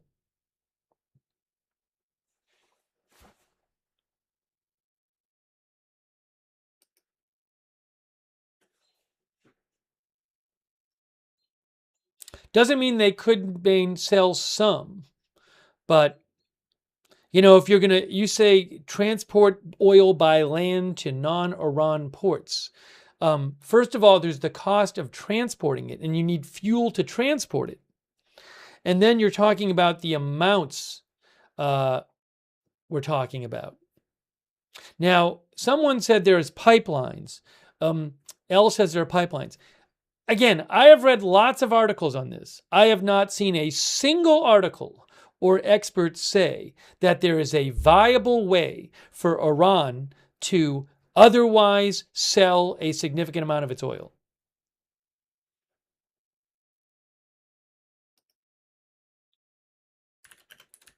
And I would think if there would, it would be mentioned.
Gemini AI, I asked it, it talks about how there's, like, for various possible routes, there's no high volume pipeline available.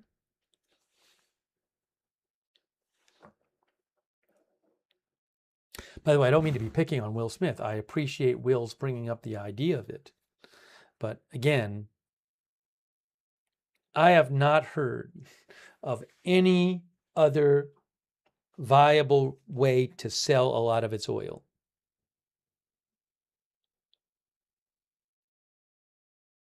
Thank you so much, Will Smith. The Bearded Texan gave 50 people memberships. Wow, that is super generous of you. The Bearded Texan over on YouTube. Please thank the Bearded Texan if you got a membership from the Bearded Texan. Wow.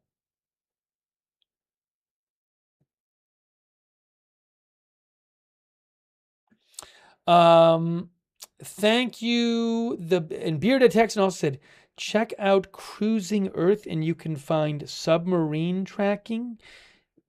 Is that true? USS Columbia attack submarine off coast of Oman? Is that true? I would think that the US could hide its submarines if it wanted to hide them. I would think. So I would think if something is publicly trackable, then it's I can't imagine that's not intentional.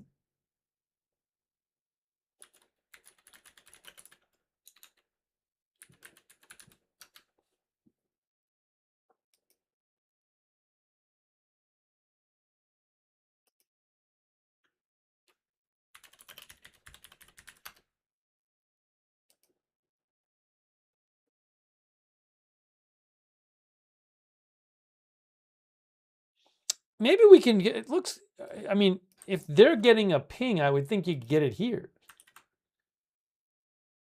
Doesn't say it there. If you want to look, the website Cruising Earth claims that the USS Columbia is off of the coast of Oman. I cannot confirm that information. And it's a submarine. But you can, if you want, take the Bearded Texans recommendation and look it up there. I'd have to look into it more.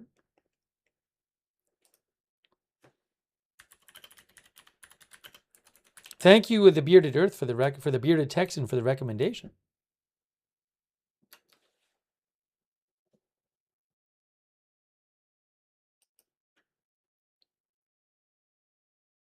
It actually comes up on this site called, I don't know about these sites. The site called shiptraffic.net claims it's there too. I didn't find it on marine traffic though, so I don't know.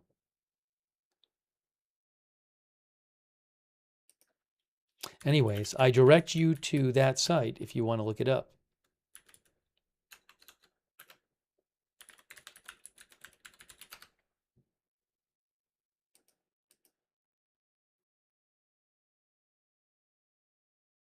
I will say this. I went to a different site that says it was off the coast of Oman 2,900 days ago.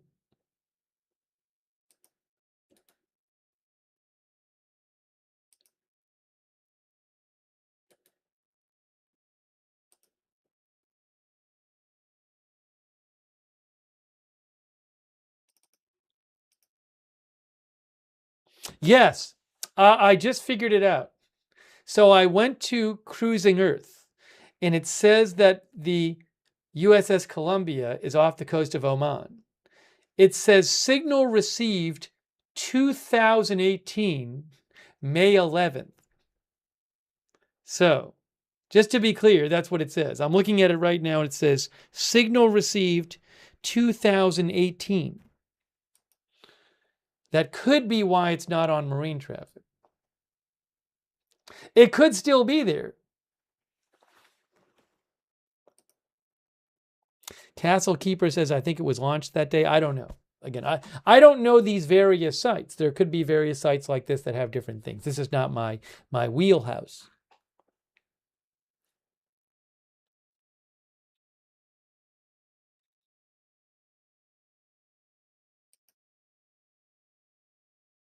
Again, thank you so much, the Bearded Texan. That was really nice of you. Thanks, TE88PFCR, who says it's not a blockade of the Strait. That is true. It is a blockade of Iran. Thank you so much, TE88PFCR, for all your support.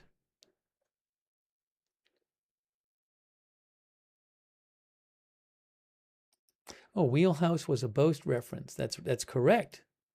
Thanks for pointing that out.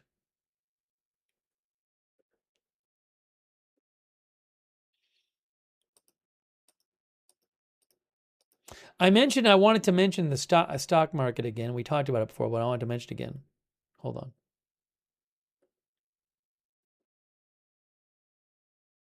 Oh, the U.S. blew up another alleged drug boat. Another one. They blew up another. This is happening a lot lately.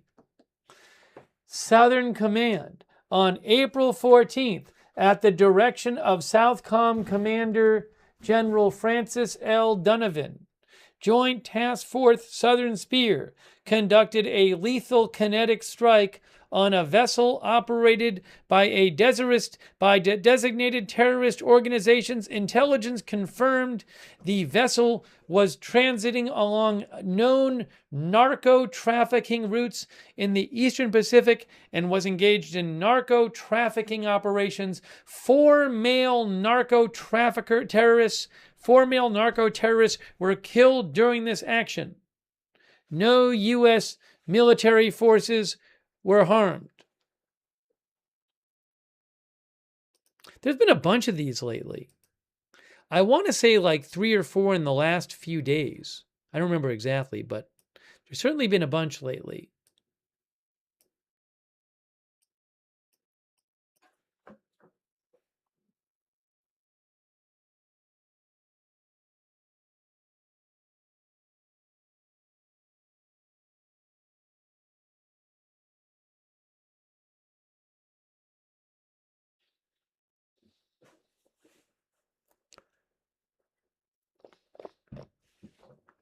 Okay. So I just wanted to let you know about that.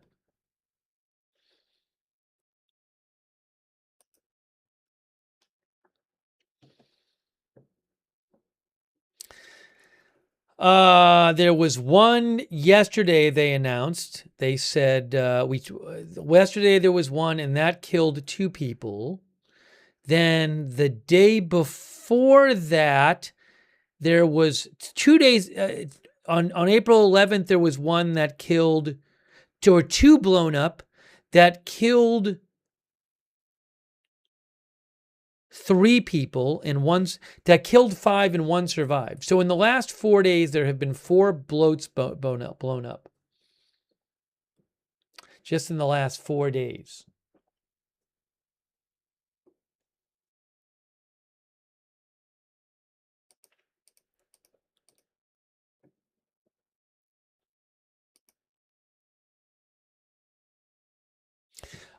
Let's talk about the stock market for a second, but first I want to shout out our moderators. Hi, Cowboy Bob. Thank you. Cowboy Bob, there was no Cowboy Bob, there were rumors of a car bomb attack in Tehran. I have posted multiple posts about it on my X account that I shared with people here a short while ago, where a couple of Iranian state media outlets said that it was, one said it was a homemade sound package. The other said it was 2 homemade explosive packages that exploded. They said there were no serious injuries, minor damage, they said. And one said 3 lightly injured. So, and they showed pictures of cars with some damage, but I have not seen any pictures of a car exploded. So the best I can tell you is what Iranian state media said. If the details are not that, I have no other reliable report saying that. You can go to my X account at Lookner, where I posted those reports from state media. Thank you so much, Cowboy Bob 5301. And also Lewis, I think Louis Bilbroud has given 40 or 50 memberships today. Wow, that's so generous of you. Luis just gave 20 more memberships to people in the YouTube chat. Please thank people if they gave you a gift membership or gift subscription. So nice of them. Thank you, Luis. So generous of you. I really appreciate that. I'm sure the chat does as well.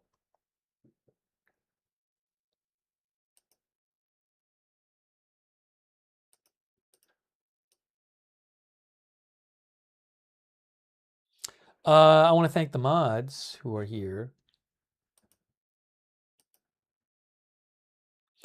Beth Mythical and Leslie Ladyhawk and Ruth are all here moderating. Debbie BJG is moderating. Thank you.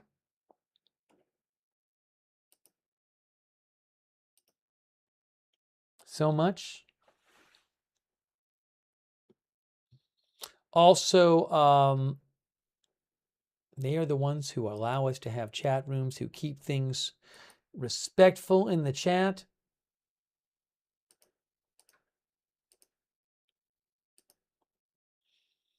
On Facebook, Charlotte Webb is there. Kay Lowry Body, thank you for moderating over there. Paul Anderson, thanks Susan Priest Buchner for subscribing over on Facebook.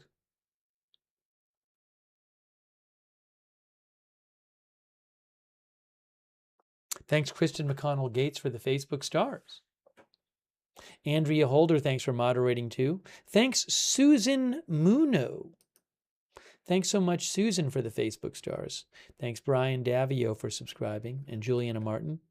Also on Twitch, huge thanks to our moderators there.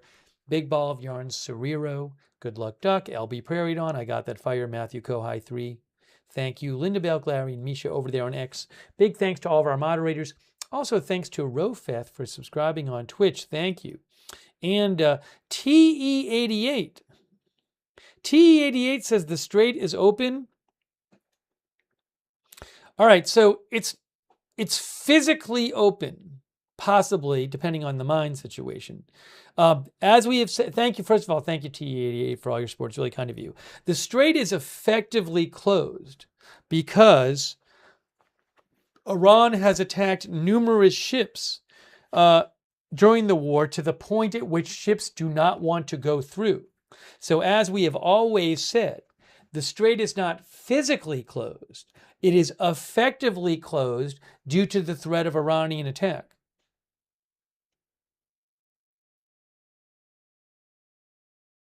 So if you're saying it's not physically closed, you are correct. But I have never said it was physically closed.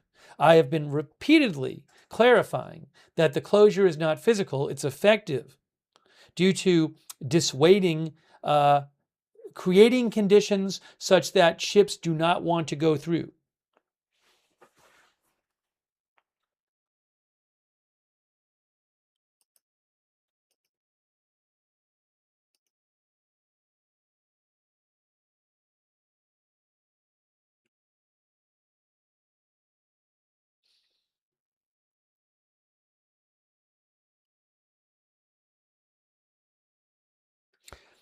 Here's something about the stock market today. Wall Street rallies on renewed hopes for U.S.-Iran talks earnings boost.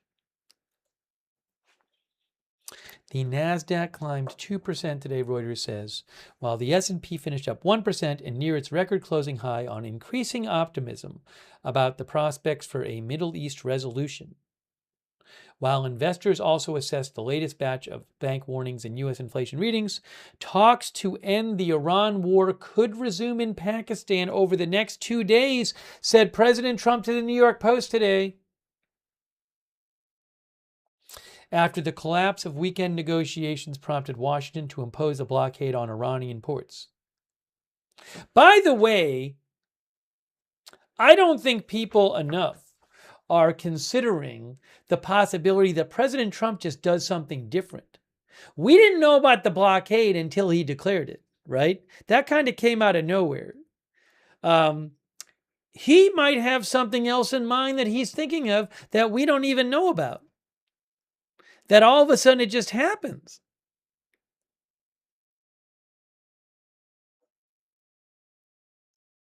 I wouldn't assume he's just going to sit there and wait a month for blockade. He might have something else he's thinking of.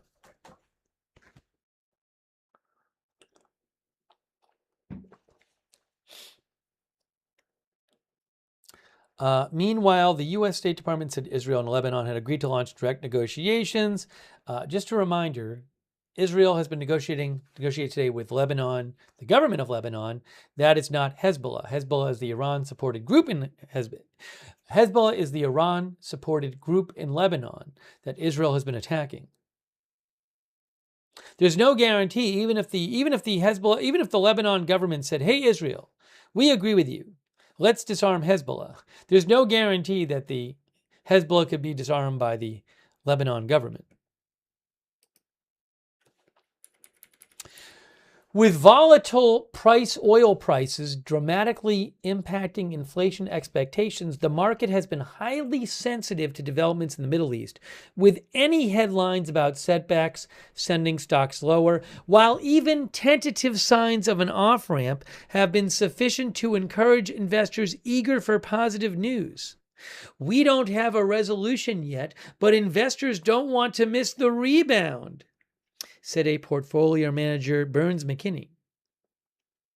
Meanwhile, today's inflation data provided some encouragement as U.S. producer prices increased less than expected in March, as the cost of services was unchanged. Ameriprise market chief Anthony Saglimbini says, the market is kind of moving past this peak uncertainty. There's been a lot of uncertainty in the market, whether that's coming from the Iran conflict, AI disruption fears, inflation concerns, or Federal Reserve policy concerns. Markets are starting to walk away from some of the worst case scenarios for these events. And because valuations have improved over the last couple of weeks and months, investors are buying the dip right now.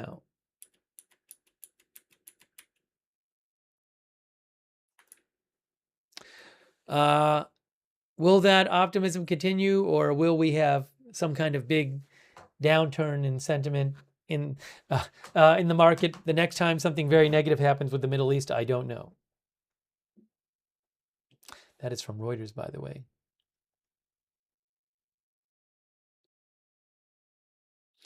James T says, dips get bought, my friend.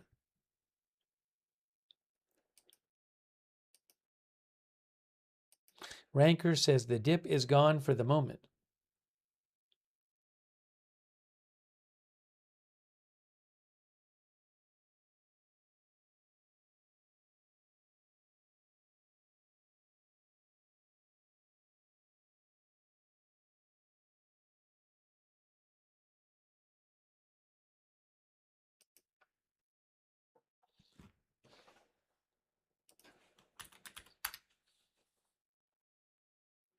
Our viewer, Wannabe Slav, says tomorrow can be totally different again.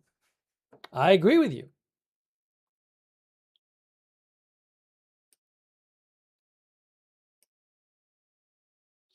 The Washington Post says, Trump says Iran talks may resume this week, but opposes enrichment compromise. President Trump said today that peace talks may resume over the next 2 days in Pakistan, but he was not pleased with the offer of a 20-year suspension of Tehran's nuclear enrichment program made by J.D. Vance.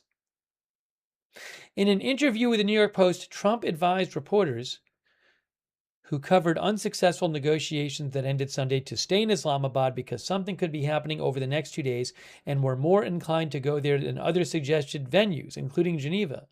He did not say whether Vance would continue to lead the negotiating team. I've been saying they can't have nuclear weapons, Trump said of J.D. Vance's offer, so I don't like the 20 years.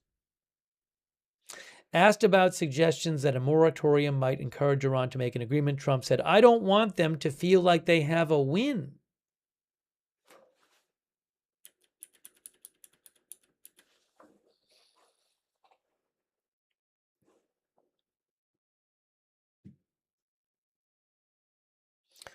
Calling Tehran's refusal to promise to never have a nuclear weapon the sticking point that led to the failure of the negotiations, Trump said on Monday he was confident he would prevail. We agreed to a lot of things, but they didn't agree to that, he said of the nuclear pledge. I think they will agree to it. I'm almost sure of it. In fact, I am sure of it. Trump has long said, Tehran has long said it has no intention of producing a nuclear weapon. The supreme leader who was killed recently, long ago issued a fatwa or ruling against it, and the country's current leaders appear prepared to repeat the decree as many times as necessary in efforts aimed at ending the conflict. But what Trump is really talking about is his demand that Tehran give up all elements of a nuclear program that would enable it to build a bomb if it ever changed its mind, including the capacity to enrich its own uranium and the sophisticated centrifuges that allow it to do so. J.D. Vance's 20-year moratorium offer was confirmed by two people familiar with the matter who spoke on the condition of anonymity to discuss the sensitive talks. Iran reportedly proposed an enrichment suspension of 3 to 5 years. Each refused the other's offer. If relinquishing its nuclear program is Trump's red line, keeping the nuclear program is Iran's red line, says the Washington Post. Tehran maintains that its membership in the Nuclear Non-Proliferation Treaty allows it to enrich. Although the treaty does not spell out such a right, it does not expressly prohibit it. A former secretary of the U.S. Army who now heads the Nuclear Threat Initiative, Christine Wormuth, said, a big challenge for the Trump administration is that for the Iranians, the nuclear enrichment program has been so central to their cause for so many years. It's part of the whole regime identification, a source of national pride, and it's been held up as one of the reasons why the public has to endure economic privations. She said, the concern I've had since the latest war began is that administration pressure will convince the Iranians of the necessity to rush for a bomb. And while Trump may believe he can pressure them into submission, most of the current leadership are survivors of the brutal 8-year Iran-Iraq war fought decades ago, and they seem to have very high pain tolerance, she said.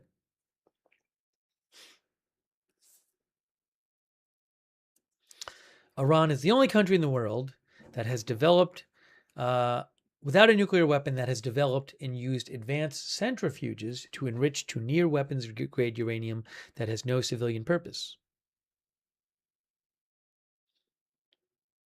Iran's around 970 pounds of highly enriched uranium is now believed, says the Washington Post, to be buried in canisters beneath the rubble of underground storage facilities bombed by the U.S. last June. Many nuclear experts estimate it could take Iran up to a year to convert fissile material into a warhead, while others said it could be done, provided Iran has the know-how in a matter of weeks. See, this is something quite interesting, right?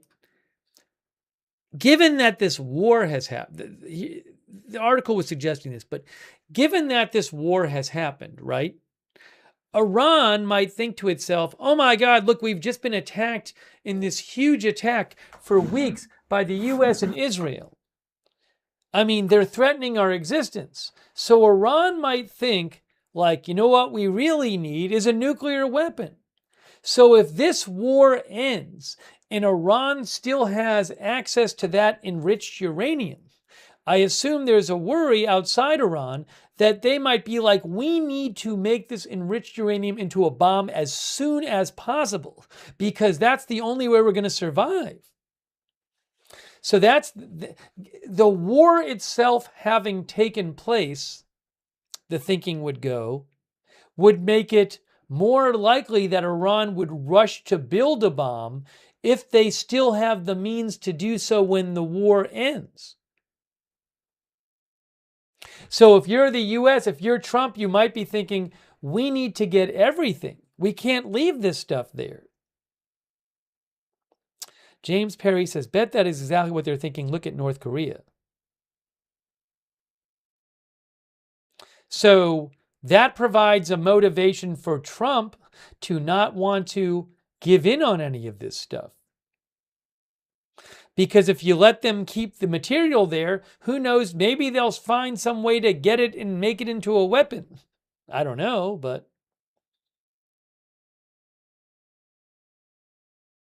But the material is reportedly still there. President Trump says it's there.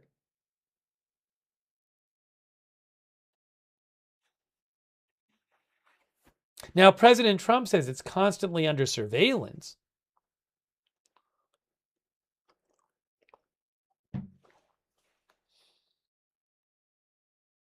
But it makes it, I would think it makes it harder for the U.S. to just say, okay, well, war is over.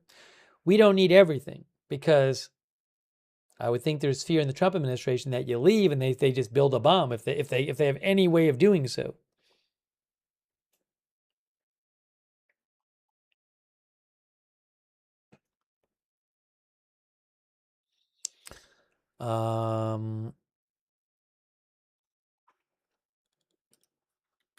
Despite Trump's assertion that Iran must end all enrichment forever, J.D. Vance reportedly proposed a 20-year enrichment moratorium with all kinds of other restrictions, People Familiar said.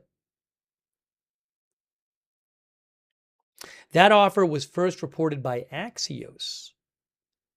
That proposal, rejected by Iran, was reminiscent of the 15-year moratorium that was signed as part of the deal negotiated under the Obama administration in 2015. President Trump withdrew the U.S. from that agreement during his first term in office. Neither the highly enriched uranium nor the centrifuges that produced it existed at the time of the initial agreement, and that agreement prohibited them. Under that deal, Iran was allowed to continue enriching uranium up to 3.67% in limited amounts for research and medical purposes. Any it already possessed above that level or in excess of the limited quantity was to be diluted and stored or shipped out of the country. It now, again, apparently buried in rubble, has about 900, close to 1,000 pounds of uranium enriched up to 60%.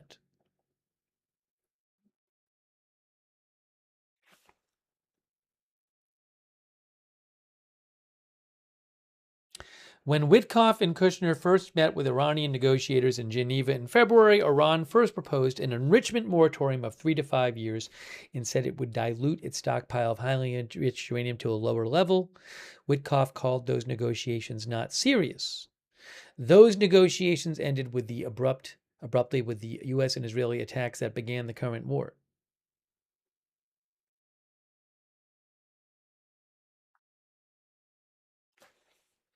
So we'll have to see President Trump saying today to the New York Post that he wants a permanent, he doesn't want a moratorium on enrichment, which is temporary. He wants it permanent.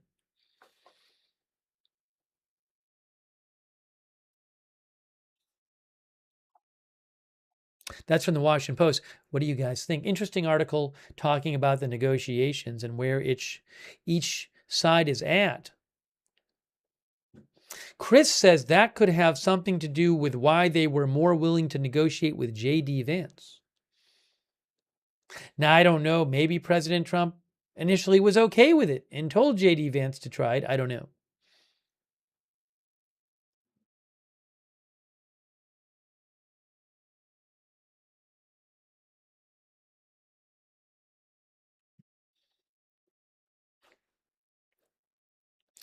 Marquez von Hintenow says you cannot negotiate with this regime. You can only pay them. So it will happen. There will be a deal. Thanks to Will Smith for your support. Will says Iran stalling until midterm, so Trump is muzzled. Now that's a long way away. Midterms are about 7 months away. That's what Will Smith thinks. Thank you, Amelia, one for you. You never know. Amelia, one for you. Thanks for being a member. Amy McCune, thanks for being a member.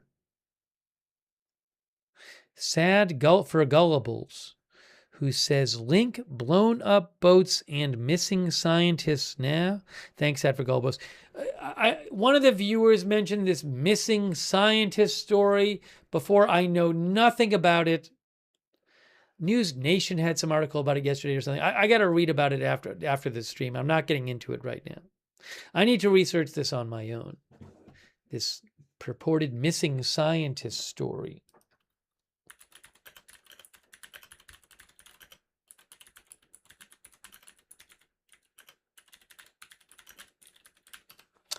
Thank you, though. Thank you very much to Sad for Gullibles 1. Also, Haruna Q. Thank you, Haruna Q. Thanks also for the memberships. Ty Lurker. Ty Lurker gave 5 people memberships. Please thank Tyler if you got a membership from Tyler. Also, thanks to Sonia Christie, our new member. Sonia Christie B. Thank you so much.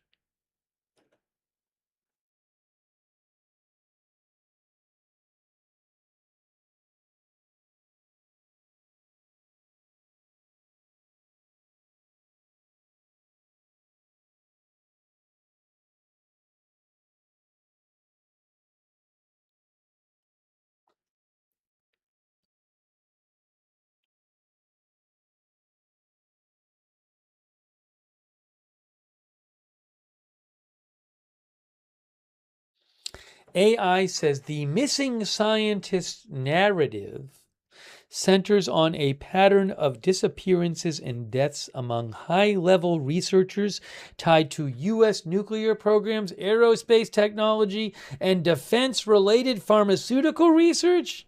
Again, I'll have to look into this later. I know nothing about it.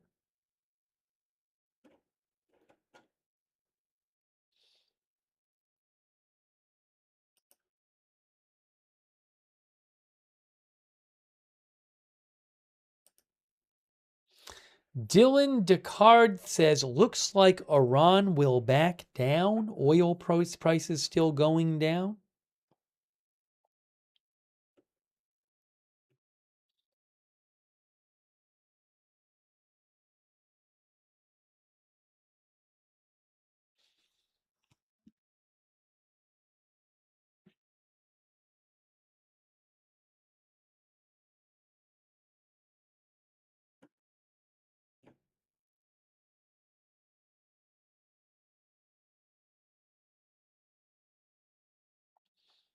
Oh, what is this here? I think Reuters has a new report.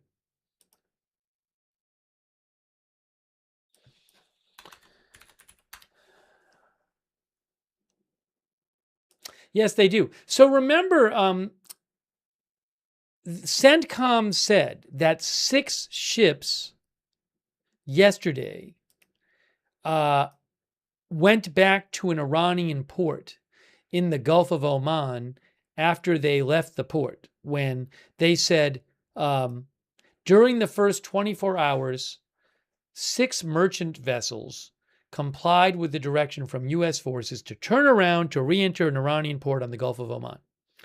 Now, I don't know if this is part of those 6 ships. Shout out to OSINT Technical, who mentioned this story. Reuters says a U.S. destroyer interdicted, basically stopped, 2 oil tankers attempting to leave Iran Tuesday. Oh, that's today. That's today. That's not yesterday. This sounds like a news story because it's today. A U.S. official told Reuters that a U.S. destroyer stopped 2 oil tankers attempting to leave Iran after the block. Well, no. Now I'm confused. It says on Tuesday. I mean today. That would mean it's new. The ships had left Chabahar port on the Gulf of Oman and were contacted by the warship via radio communication. It is unclear whether any further warning was given. The disclosure adds further details to Trump's blockade, which aims to pressure Iran and to end its effective closure of the Strait of Hormuz.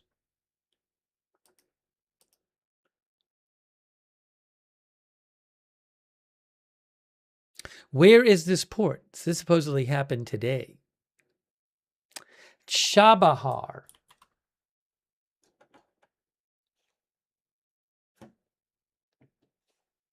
Where's Chabahar? Can we find Chabahar? I'm sure I can find it eventually. Let me look it up and then I'll show you on the map where it is. Chabahar is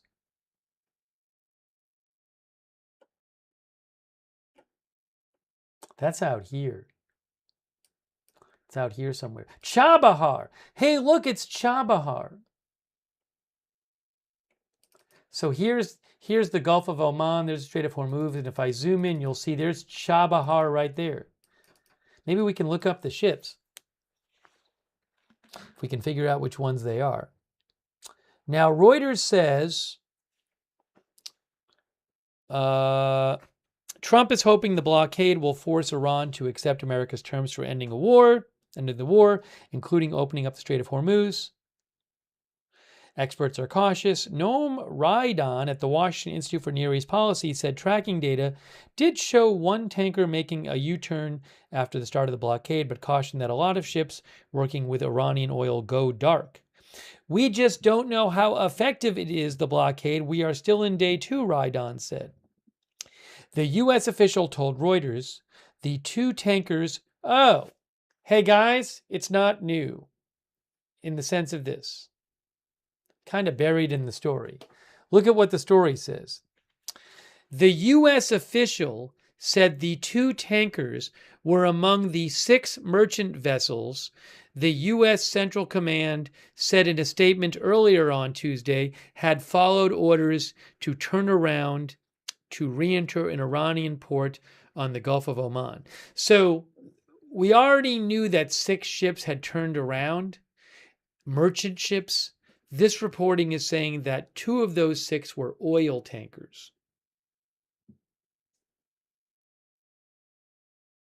So it's not in addition to the 6 we had heard about. It's 2 of the 6 we heard about from CENTCOM. But CENTCOM didn't say they were oil tankers.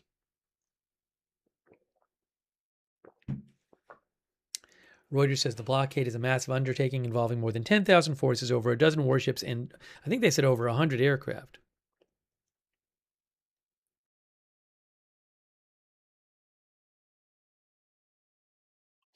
The analyst, the expert that Reuters talked to, said to expect likely Iranian retaliation if the blockade succeeds and lasts for an extended period, noting Iranian threats to strike 3 Gulf states that host U.S. forces in Iran's past attacks on ships were in the testing period, said Radon.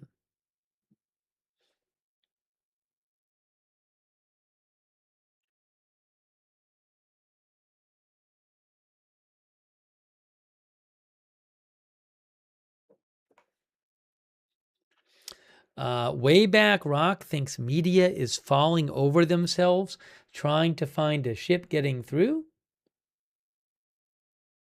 I don't know that one ship getting through would be a particularly big deal, by the way. I have a hard time thinking any ships are going to get through myself, but you never know. I don't know if, where's the tanker? Maybe this is the tanker. Let's look at past track. No, that wouldn't be the one that turned around, it doesn't look like. I was trying to find the 2 that supposedly turned around from Chabahar. Well, how about this? One of these? Maybe just one of these. Past track. That did not turn around. So it's not, oh, maybe. It was there. And then it went there. This one might have turned around. I don't know, but this is one that left Iran. And then it goes over here. And then it starts turning this way. But then it got down here and it turned back this way. This could have been this one here. Which one is this? Let me know which one I'm looking at. The Bavan bunkering tank. What's a bunkering tanker? I don't know. What's a bunkering tanker? That could be one of them that turned around.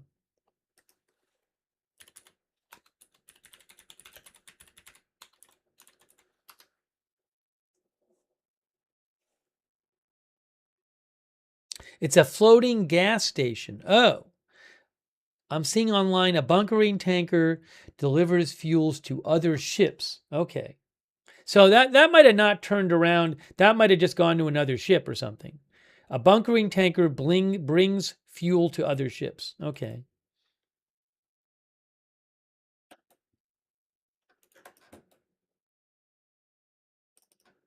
I'm just trying to check the tankers here to see if I can find one that recently turned around. How about this one? How about this one? That doesn't seem to have recently turned around. I mean, maybe we're missing. You never know. It could have, and we're just not seeing it on the track. There might be all kinds of stuff we're not seeing on the tracking. I don't think I can find any of the ones that turned around. How about this one? Nothing's coming up on that one. Anyways, Reuters says 2 of the ships that of the 6 that had been turned around announced by CENTCOM were oil tankers.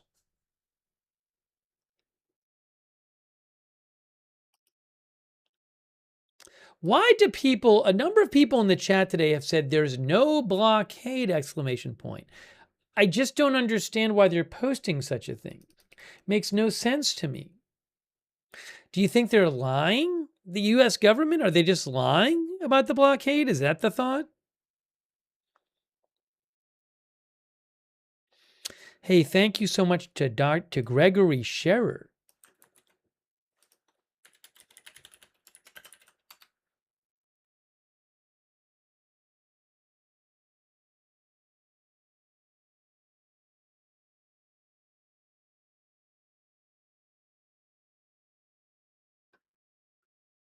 Gregory says, where is Dr. Benton Quest when you need him?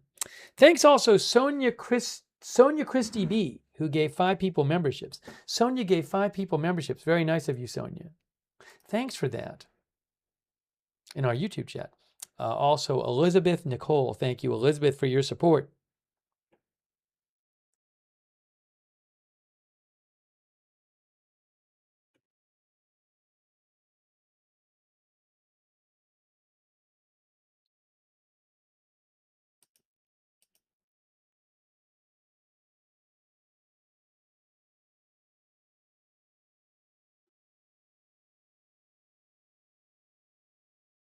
So will there be, President Trump said in the next 2 days, there could be negotiations with Iran, right? I mean, in Pakistan.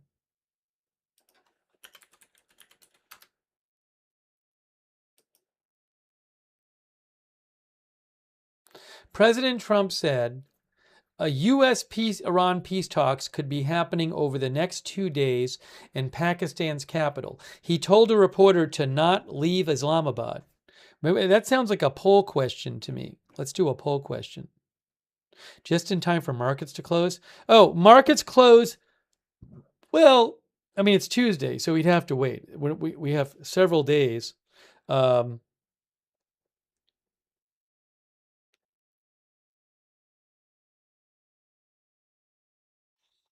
We have several days until markets close. But all right, President Trump said U.S.-Iran peace talks in Pakistan could happen in the next 2 days. So the question is, will there be more talks in Pakistan? More U.S.-Iran talks in Pakistan in next 2 days? Yes or no? That's going to be the question.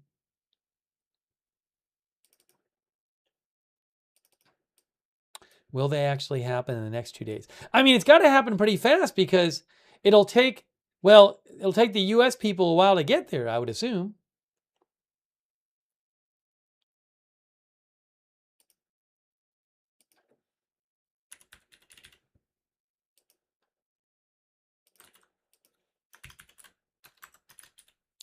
Okay, I'm posting the poll.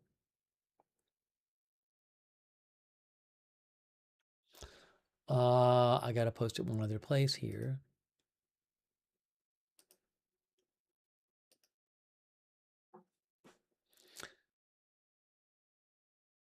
Zinc Man says, don't think it'll happen. Hold on.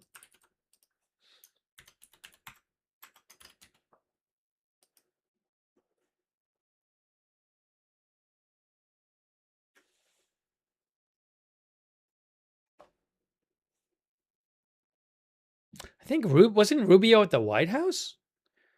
Wasn't Rubio at the White House today? Am I wrong?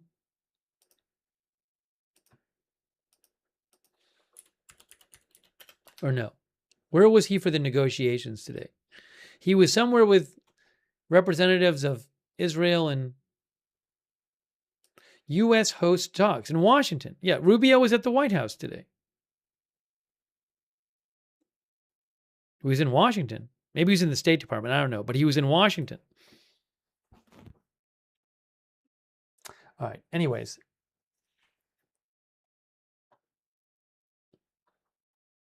Let's look at the poll results. But first,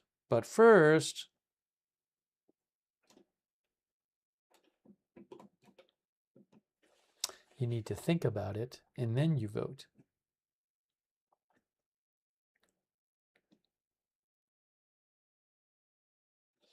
Okay, let's see what people said.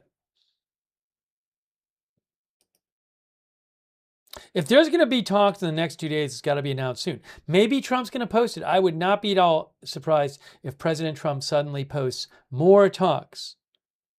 What if he posts more talks? That could happen at any time.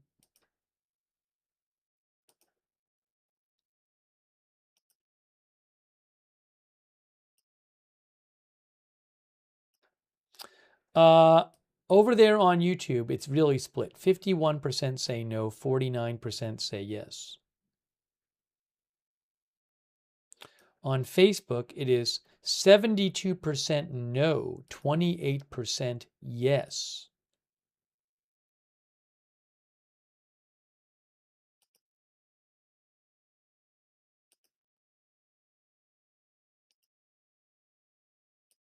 On Twitch, it is 54% no, 46% yes. You guys are divided.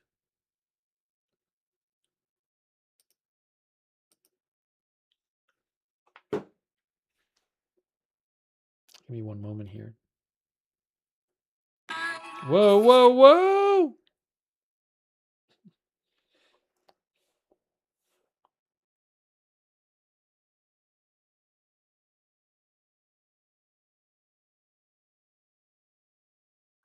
Okay. Now,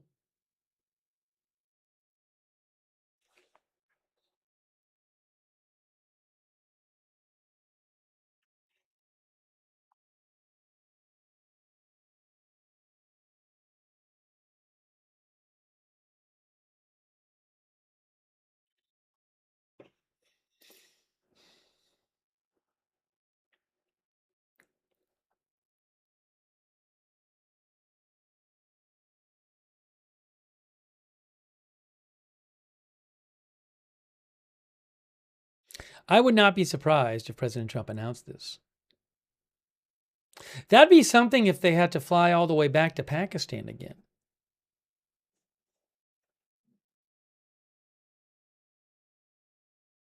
Someone mentioned oil prices. Currently, we are at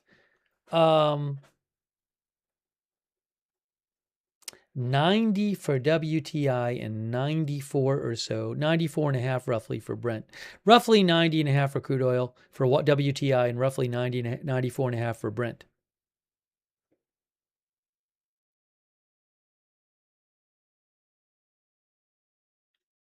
About a week ago, you had WTI over 110.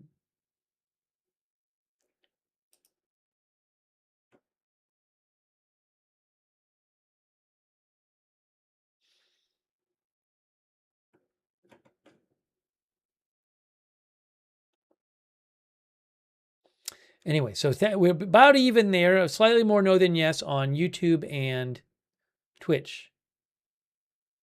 So you're split. I have no idea, but that would be interesting. It'd be interesting if they all go right back there. It seems pretty quick to go right back. Maybe we'll be showing the Pakistan live shot again. Then what if they go back and then it doesn't work again? Thanks to Anonymous Gifter on Twitch, by the way. Thanks to Rofeth. All right. What was it on Facebook? Facebook ended up 69% no on Facebook. What am I working at? Didn't we look at this before? Somebody said look at the Elpis tanker.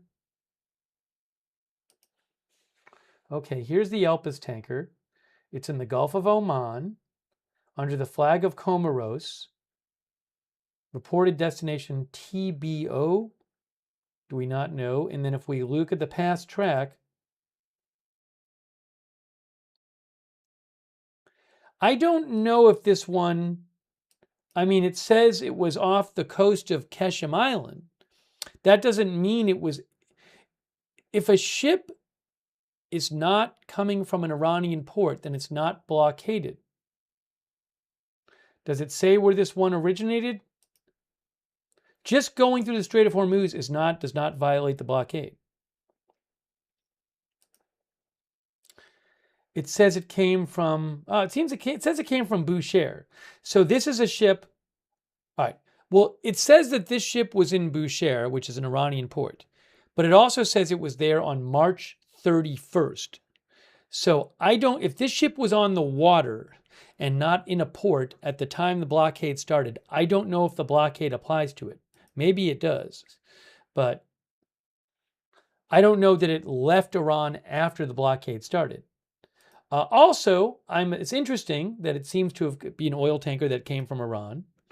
But I'm guarantee this was 10 hours ago. I guarantee you the past track is 10 hours ago. I don't know why we don't have a track update for 10 hours, but I will guarantee you that the U.S. is aware of this ship.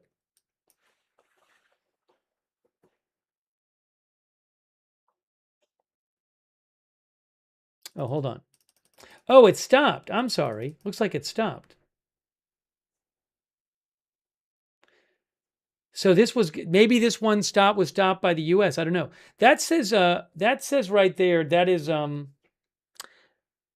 a long time ago though. That's April 14th. So the last track on this is 10 hours ago. It looks like it was heading out and maybe it got stopped. I don't know. Sorry, I missed that before. You can see it just kind of stopped. So it might have gotten stopped. I don't know. But the last track, it was not really moving, and it was about 10 hours ago. Maybe it did. Maybe it got stopped. Elpis says it was sitting off the southeastern coast of Ketchum Island for some time, even before the blockade was announced. Dom Machine says Elpis has not left the building. All right, I'm going to have to start timing people out. From now on, if people say there's no blockade, I am timing you out because it's ridiculous, and I don't think people in the chat want to hear that. So I'm going to personally time people out who say that.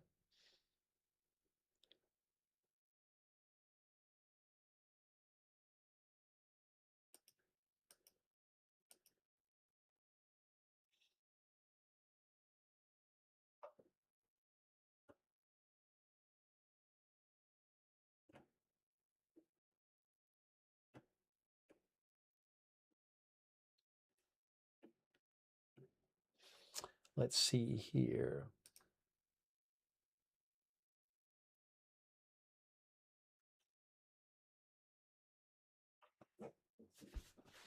Teresa says, we were watching Elpis yesterday. That's why I was looking at it.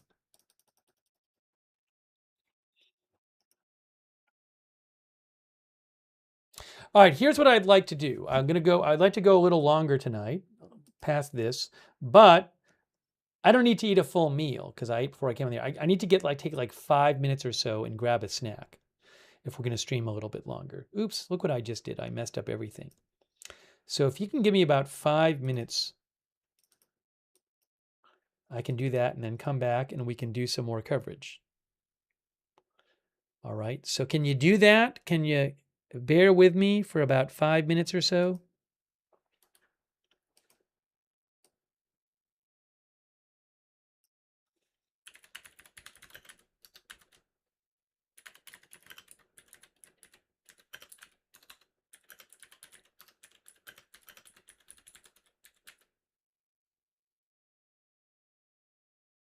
I don't want to say 5 and have it be longer. 5 to 10 minutes. How's that? 5 to 10 minutes. That should be a good estimate. If I see anything happen in those 5 to 10 minutes, I'll just come right back on the air. But otherwise, all right, so hang tight. We're coming right back. And I'll see you in just a couple minutes.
Hey, thanks for your patience. Those who are still here after my break. Okay. I saw a couple things while I was on the break. Hold on a moment. Okay, now.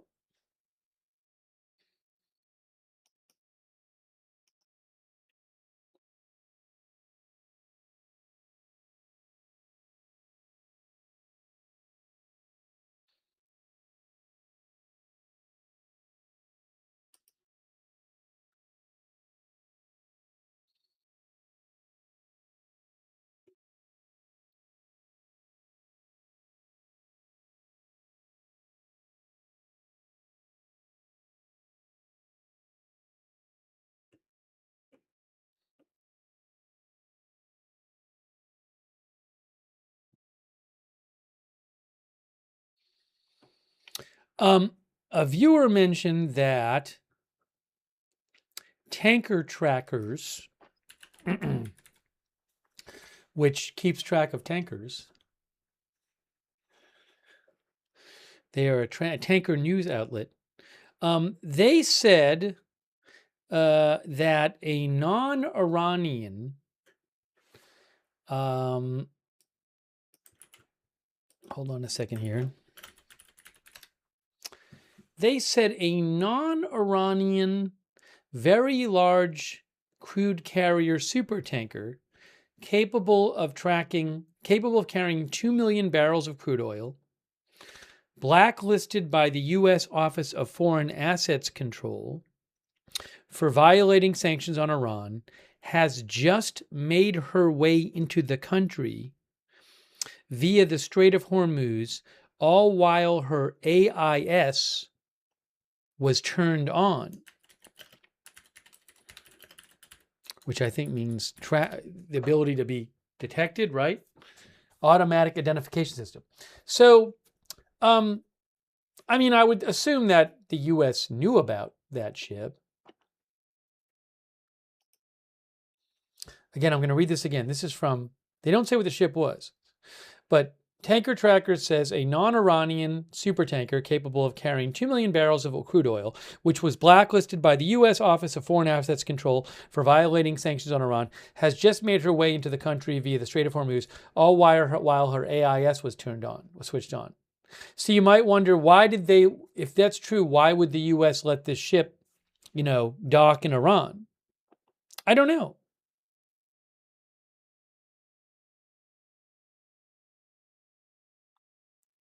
I can't imagine it snuck through the blockade.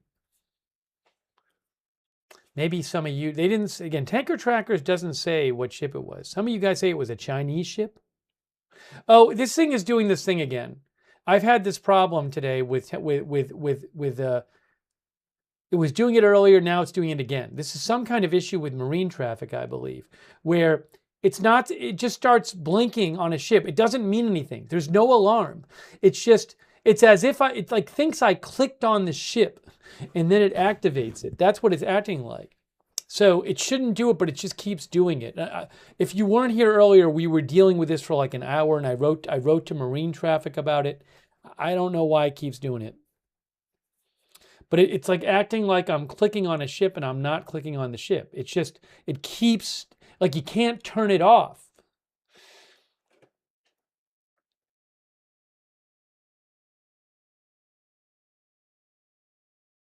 Anyways, I'll talk to them about it more. But we've been doing this for days. Yeah, look at this. See, it's the same ship. Again, we've been doing this for days and not had this issue. And it doesn't matter what ship I click on. So it's not the ship itself. I did. Guys, I've tried. I've clicked off the screen. I click off the screen now. I just did it and it'll start again. I've tried the fixes. I talked to I will deal with it. I can't fix it right now. So just, if somebody asks in the chat, just tell them it's nothing. It's a problem with the site. I already cleared my cache and cookies. I've done it. Already did it. Yes, it is rage bait.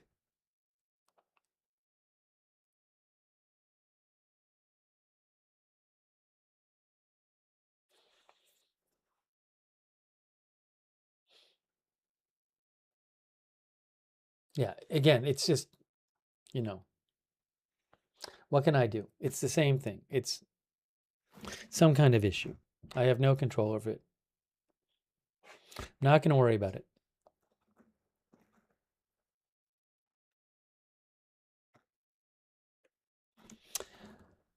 I don't know which ship it is that Tanker Trackers is talking about. Let's see if somebody said what ship it was.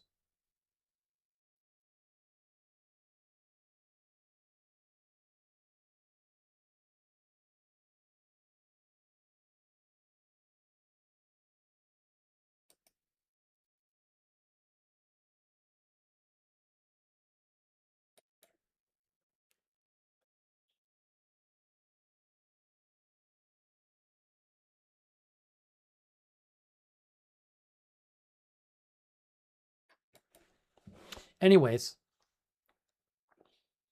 I don't know.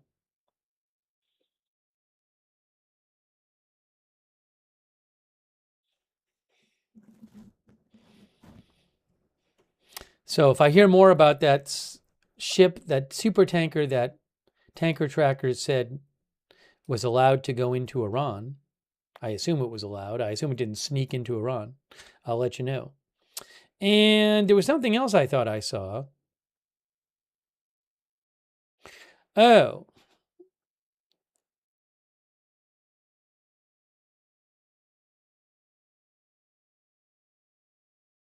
Sorry.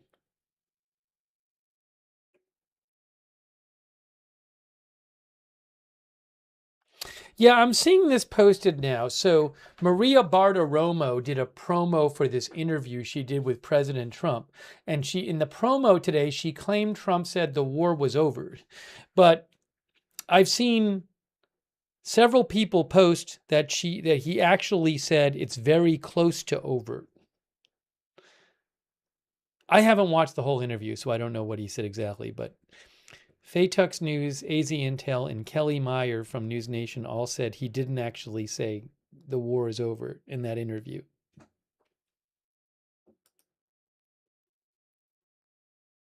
Oh, she posted it herself. Well, she posted earlier something about it. Anyways, I haven't watched it. I haven't actually seen that he said the war is over. So I would not assume that that's true that he said the war is over. I would have to watch the interview. Faytux News says, per Maria's own transcription, what he said is, I think it's close to over. But maybe he said it so I haven't watched. Again, I'd have to watch the whole interview. I haven't watched it.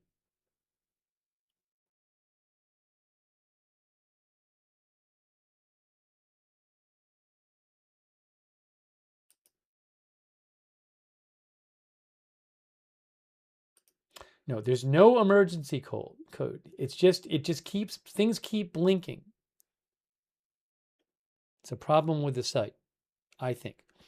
U.S. Central Command said, U.S. Navy guided missile destroyers are among the assets executing a blockade mission impacting Iranian ports. The blockade is being enforced impartially against vessels of all nations entering or leaving coastal areas or ports in Iran. A typical destroyer has a crew of more than 300 sailors that are highly trained in conducting offensive and defensive maritime operations.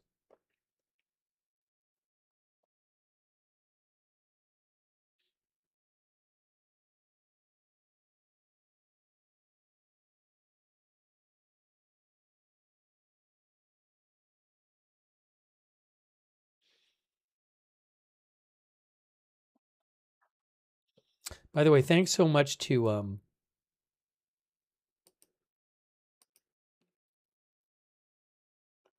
Mary Kennedy. Thank you, Mary Kennedy. I really appreciate it. Mary, thank you so much. And I see your note, Mary. Thank you. And J.S. Morley. Thank you so much, J.S. Morley. And also Jasper Axelrod. Thanks, Jasper Axelrod. Rez 58811. Someone else mentioned this movie, Countdown to the Looking Glass. No. Someone else mentioned that a couple days ago.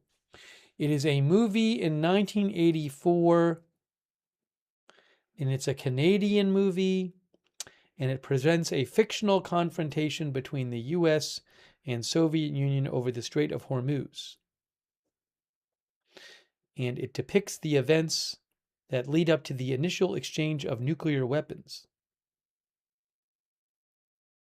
Maybe I have seen it. I don't think I have. It's made up to look. Oh. Unlike Special Bulletin and Without Warning, it is not a simulated newscast. Anyways, if you want to watch it, it's called, I was just reading you from the Wikipedia description. It's called A Countdown to the Looking Glass. Countdown to the Looking Glass. I've never seen it. I have seen, there's a British movie which is good, which is kind of like The Day After, but it's a movie about a nuclear war starting. I forget what that's called. That one is Threads. Threads, isn't it Threads? Yeah, Threads is a good movie, 1984. It's not a, joyful movie. People are saying Threads in the chat. Yes, Threads. You can look that one up. Dino Nuggy says it is traumatizing.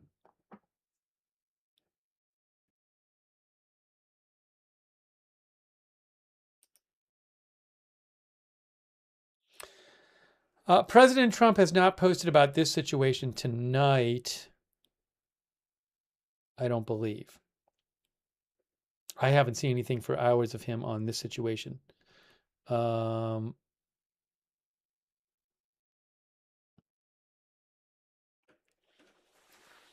you never know when he's going to post. A number of our viewers have seen Threads.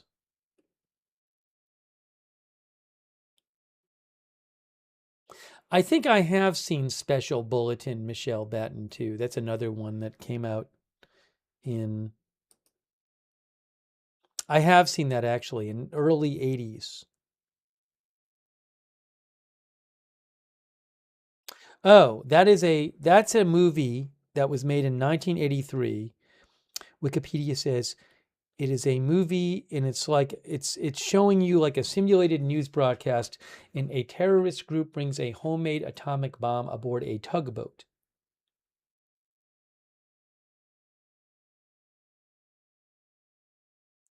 Anyways, that's called Special Bulletin.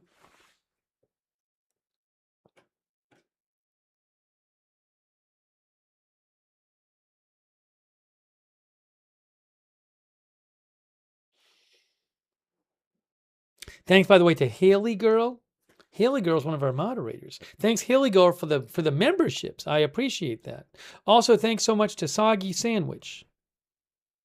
Thanks, Soggy Sandwich. I guess I should say this quickly. I didn't even want to say it, but I've said before, many times people will say in the chat, "Happy birthday."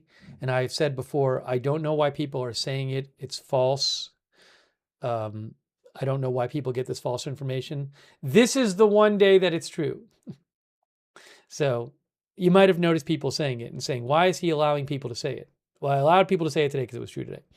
So again, not making a big deal of it, but in case you noticed, a lot of people have been posting it in the chat. And that's why I have not been, that is why I have not been calling out people on it. You're allowed to say it today as opposed to any other day. So thank you for your birthday wishes. Okay. Thanks, Red Girl, for the membership as well. And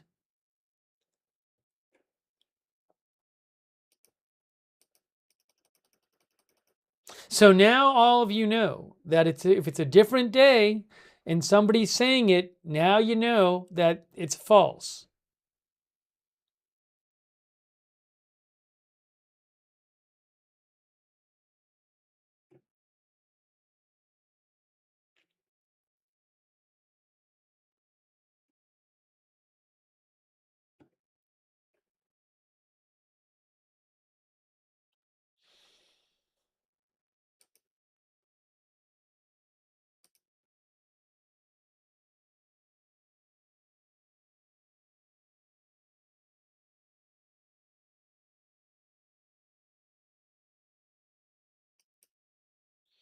The Wall Street Journal is reporting tonight that European countries are drafting a post-war plan to free up Hormuz without U.S. But the plan would only come after the war, and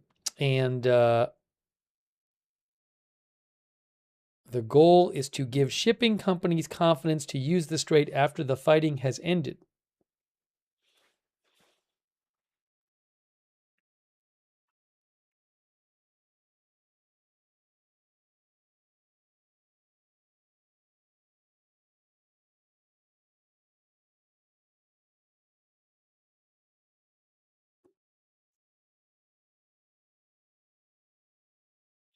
The plan would include a demining operation because Iran has reportedly mined parts of the waterway. It says it's a long and time-consuming process, the Wall Street Journal. And then the final aim would be for regular military escorts and surveillance to give shipping companies confidence it's safe to transit the strait.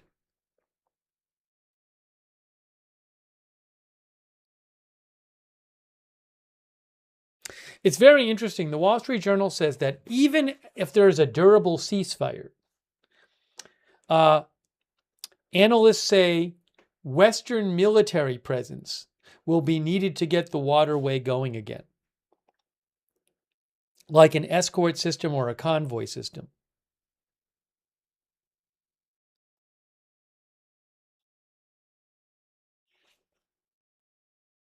Very interesting. Anyways, you can read about that in the Wall Street Journal.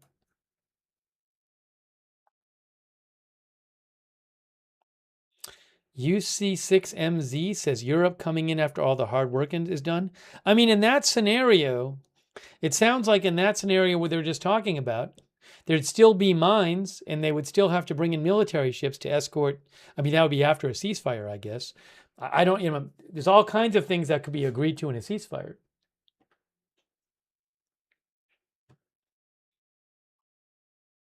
You could also imagine a ceasefire in which Iran promises not to fire on ships and they would have good reason to stick to it. Because maybe they would get certain things that they would give up if they fired on a ship, like sanctions relief or something.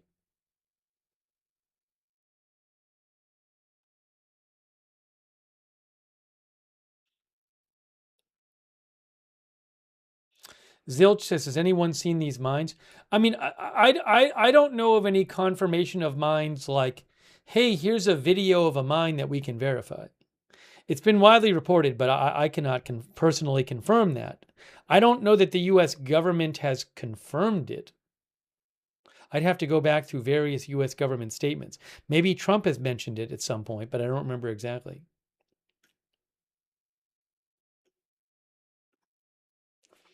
Thank you, by the way, to Sherry Bertrand. I really appreciate it, Sherry. And Arash Tavakol, who said, thank you. Arash, I think Arash is Iranian. Thank you, Arash. Also, Jay Bagwell, thank you. And Magna Carta. And John Turpin for the memberships. Thank you. Also, JJ's Digest. Raisback, thank you. And Andrew Schlegel. Also, thanks so much. Steve Otten gave 20 of you memberships in the YouTube chat. That's really generous of you. Make sure you thank Steve. He gave you a membership. Red Girl gave a membership too. Thanks, Red Girl. Gave a couple memberships. Thank you. And also Blogi and Haroon Aq. Thank you.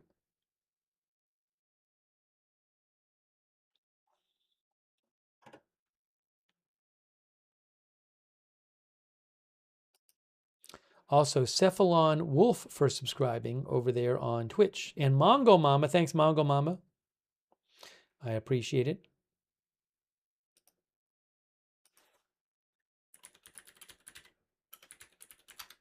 And IK Sirag, thank you. And Eric Johnson, thank you as well. I appreciate it. Thank you.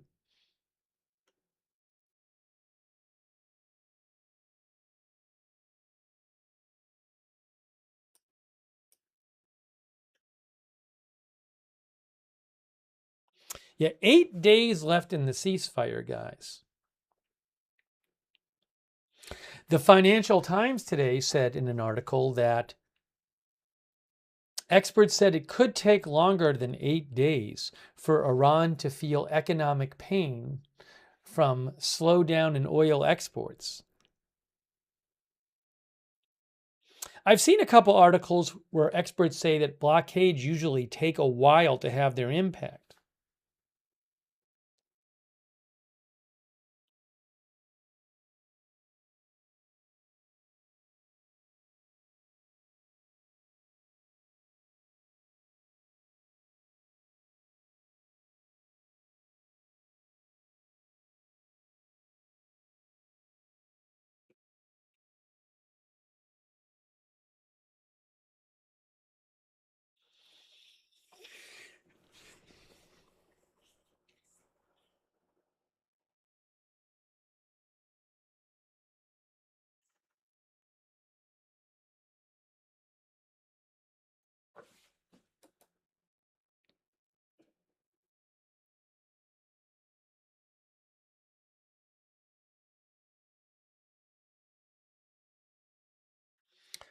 Daniel Fletcher says, what will deadline Donnie attempt in 8 days?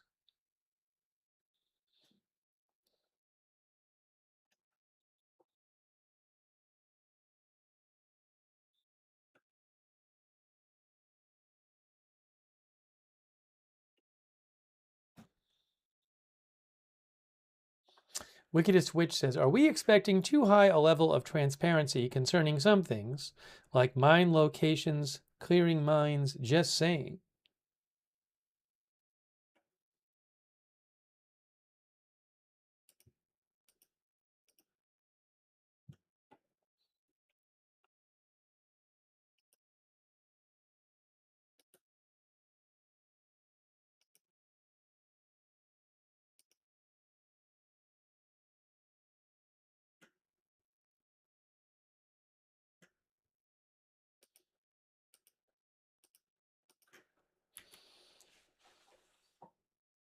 Hang on.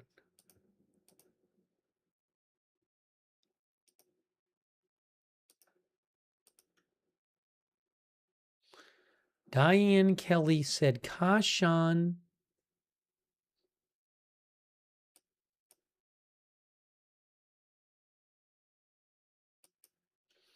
is not an oil tanker, it's a cargo ship. I don't know if I talked about, I might have talked about it before and just misidentified it. Kashan container ship.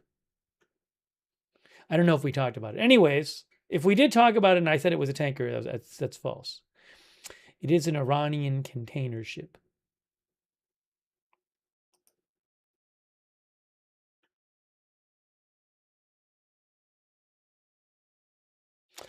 I think we must have discussed this before, but were we saying like we don't know what the deal with it is?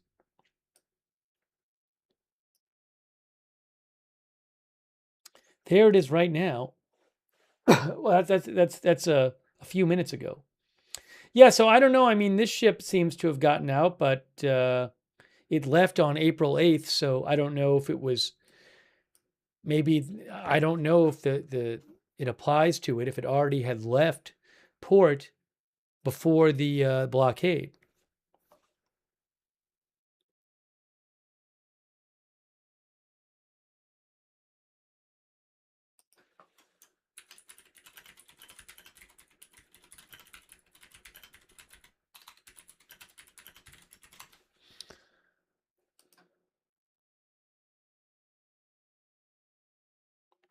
PW360 says, if the war just ends now, what about the people of Iran? They aren't free.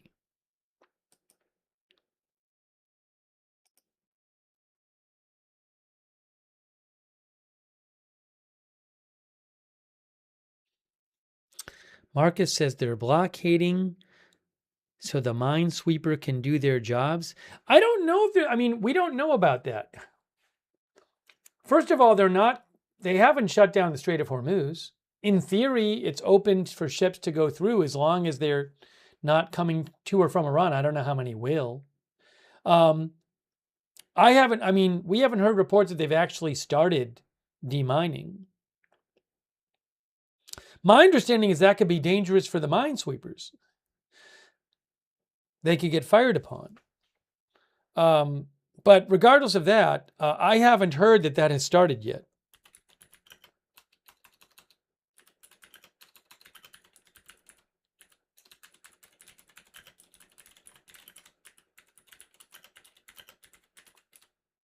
I mean, the U.S. said that it's begun a process of doing it, but I haven't heard anything that's actually done.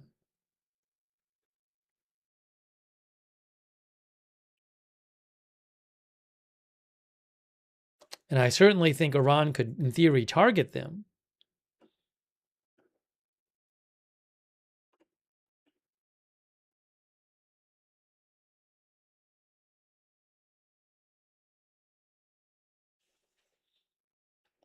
Thanks for writing in, Marcus.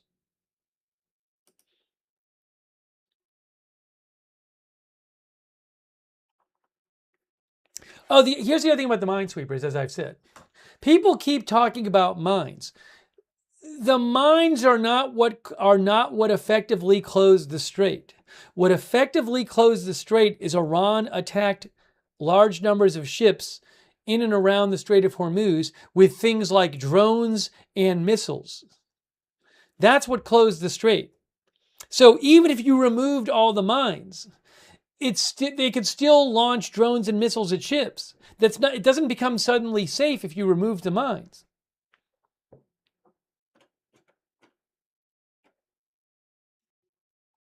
I forgot to mention that. Hey, thanks so much. Hey, AZ Intel's dad. That's so nice of you. AZ Intel's dad. Hey, thanks for your support of the channel. It's very kind of you. Very generous. AZ Intel's dad. Really AZ Intel's dad, by the way.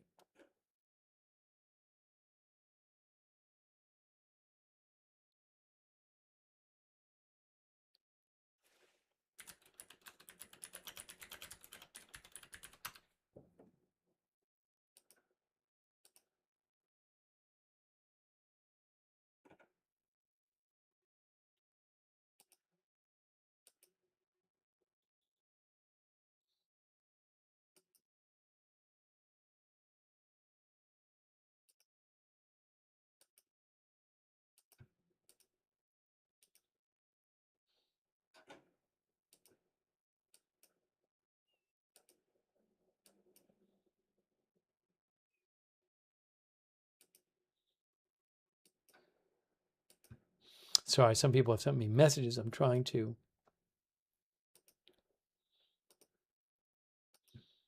just make sure I'm seeing them.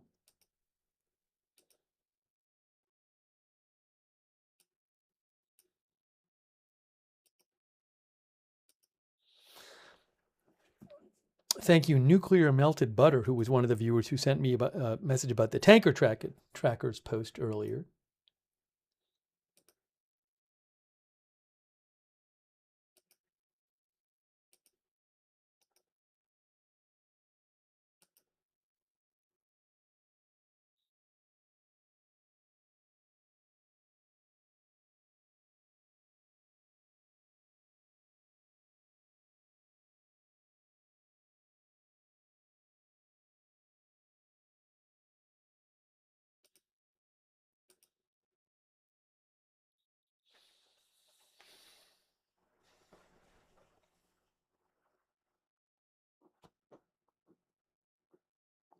Black Irish, our viewers, said, if China decided to impose a naval blockade around Hawaii for whatever reason, I'm fairly sure that the Trump administration would view it as at a minimum an overly aggressive act, if not an act of war.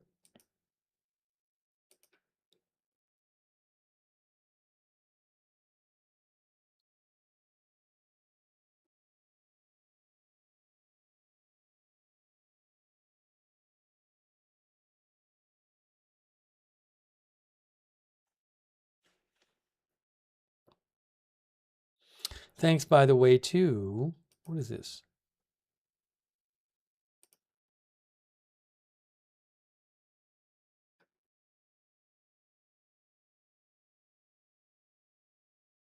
This is interesting. So you can see on this map from Institute for the Study of War, they say up here The U.S. blockade on Iranian ports does not have a defined geographic boundary, and the United States can interdict vessels almost anywhere in international waters until they arrive at their final port.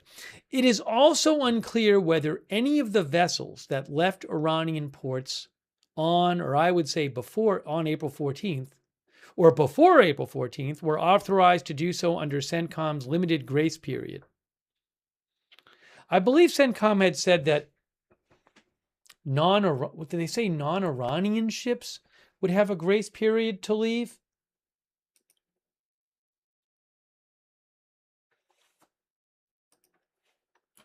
I have to go back and check.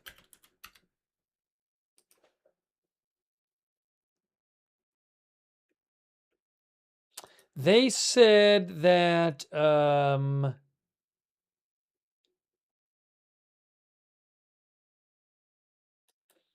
can't find it now.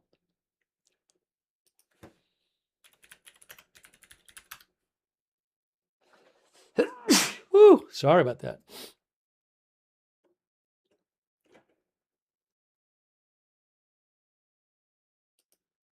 Apparently they had said that neutral vessels in Iranian ports had been granted a grace period to depart. I don't know what the limit is.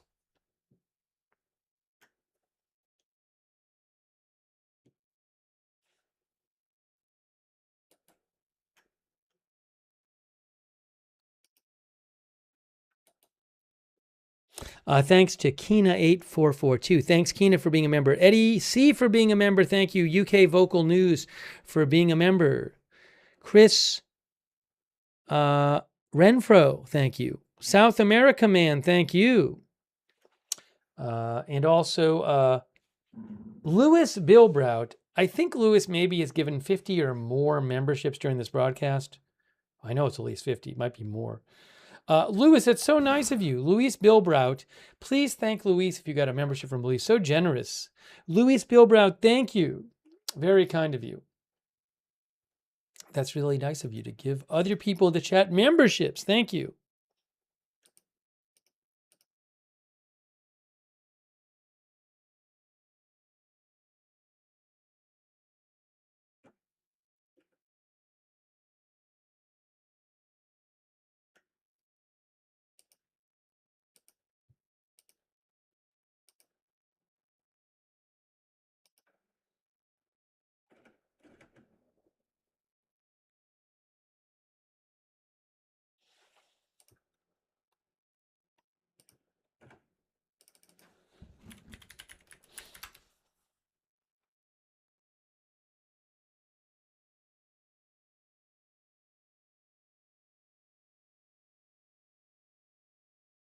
Look at this report from AP, guys. Look. I don't need this. I don't need this ship on there again. Look at all the ships.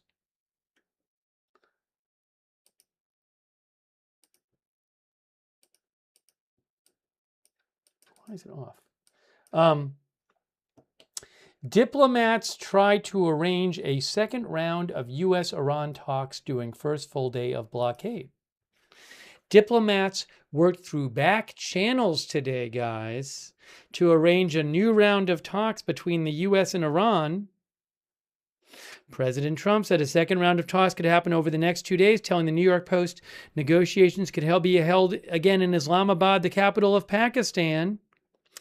The United States Secretary General Antonio Guterres concurred, saying it's highly probable that talks will restart.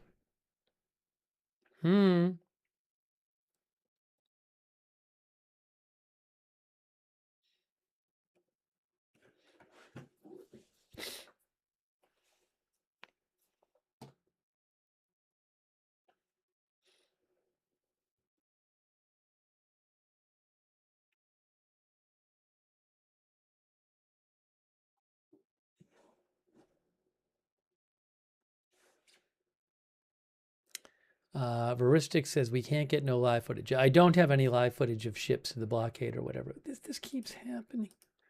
It keeps happening. It doesn't matter. Every time I click off it, it just starts again. It's crazy. Hate it. If it's happening to me, I'm sure it's happening to other people.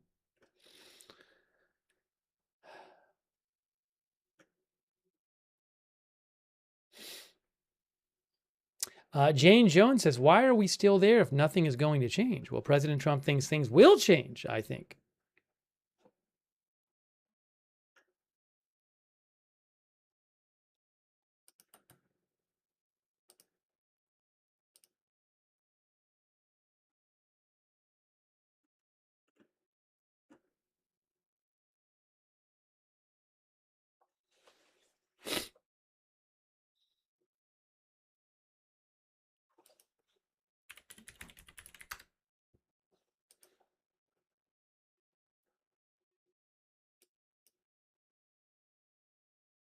Bloomberg is also reporting that the U.S. and Iran are looking to arrange a second round of peace talks. They are reporting that the goal is to hold more discussions before the ceasefire expires next week.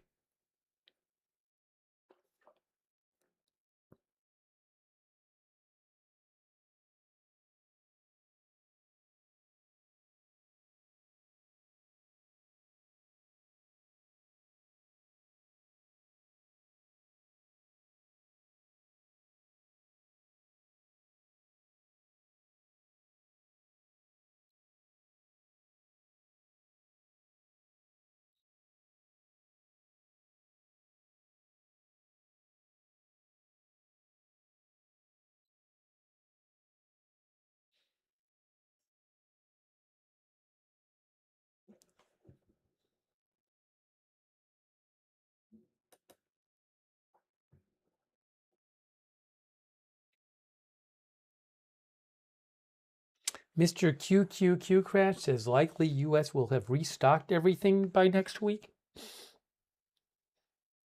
Good Mew thinks Trump is ending another war. This thing's still happening. It's still happening. It's still happening. There's no way to shut it off. There's no way to shut it off. If I switch this, what's going to happen with this one? Thank you, Kina, 8442. I appreciate it.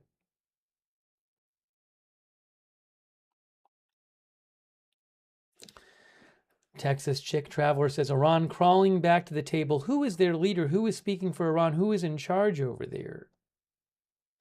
Andrew Morris says, talks in Islamabad, more waste of jet fuel. Talks will not work. Markey says, it is easier to close a strait than open one.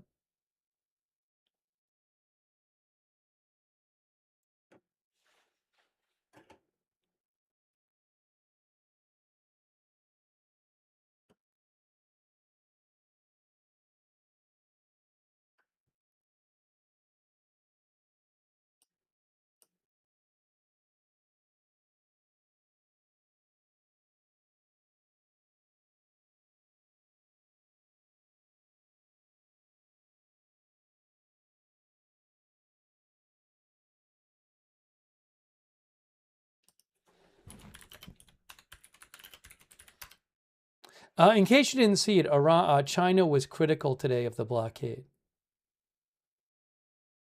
I should mention that.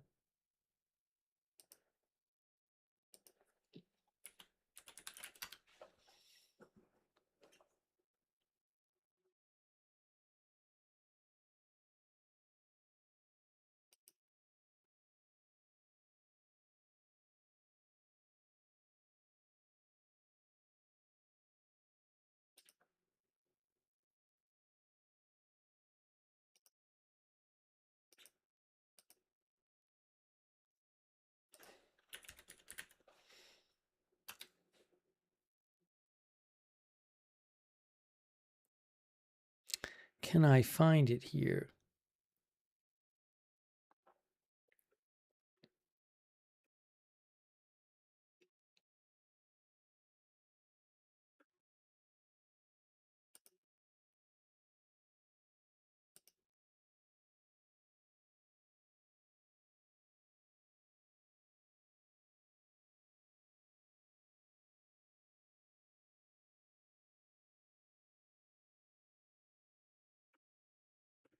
Here's a little something on President Xi earlier today. The international rule of law must be upheld for peace and stability to prevail in the Middle East, China's President Xi Jinping said Tuesday in a rebuke of the U.S.-Israeli war in Iran. While Beijing has repeatedly criticized the U.S.-Israeli campaign as illegal, President Xi has made few public comments about the conflict. He will hold talks with President Trump next month, it's scheduled for in Beijing. The rule of law cannot be used when convenient and discarded when not, Xi told Sheikh Khalid bin Mohammed bin Zayed Al Nahyan, the visiting crown prince of Abu Dhabi, according to the official Xinhua News Agency. Yeah, Whiplash says, too bad Iran doesn't believe that. There was also Fofer says, you all better be paying attention to Xi here. China is subtle with their power, but they swing a huge stick if they want.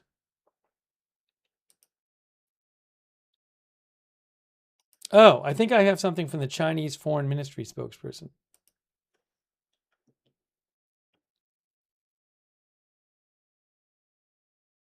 Okay, here is the Chinese Foreign Ministry spokesperson from his press conference earlier today.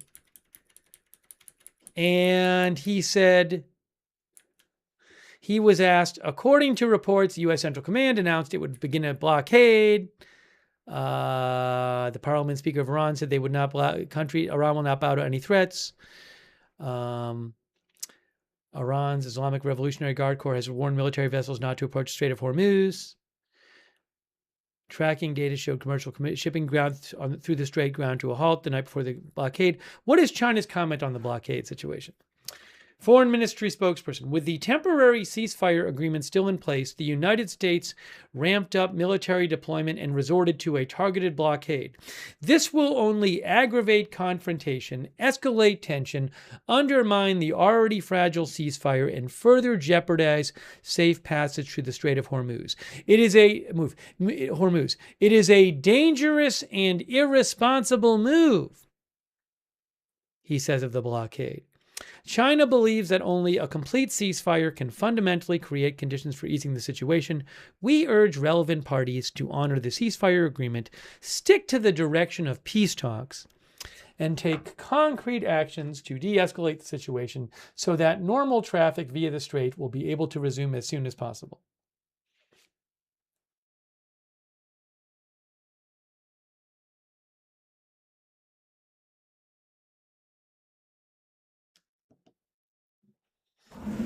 One of our viewers says, China wants their cheap Iranian oil?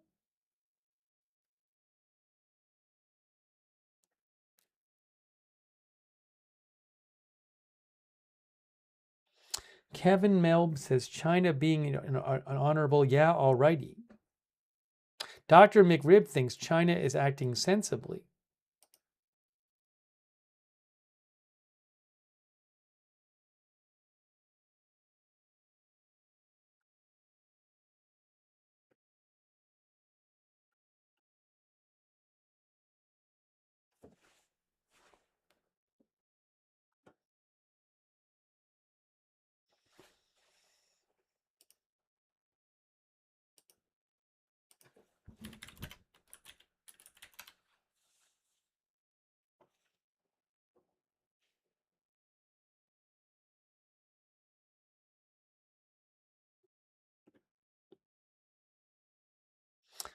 Swamp Fox says China's miffed that they can't get their cheap oil.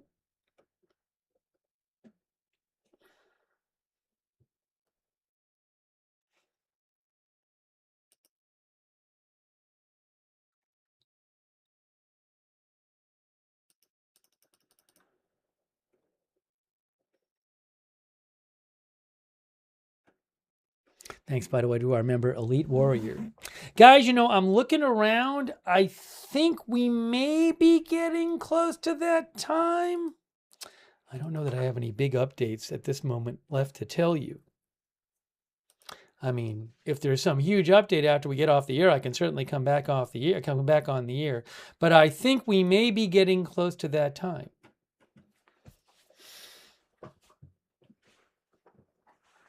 But I do really appreciate you guys being here for the broadcast. And I do not know what is going to happen next. Is it just going to be blockade for the next week? Could we could have talks, and maybe they're going to be new Pakistan talks. Maybe we'll be watching Flight Radar and watching J.D. Vance fly to Islamabad again soon. I do not know. I also have said, you never know with President Trump. He could just do something else. I do not know that he's just going to wait around a month for a blockade or more for a blockade to work. So anyways, we'll have to see. I'm interested in seeing what happens. We'll be covering it here. But I really appreciate you being here, and we will keep an eye on things. You can also check out marinetraffic.com on your own, by the way, which we've been looking at. Oh, thanks, Kat Miowski. Kat Miowski, who lets us use Kat Miowski's Tel Aviv feed when there's stuff going on there. Thank you, Kat Miowski. I just saw President Trump's schedule for tomorrow. It says 8 a.m. executive time, 12:30 p.m. policy meeting, 2 p.m. House Ways and Means Committee roundtable discussion, 3:30 signing time, 4:30 policy meeting. There is a White House press briefing at 1 p.m. tomorrow. I don't know that we'll be on the air to it for it. We might show it after. So President Trump in the middle of all that might just, come out, and he could just give a press conference whenever or whatever, or talk to the press. Executive time is something's on the schedule. I mean, I think it's just like him doing whatever in the White House. It's just a general category they put. But we'll keep you updated on this. So thank you for coming and watching. And if you want, subscribe, follow the channel Agenda Free TV. We cover all kinds of live breaking news without an agenda. And I would suggest turn on the notifications. You never know when I'm going to be coming on the air quickly again because there's breaking news. If you don't want to miss a stream, we have free notifications. They work great. The mods will put the link to the notifications in the chat. You can also find the notification sign up link. This is our own system. It works great. You can also find the link in the description of this video on YouTube and Facebook. So make sure you sign up for those. And I will post news updates on my X account, which is @Lookner. You can follow me over there for, right there, for breaking news, @Lookner.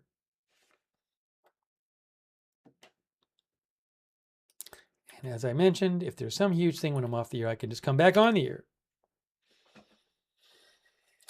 And thanks also to people, a lot of you have been sending in comments and updates and questions and letting me read your comments on the air. So thanks for participating in the broadcast. And huge thanks to our moderators too. We've had a lot of people chatting as usual, and we can only have our chat rooms because our moderators are here. They are awesome. They keep things respectful and civil in the chat. People like Debbie, BJG, and Ruth, and Haley Girl on YouTube, and Leslie Ladyhawk, and all of our other moderators over there. They're awesome. Thank you. Our Twitch moderators. Good luck, Duck. I got that fire. Matthew Kohai 3, Sarah. Thank you. And all of our other Twitch moderators. And, never went back to Facebook. I need to go back there so I can see what's going on there. Hold on. There we go. Andrea Holder, Paul Anderson, Kay Lowry Body moderating over there on Facebook. Thank you. And all of our Facebook mods. By the way, thanks to Michael Fergal for the Facebook stars. And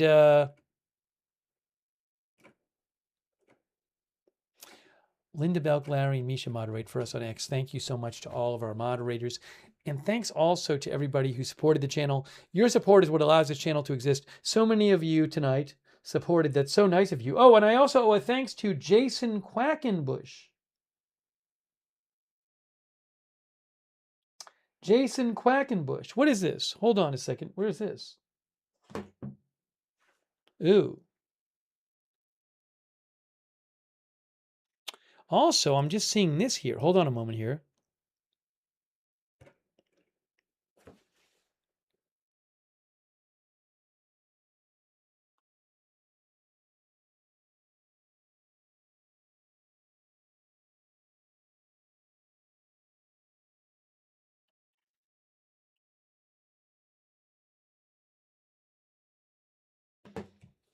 Hang on. Someone else, I think. By the way, I owe another thank you.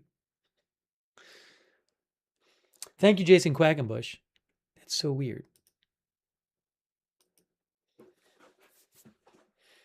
There was somebody who sent super chats and it never appeared on the screen. I just found this out. And I'm not happy about that because I couldn't thank the person.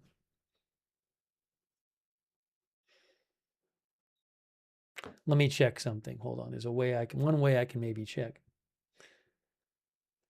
Gotta thank people, but I can't thank if I don't get notified. Let's see here. Hold on a second. Hold on a second here. Joe Seals. I owe a big thank you to Joe Seals. Now let's see here.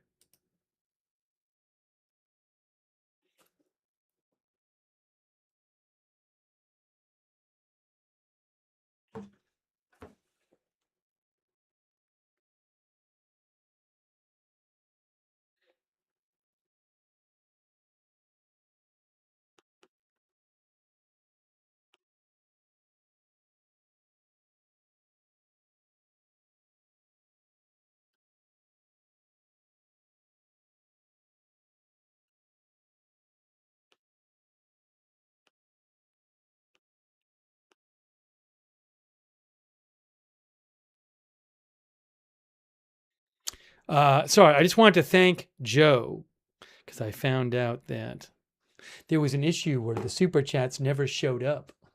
So I didn't even see them.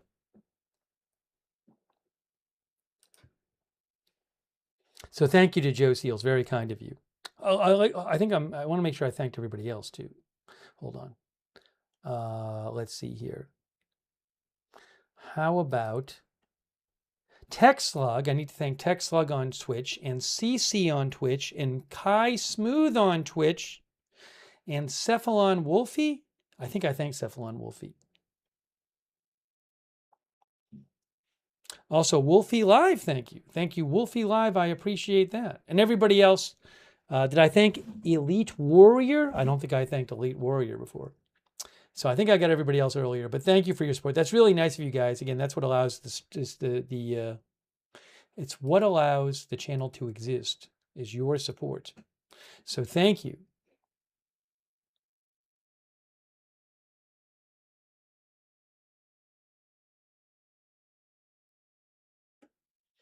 And also, let's see. Oh, another way to find out when we're live, if you're on X, follow us on X at Agenda Free TV. I always give you an advanced heads up there when we're going live. And I post updates about the channel there at Agenda Free TV on X. Also, we do have a chat. We do have a chat where you can chat with other viewers when we're not on the air.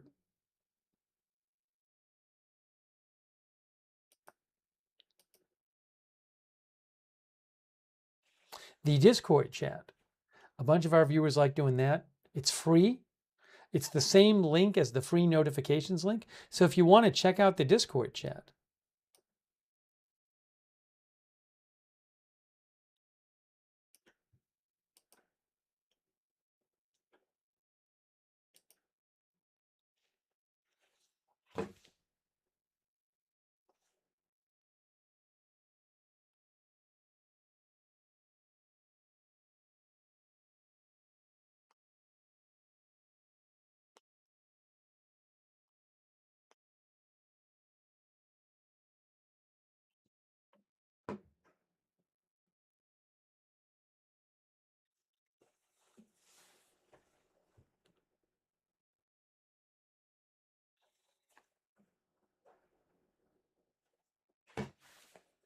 Hang on a second here. Thanks to our Discord moderators as well. Really appreciate them. Our Discord mods who help out in the Discord chat. Hey, thanks to Shelly Amsterdam. Shelly says, can we all agree this is a big unnecessary mess?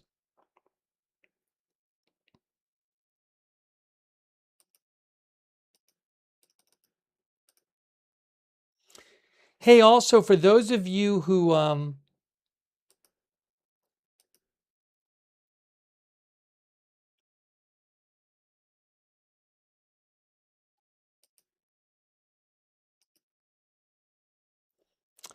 For those of you who watch on YouTube, I would suggest turning on the YouTube notifications. Another good way to find out when we're live, if you happen to be on YouTube.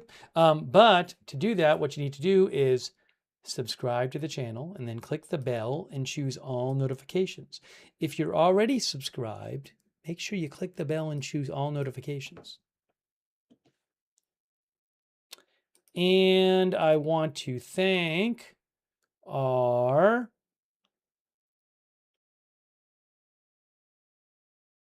Facebook subscribers who support the channel, like Robert Real II and Kristen McConnell Gates and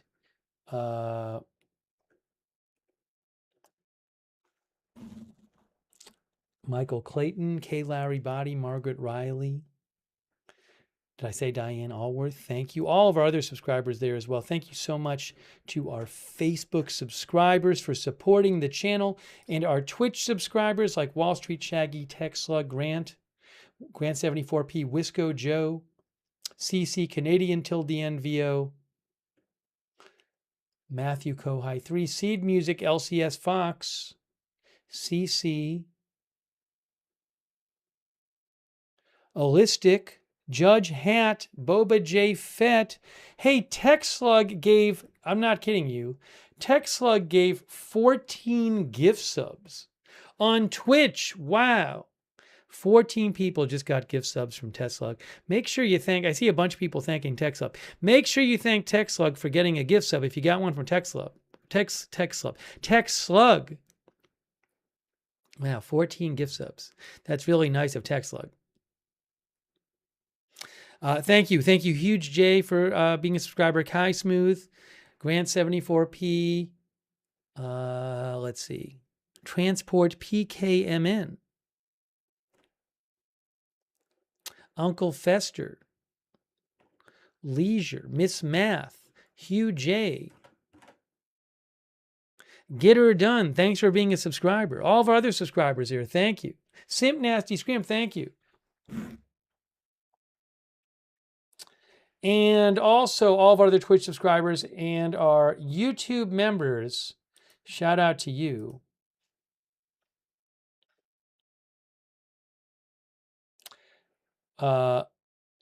Wickedest Witch, Evelyn in Maine, Haruna Q, Gregory Scherer, Joe Hart, Todd USA, CAC, Eric Johnson, Chris N, Wolfie Live, Joe Hart, I know I'm repeating some of these, Bernard Tapey, B. Earhart, Fiona Diamond,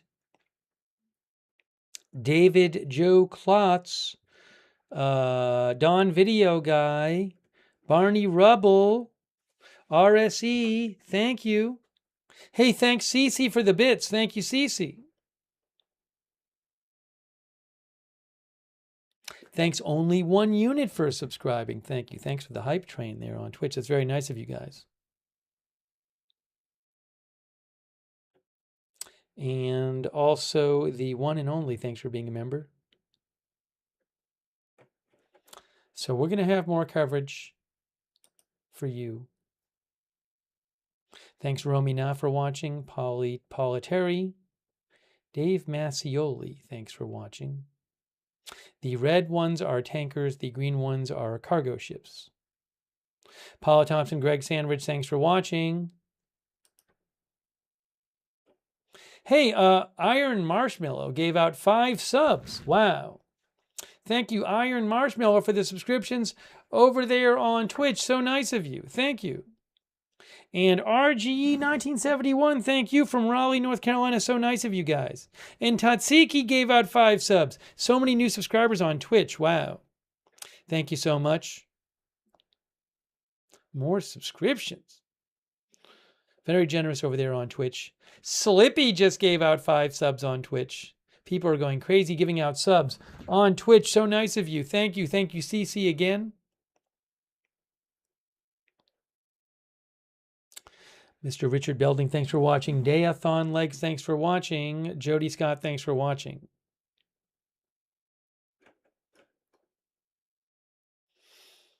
And Matthew Kohai 3 gave out a sub. Thank you, Matthew Kohai 3.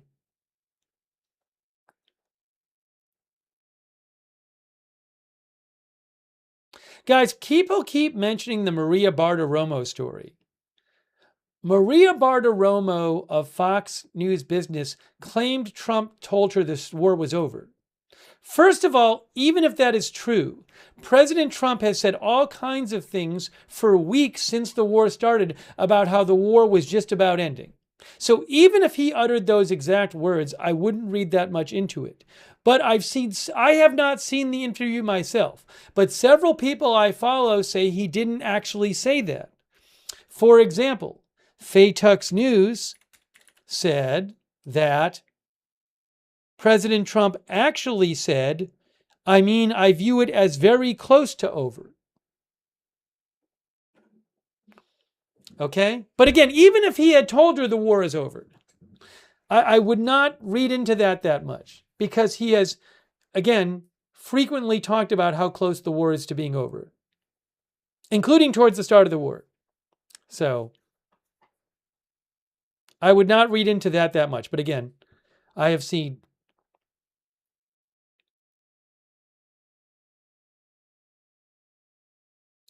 seen any kind of quote saying he actually said that.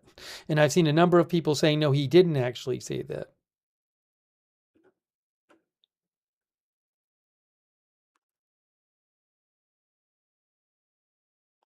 Oh, thank you, by the way, AZ Intel's dad. That's so nice of you. AZ Intel's dad jumped in to give 20 people memberships. Make sure you thank AZ Intel's dad if you got a membership from AZ Intel's dad. So nice of you. Wow.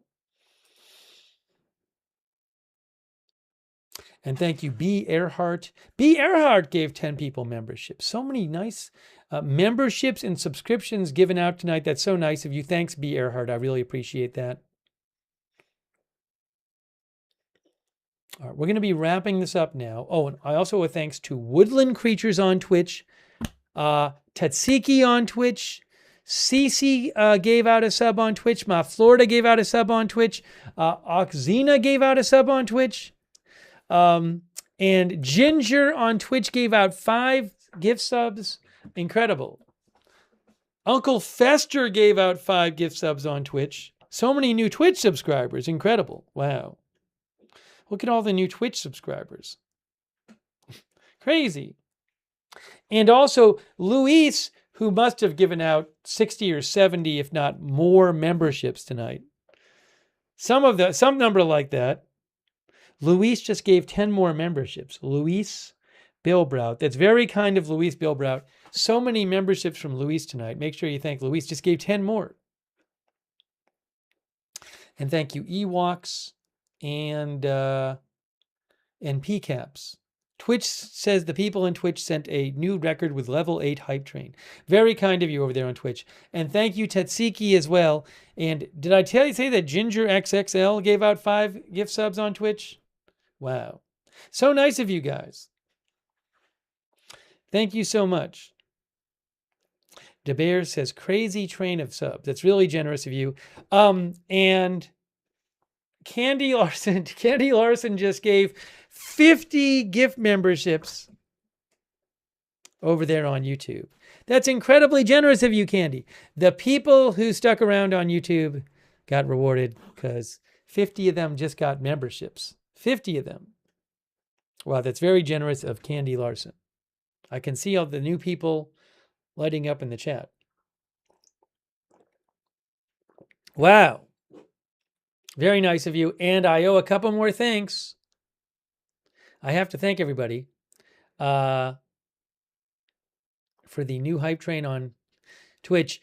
Me, He Boy, for subscribing over there. Thank you. And also Ewoks and PCAPs for your support on Twitch. And Woodland Creatures for your support on Twitch.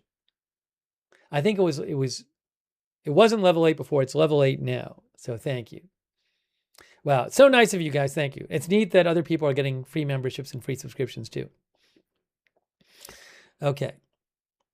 Well, again, thank you for being here, everyone. Thank you so much. I think I've thanked everybody.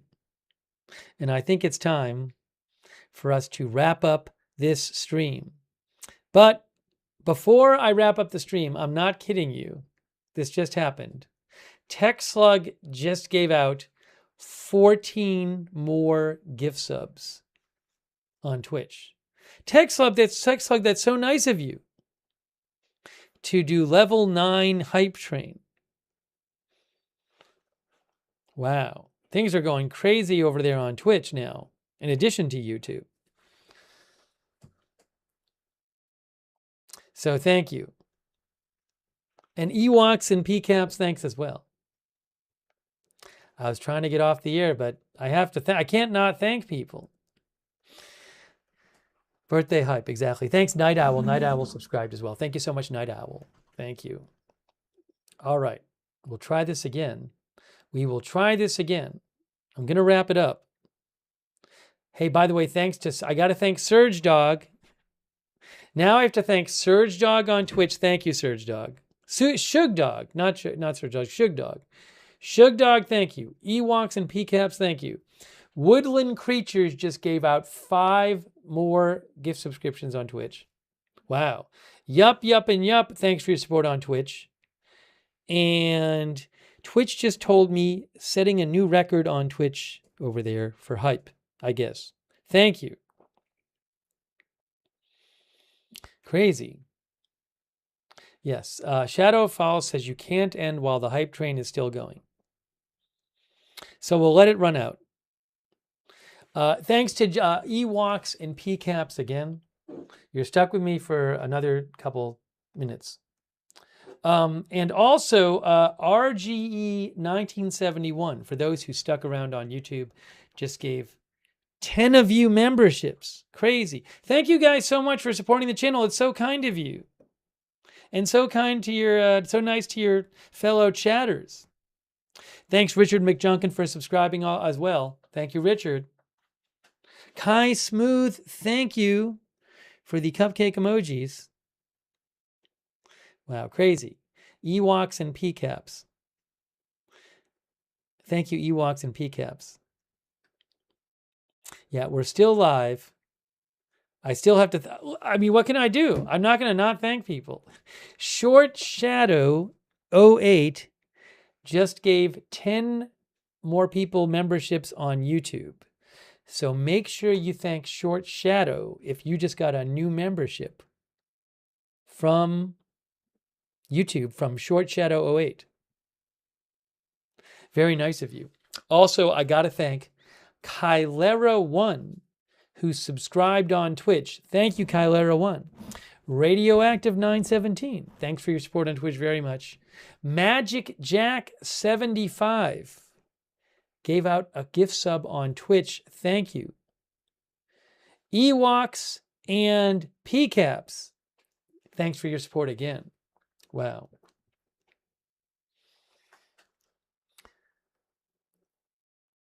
All right, I have to stay on for 90 more seconds. I have to follow the rules on Twitch. But again, thank you, folks. And again, if there's big news tonight, I will come back on the air. Hold on a second. Richard McJunkin just gave 5 gift subs on Twitch. And another hype train record was sent. I think it's by far. I don't remember ever seeing anything like this on Twitch. Level 10 hype train. So nice of you guys. Twitch going crazy over there. Thank you. Twitch, you got to let it run out now. Thanks, Ewoks and PCAPs as well. Thank you. And Zeppelin. I mean, what can I? People keep being very generous, and so I have to. I can't not thank people. Thank you, Ewoks and PCAPs again. Thank you to PH Survivor 92 on YouTube, who just gave out 10 memberships on YouTube. So now 10 more people got memberships on YouTube. Make sure you thank PH Survivor 92. And also Zeppelin 904. Thank you.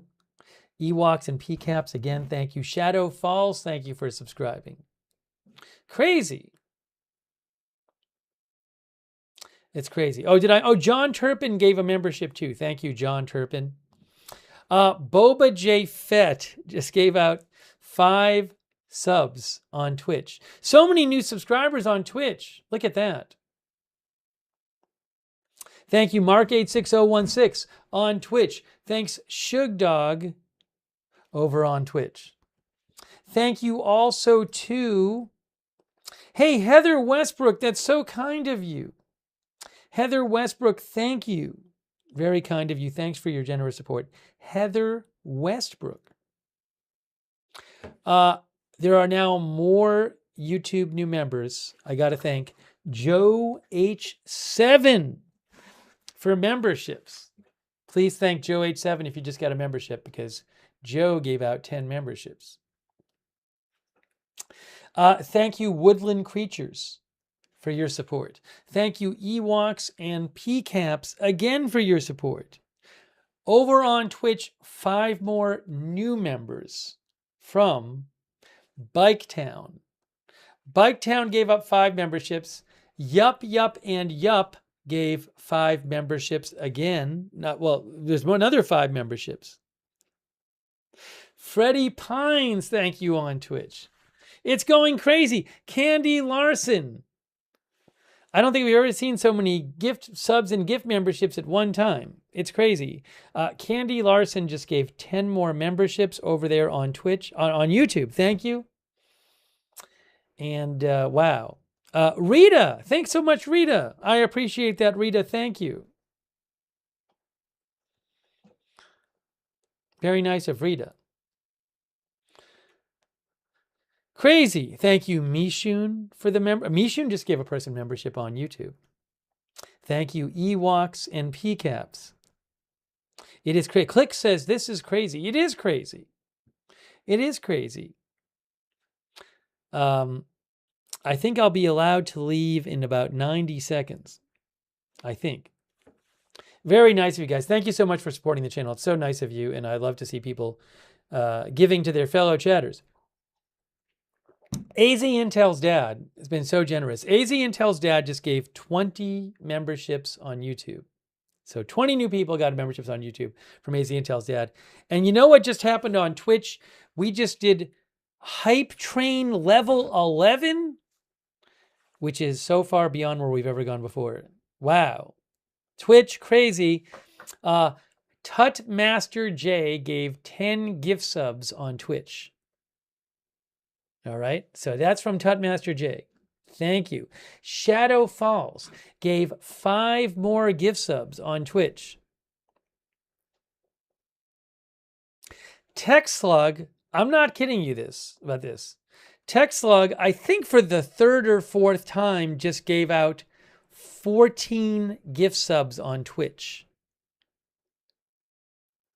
Woodland Creatures just gave out 5 gift subs on Twitch. Wow, so many subs on Twitch. CC gave out a sub on Twitch. KJSSMP gave out 5 subs on Twitch. What can I mean, it's crazy. Nothing like this we've ever seen with all the subs and memberships. Ewoks and PCAPs, thank you. Atomic Farting gave out a sub on Twitch. Woodland Creatures, thank you. Lobster Bobster on YouTube gave 10 memberships out. Crazy. Thank you, Lobster Bobster. And Beach Girl gave out 5 memberships. So many new members and subs. Thank you, Beach Girl. Thank you, Singha640. Crazy. I think actually we got to level 12 on hype level 12 on Twitch. Insane.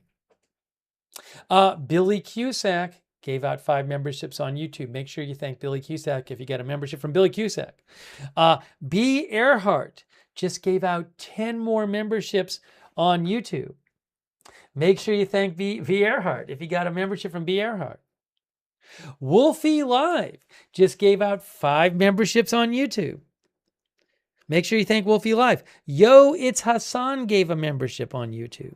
RGE became a member on YouTube. The Demon Dog gave out 5 memberships on YouTube. Sean CS gave out 5 memberships on YouTube. Crazy.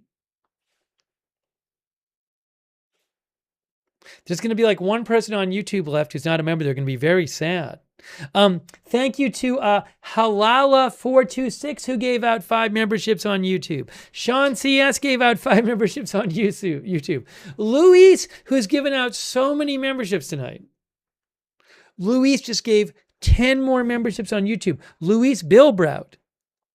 RG1971 just gave out 10 memberships on YouTube. It's crazy. Wow. Noxy Knox. Thanks, Noxy Knox. Noxy Knox HTX. But I got to go back over the Twitch because I've missed a bunch on Twitch. Hold on a moment. We got on Twitch. Woodland Creatures gave out 5 more gift subs. Thank you. Cece gave out a gift sub. KJSSMP gave out 5.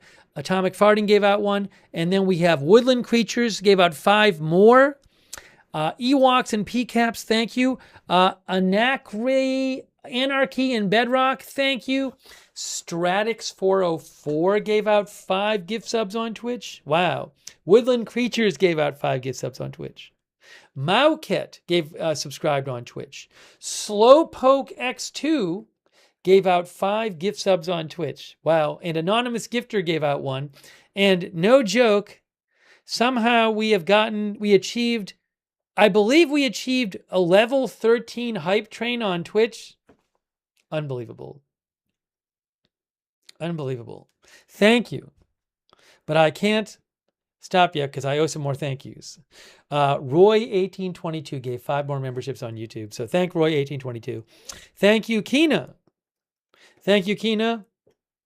She said she used the air fryer. Thank you. I hope you had a good air frying experience. And Billy Cusack. Thank you, Billy, for your support. Thanks, Lindsay L70, who gave a membership. Thank you.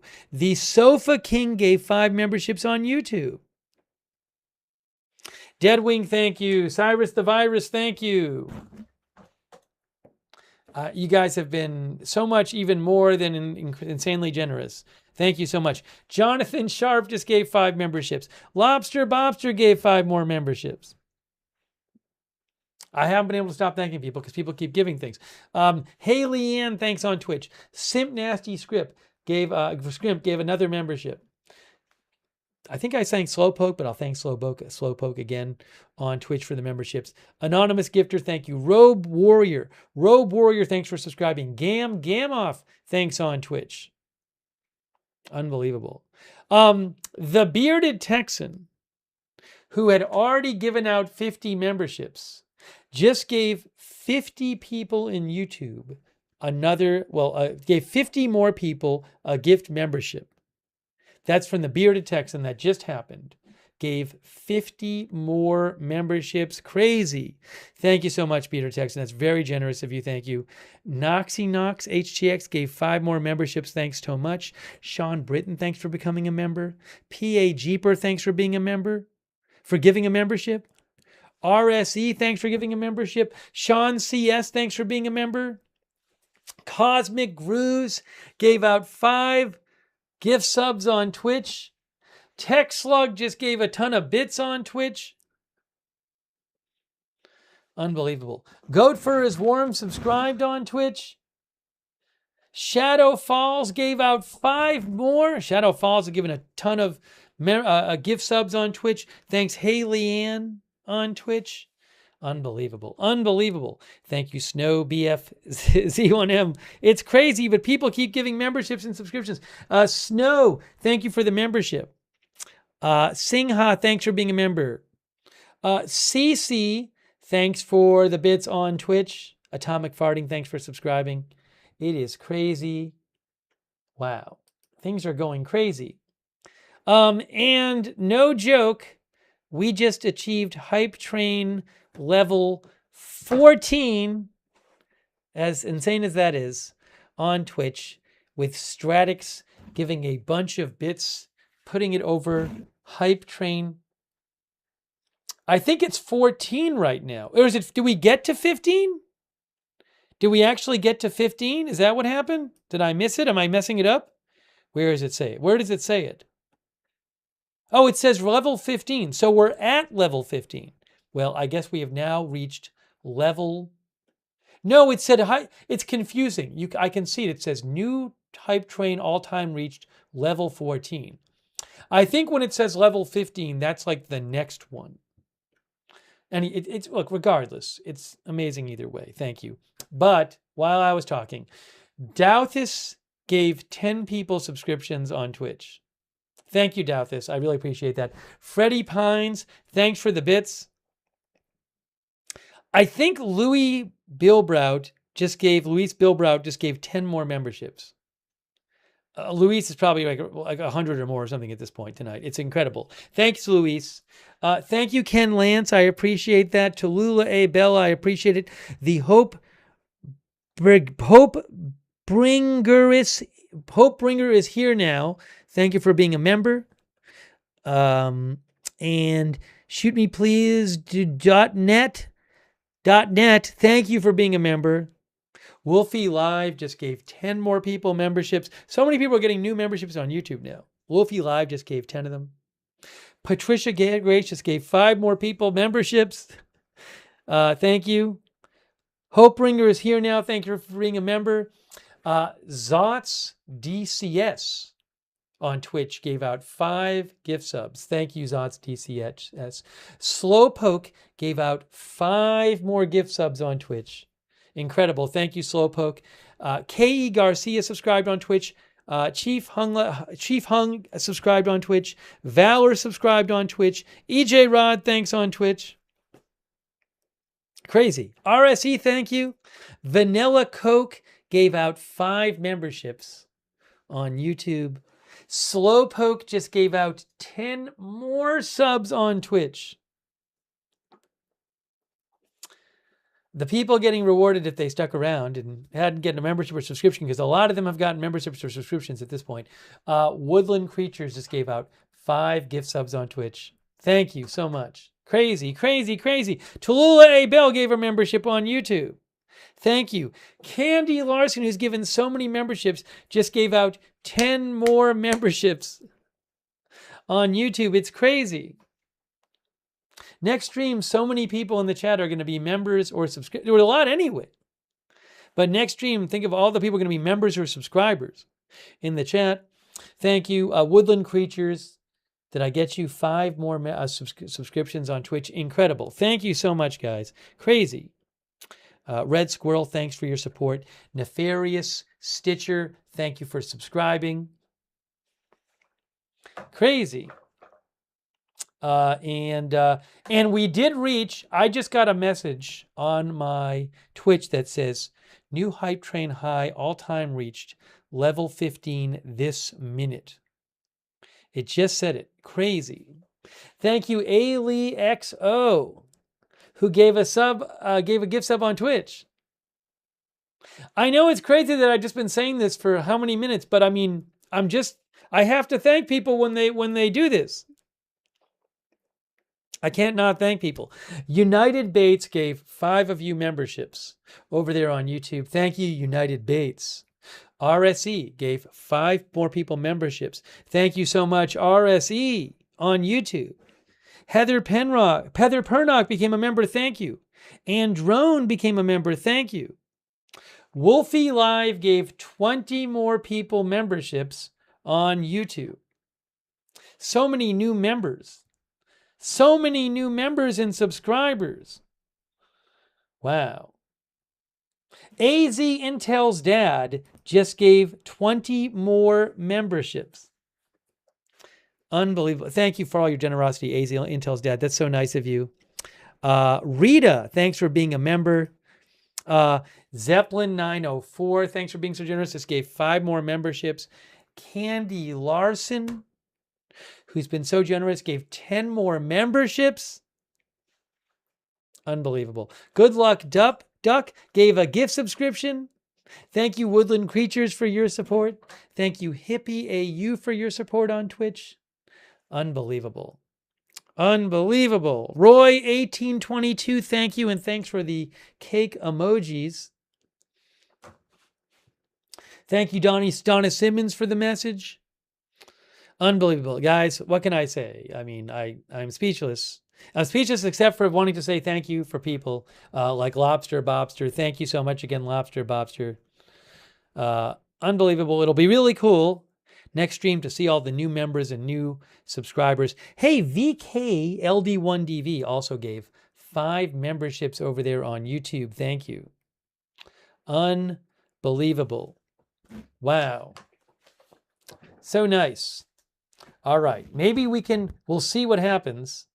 Baby Bat, however, gave 5 gift subs. Baby Bat 65 gave 5 gift subs on Twitch. Very nice of you. Radioactive subscribed on Twitch. Tech Slug, thank you on Twitch. On YouTube, Wizard Artist gave 5 more memberships. Lobster Popster gave 5 more memberships on YouTube. Thank you so much. Enigmatic MF gave 5 memberships on YouTube. Thank you. Vanessa T. Samara gave a membership. Thank you, Vanessa. Ryan Glassman became a member on YouTube. Wolfie Live, who's given a bunch of memberships, just gave 5 more memberships. Thank you. I'm not kidding you. Tech Slug, who's done this several times already, this has to be at least the 4th or 5th time that Tech Slug has given out 14 more gift subs from Tech Slug. Tech Slug, unbelievable. Thank you so much. Cosmic Grooves gave out 5 gift subs on Twitch. Thank you, Cosmic Grooves. Thank you, Sock'em Boffer, for the subscribing on Twitch. Thanks, Whoshot JR on Twitch. Thank you. Kenneth Colton, thanks for your wishes earlier and for the 5 memberships Kenneth Colton gave out. Thank you, Kenneth. And Zero Dawn gave 5 more people memberships. Make sure you thank somebody if they gave you a membership or a subscription. RSE, thank you. Rich Dog, thank you. Claire Bentley, thank you. Claire Bentley. And Wolfie Live, who's given out so many memberships, just gave out 5 more memberships. Crazy, crazy, crazy, crazy. Joan Spoon, thank you for your support on Twitch. And Whoshot JR. Louis Bilbrout, who gave out 10 memberships, Louis Bilbrout has given out so many, I think over 100 at this point. Louis just gave out 10 more memberships on YouTube. Thank you, Louis. That's really kind of you. Thank you, Sunshine Ledger. Thank you, Sunshine Ledger. Okay, I think, by the way, it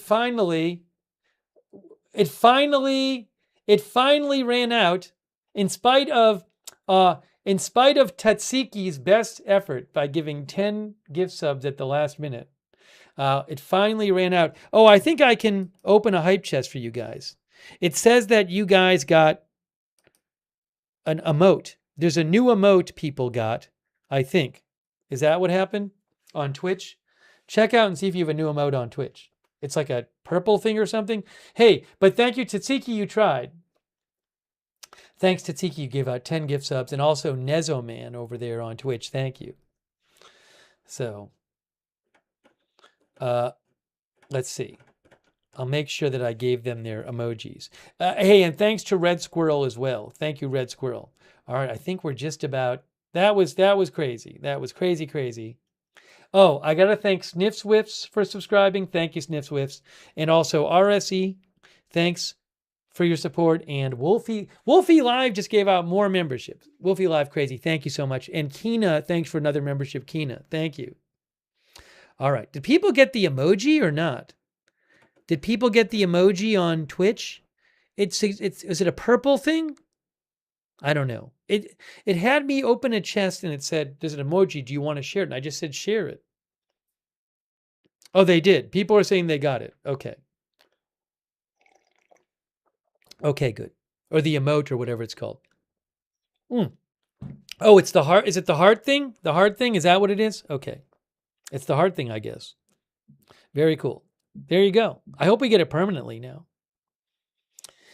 Okay. Oh, and also, hey, before we go, I owe a couple more thank yous. Snapfish subscribed on Twitch, and Blunt Blowin, thank you for subscribing on Twitch. And also Wolfie Live, sneaking it in at the end, giving 5 more memberships. Thank you, Wolfie Live. Guys, it is so nice of you. Your support is what allows the channel to be on the air. That's very, very kind of all of you. So generous. And it's really neat seeing more people get to be members and subscribers too. So I wasn't expecting that, but very, very nice of all of you. And again, thanks for supporting the channel and allowing it to exist. We're going to be having more coverage for you. And I got to thank Gaming Daryl, because I haven't thanked Gaming Daryl yet. Thanks, Gaming Daryl, for subscribing. All right. I'm going to wrap this up now and let everybody go. But thank you again for all your support. Thanks for being here for the stream and all your support. Really, really nice of you. And next stream, we'll get to see a lot more people being with their memberships and subscriptions in the chat. Thanks to you guys. All right, guys. So thank you again. Thanks to our mods. Really nice of you guys. Really sweet of you. Oh, and a quick thanks to United Bates, who just gave 5 more memberships over there on YouTube. All right, guys. So that is it for now. Thanks again. Really, really, what can I say? So nice of you. I really appreciate it. And we will see you soon. Oh, I got to thank Slowpoke as well. Thanks, Slowpoke, for the gift sub at the end. Thank you, Slowpoke. We'll see you soon with more live breaking news coverage right here at Agenda Free TV.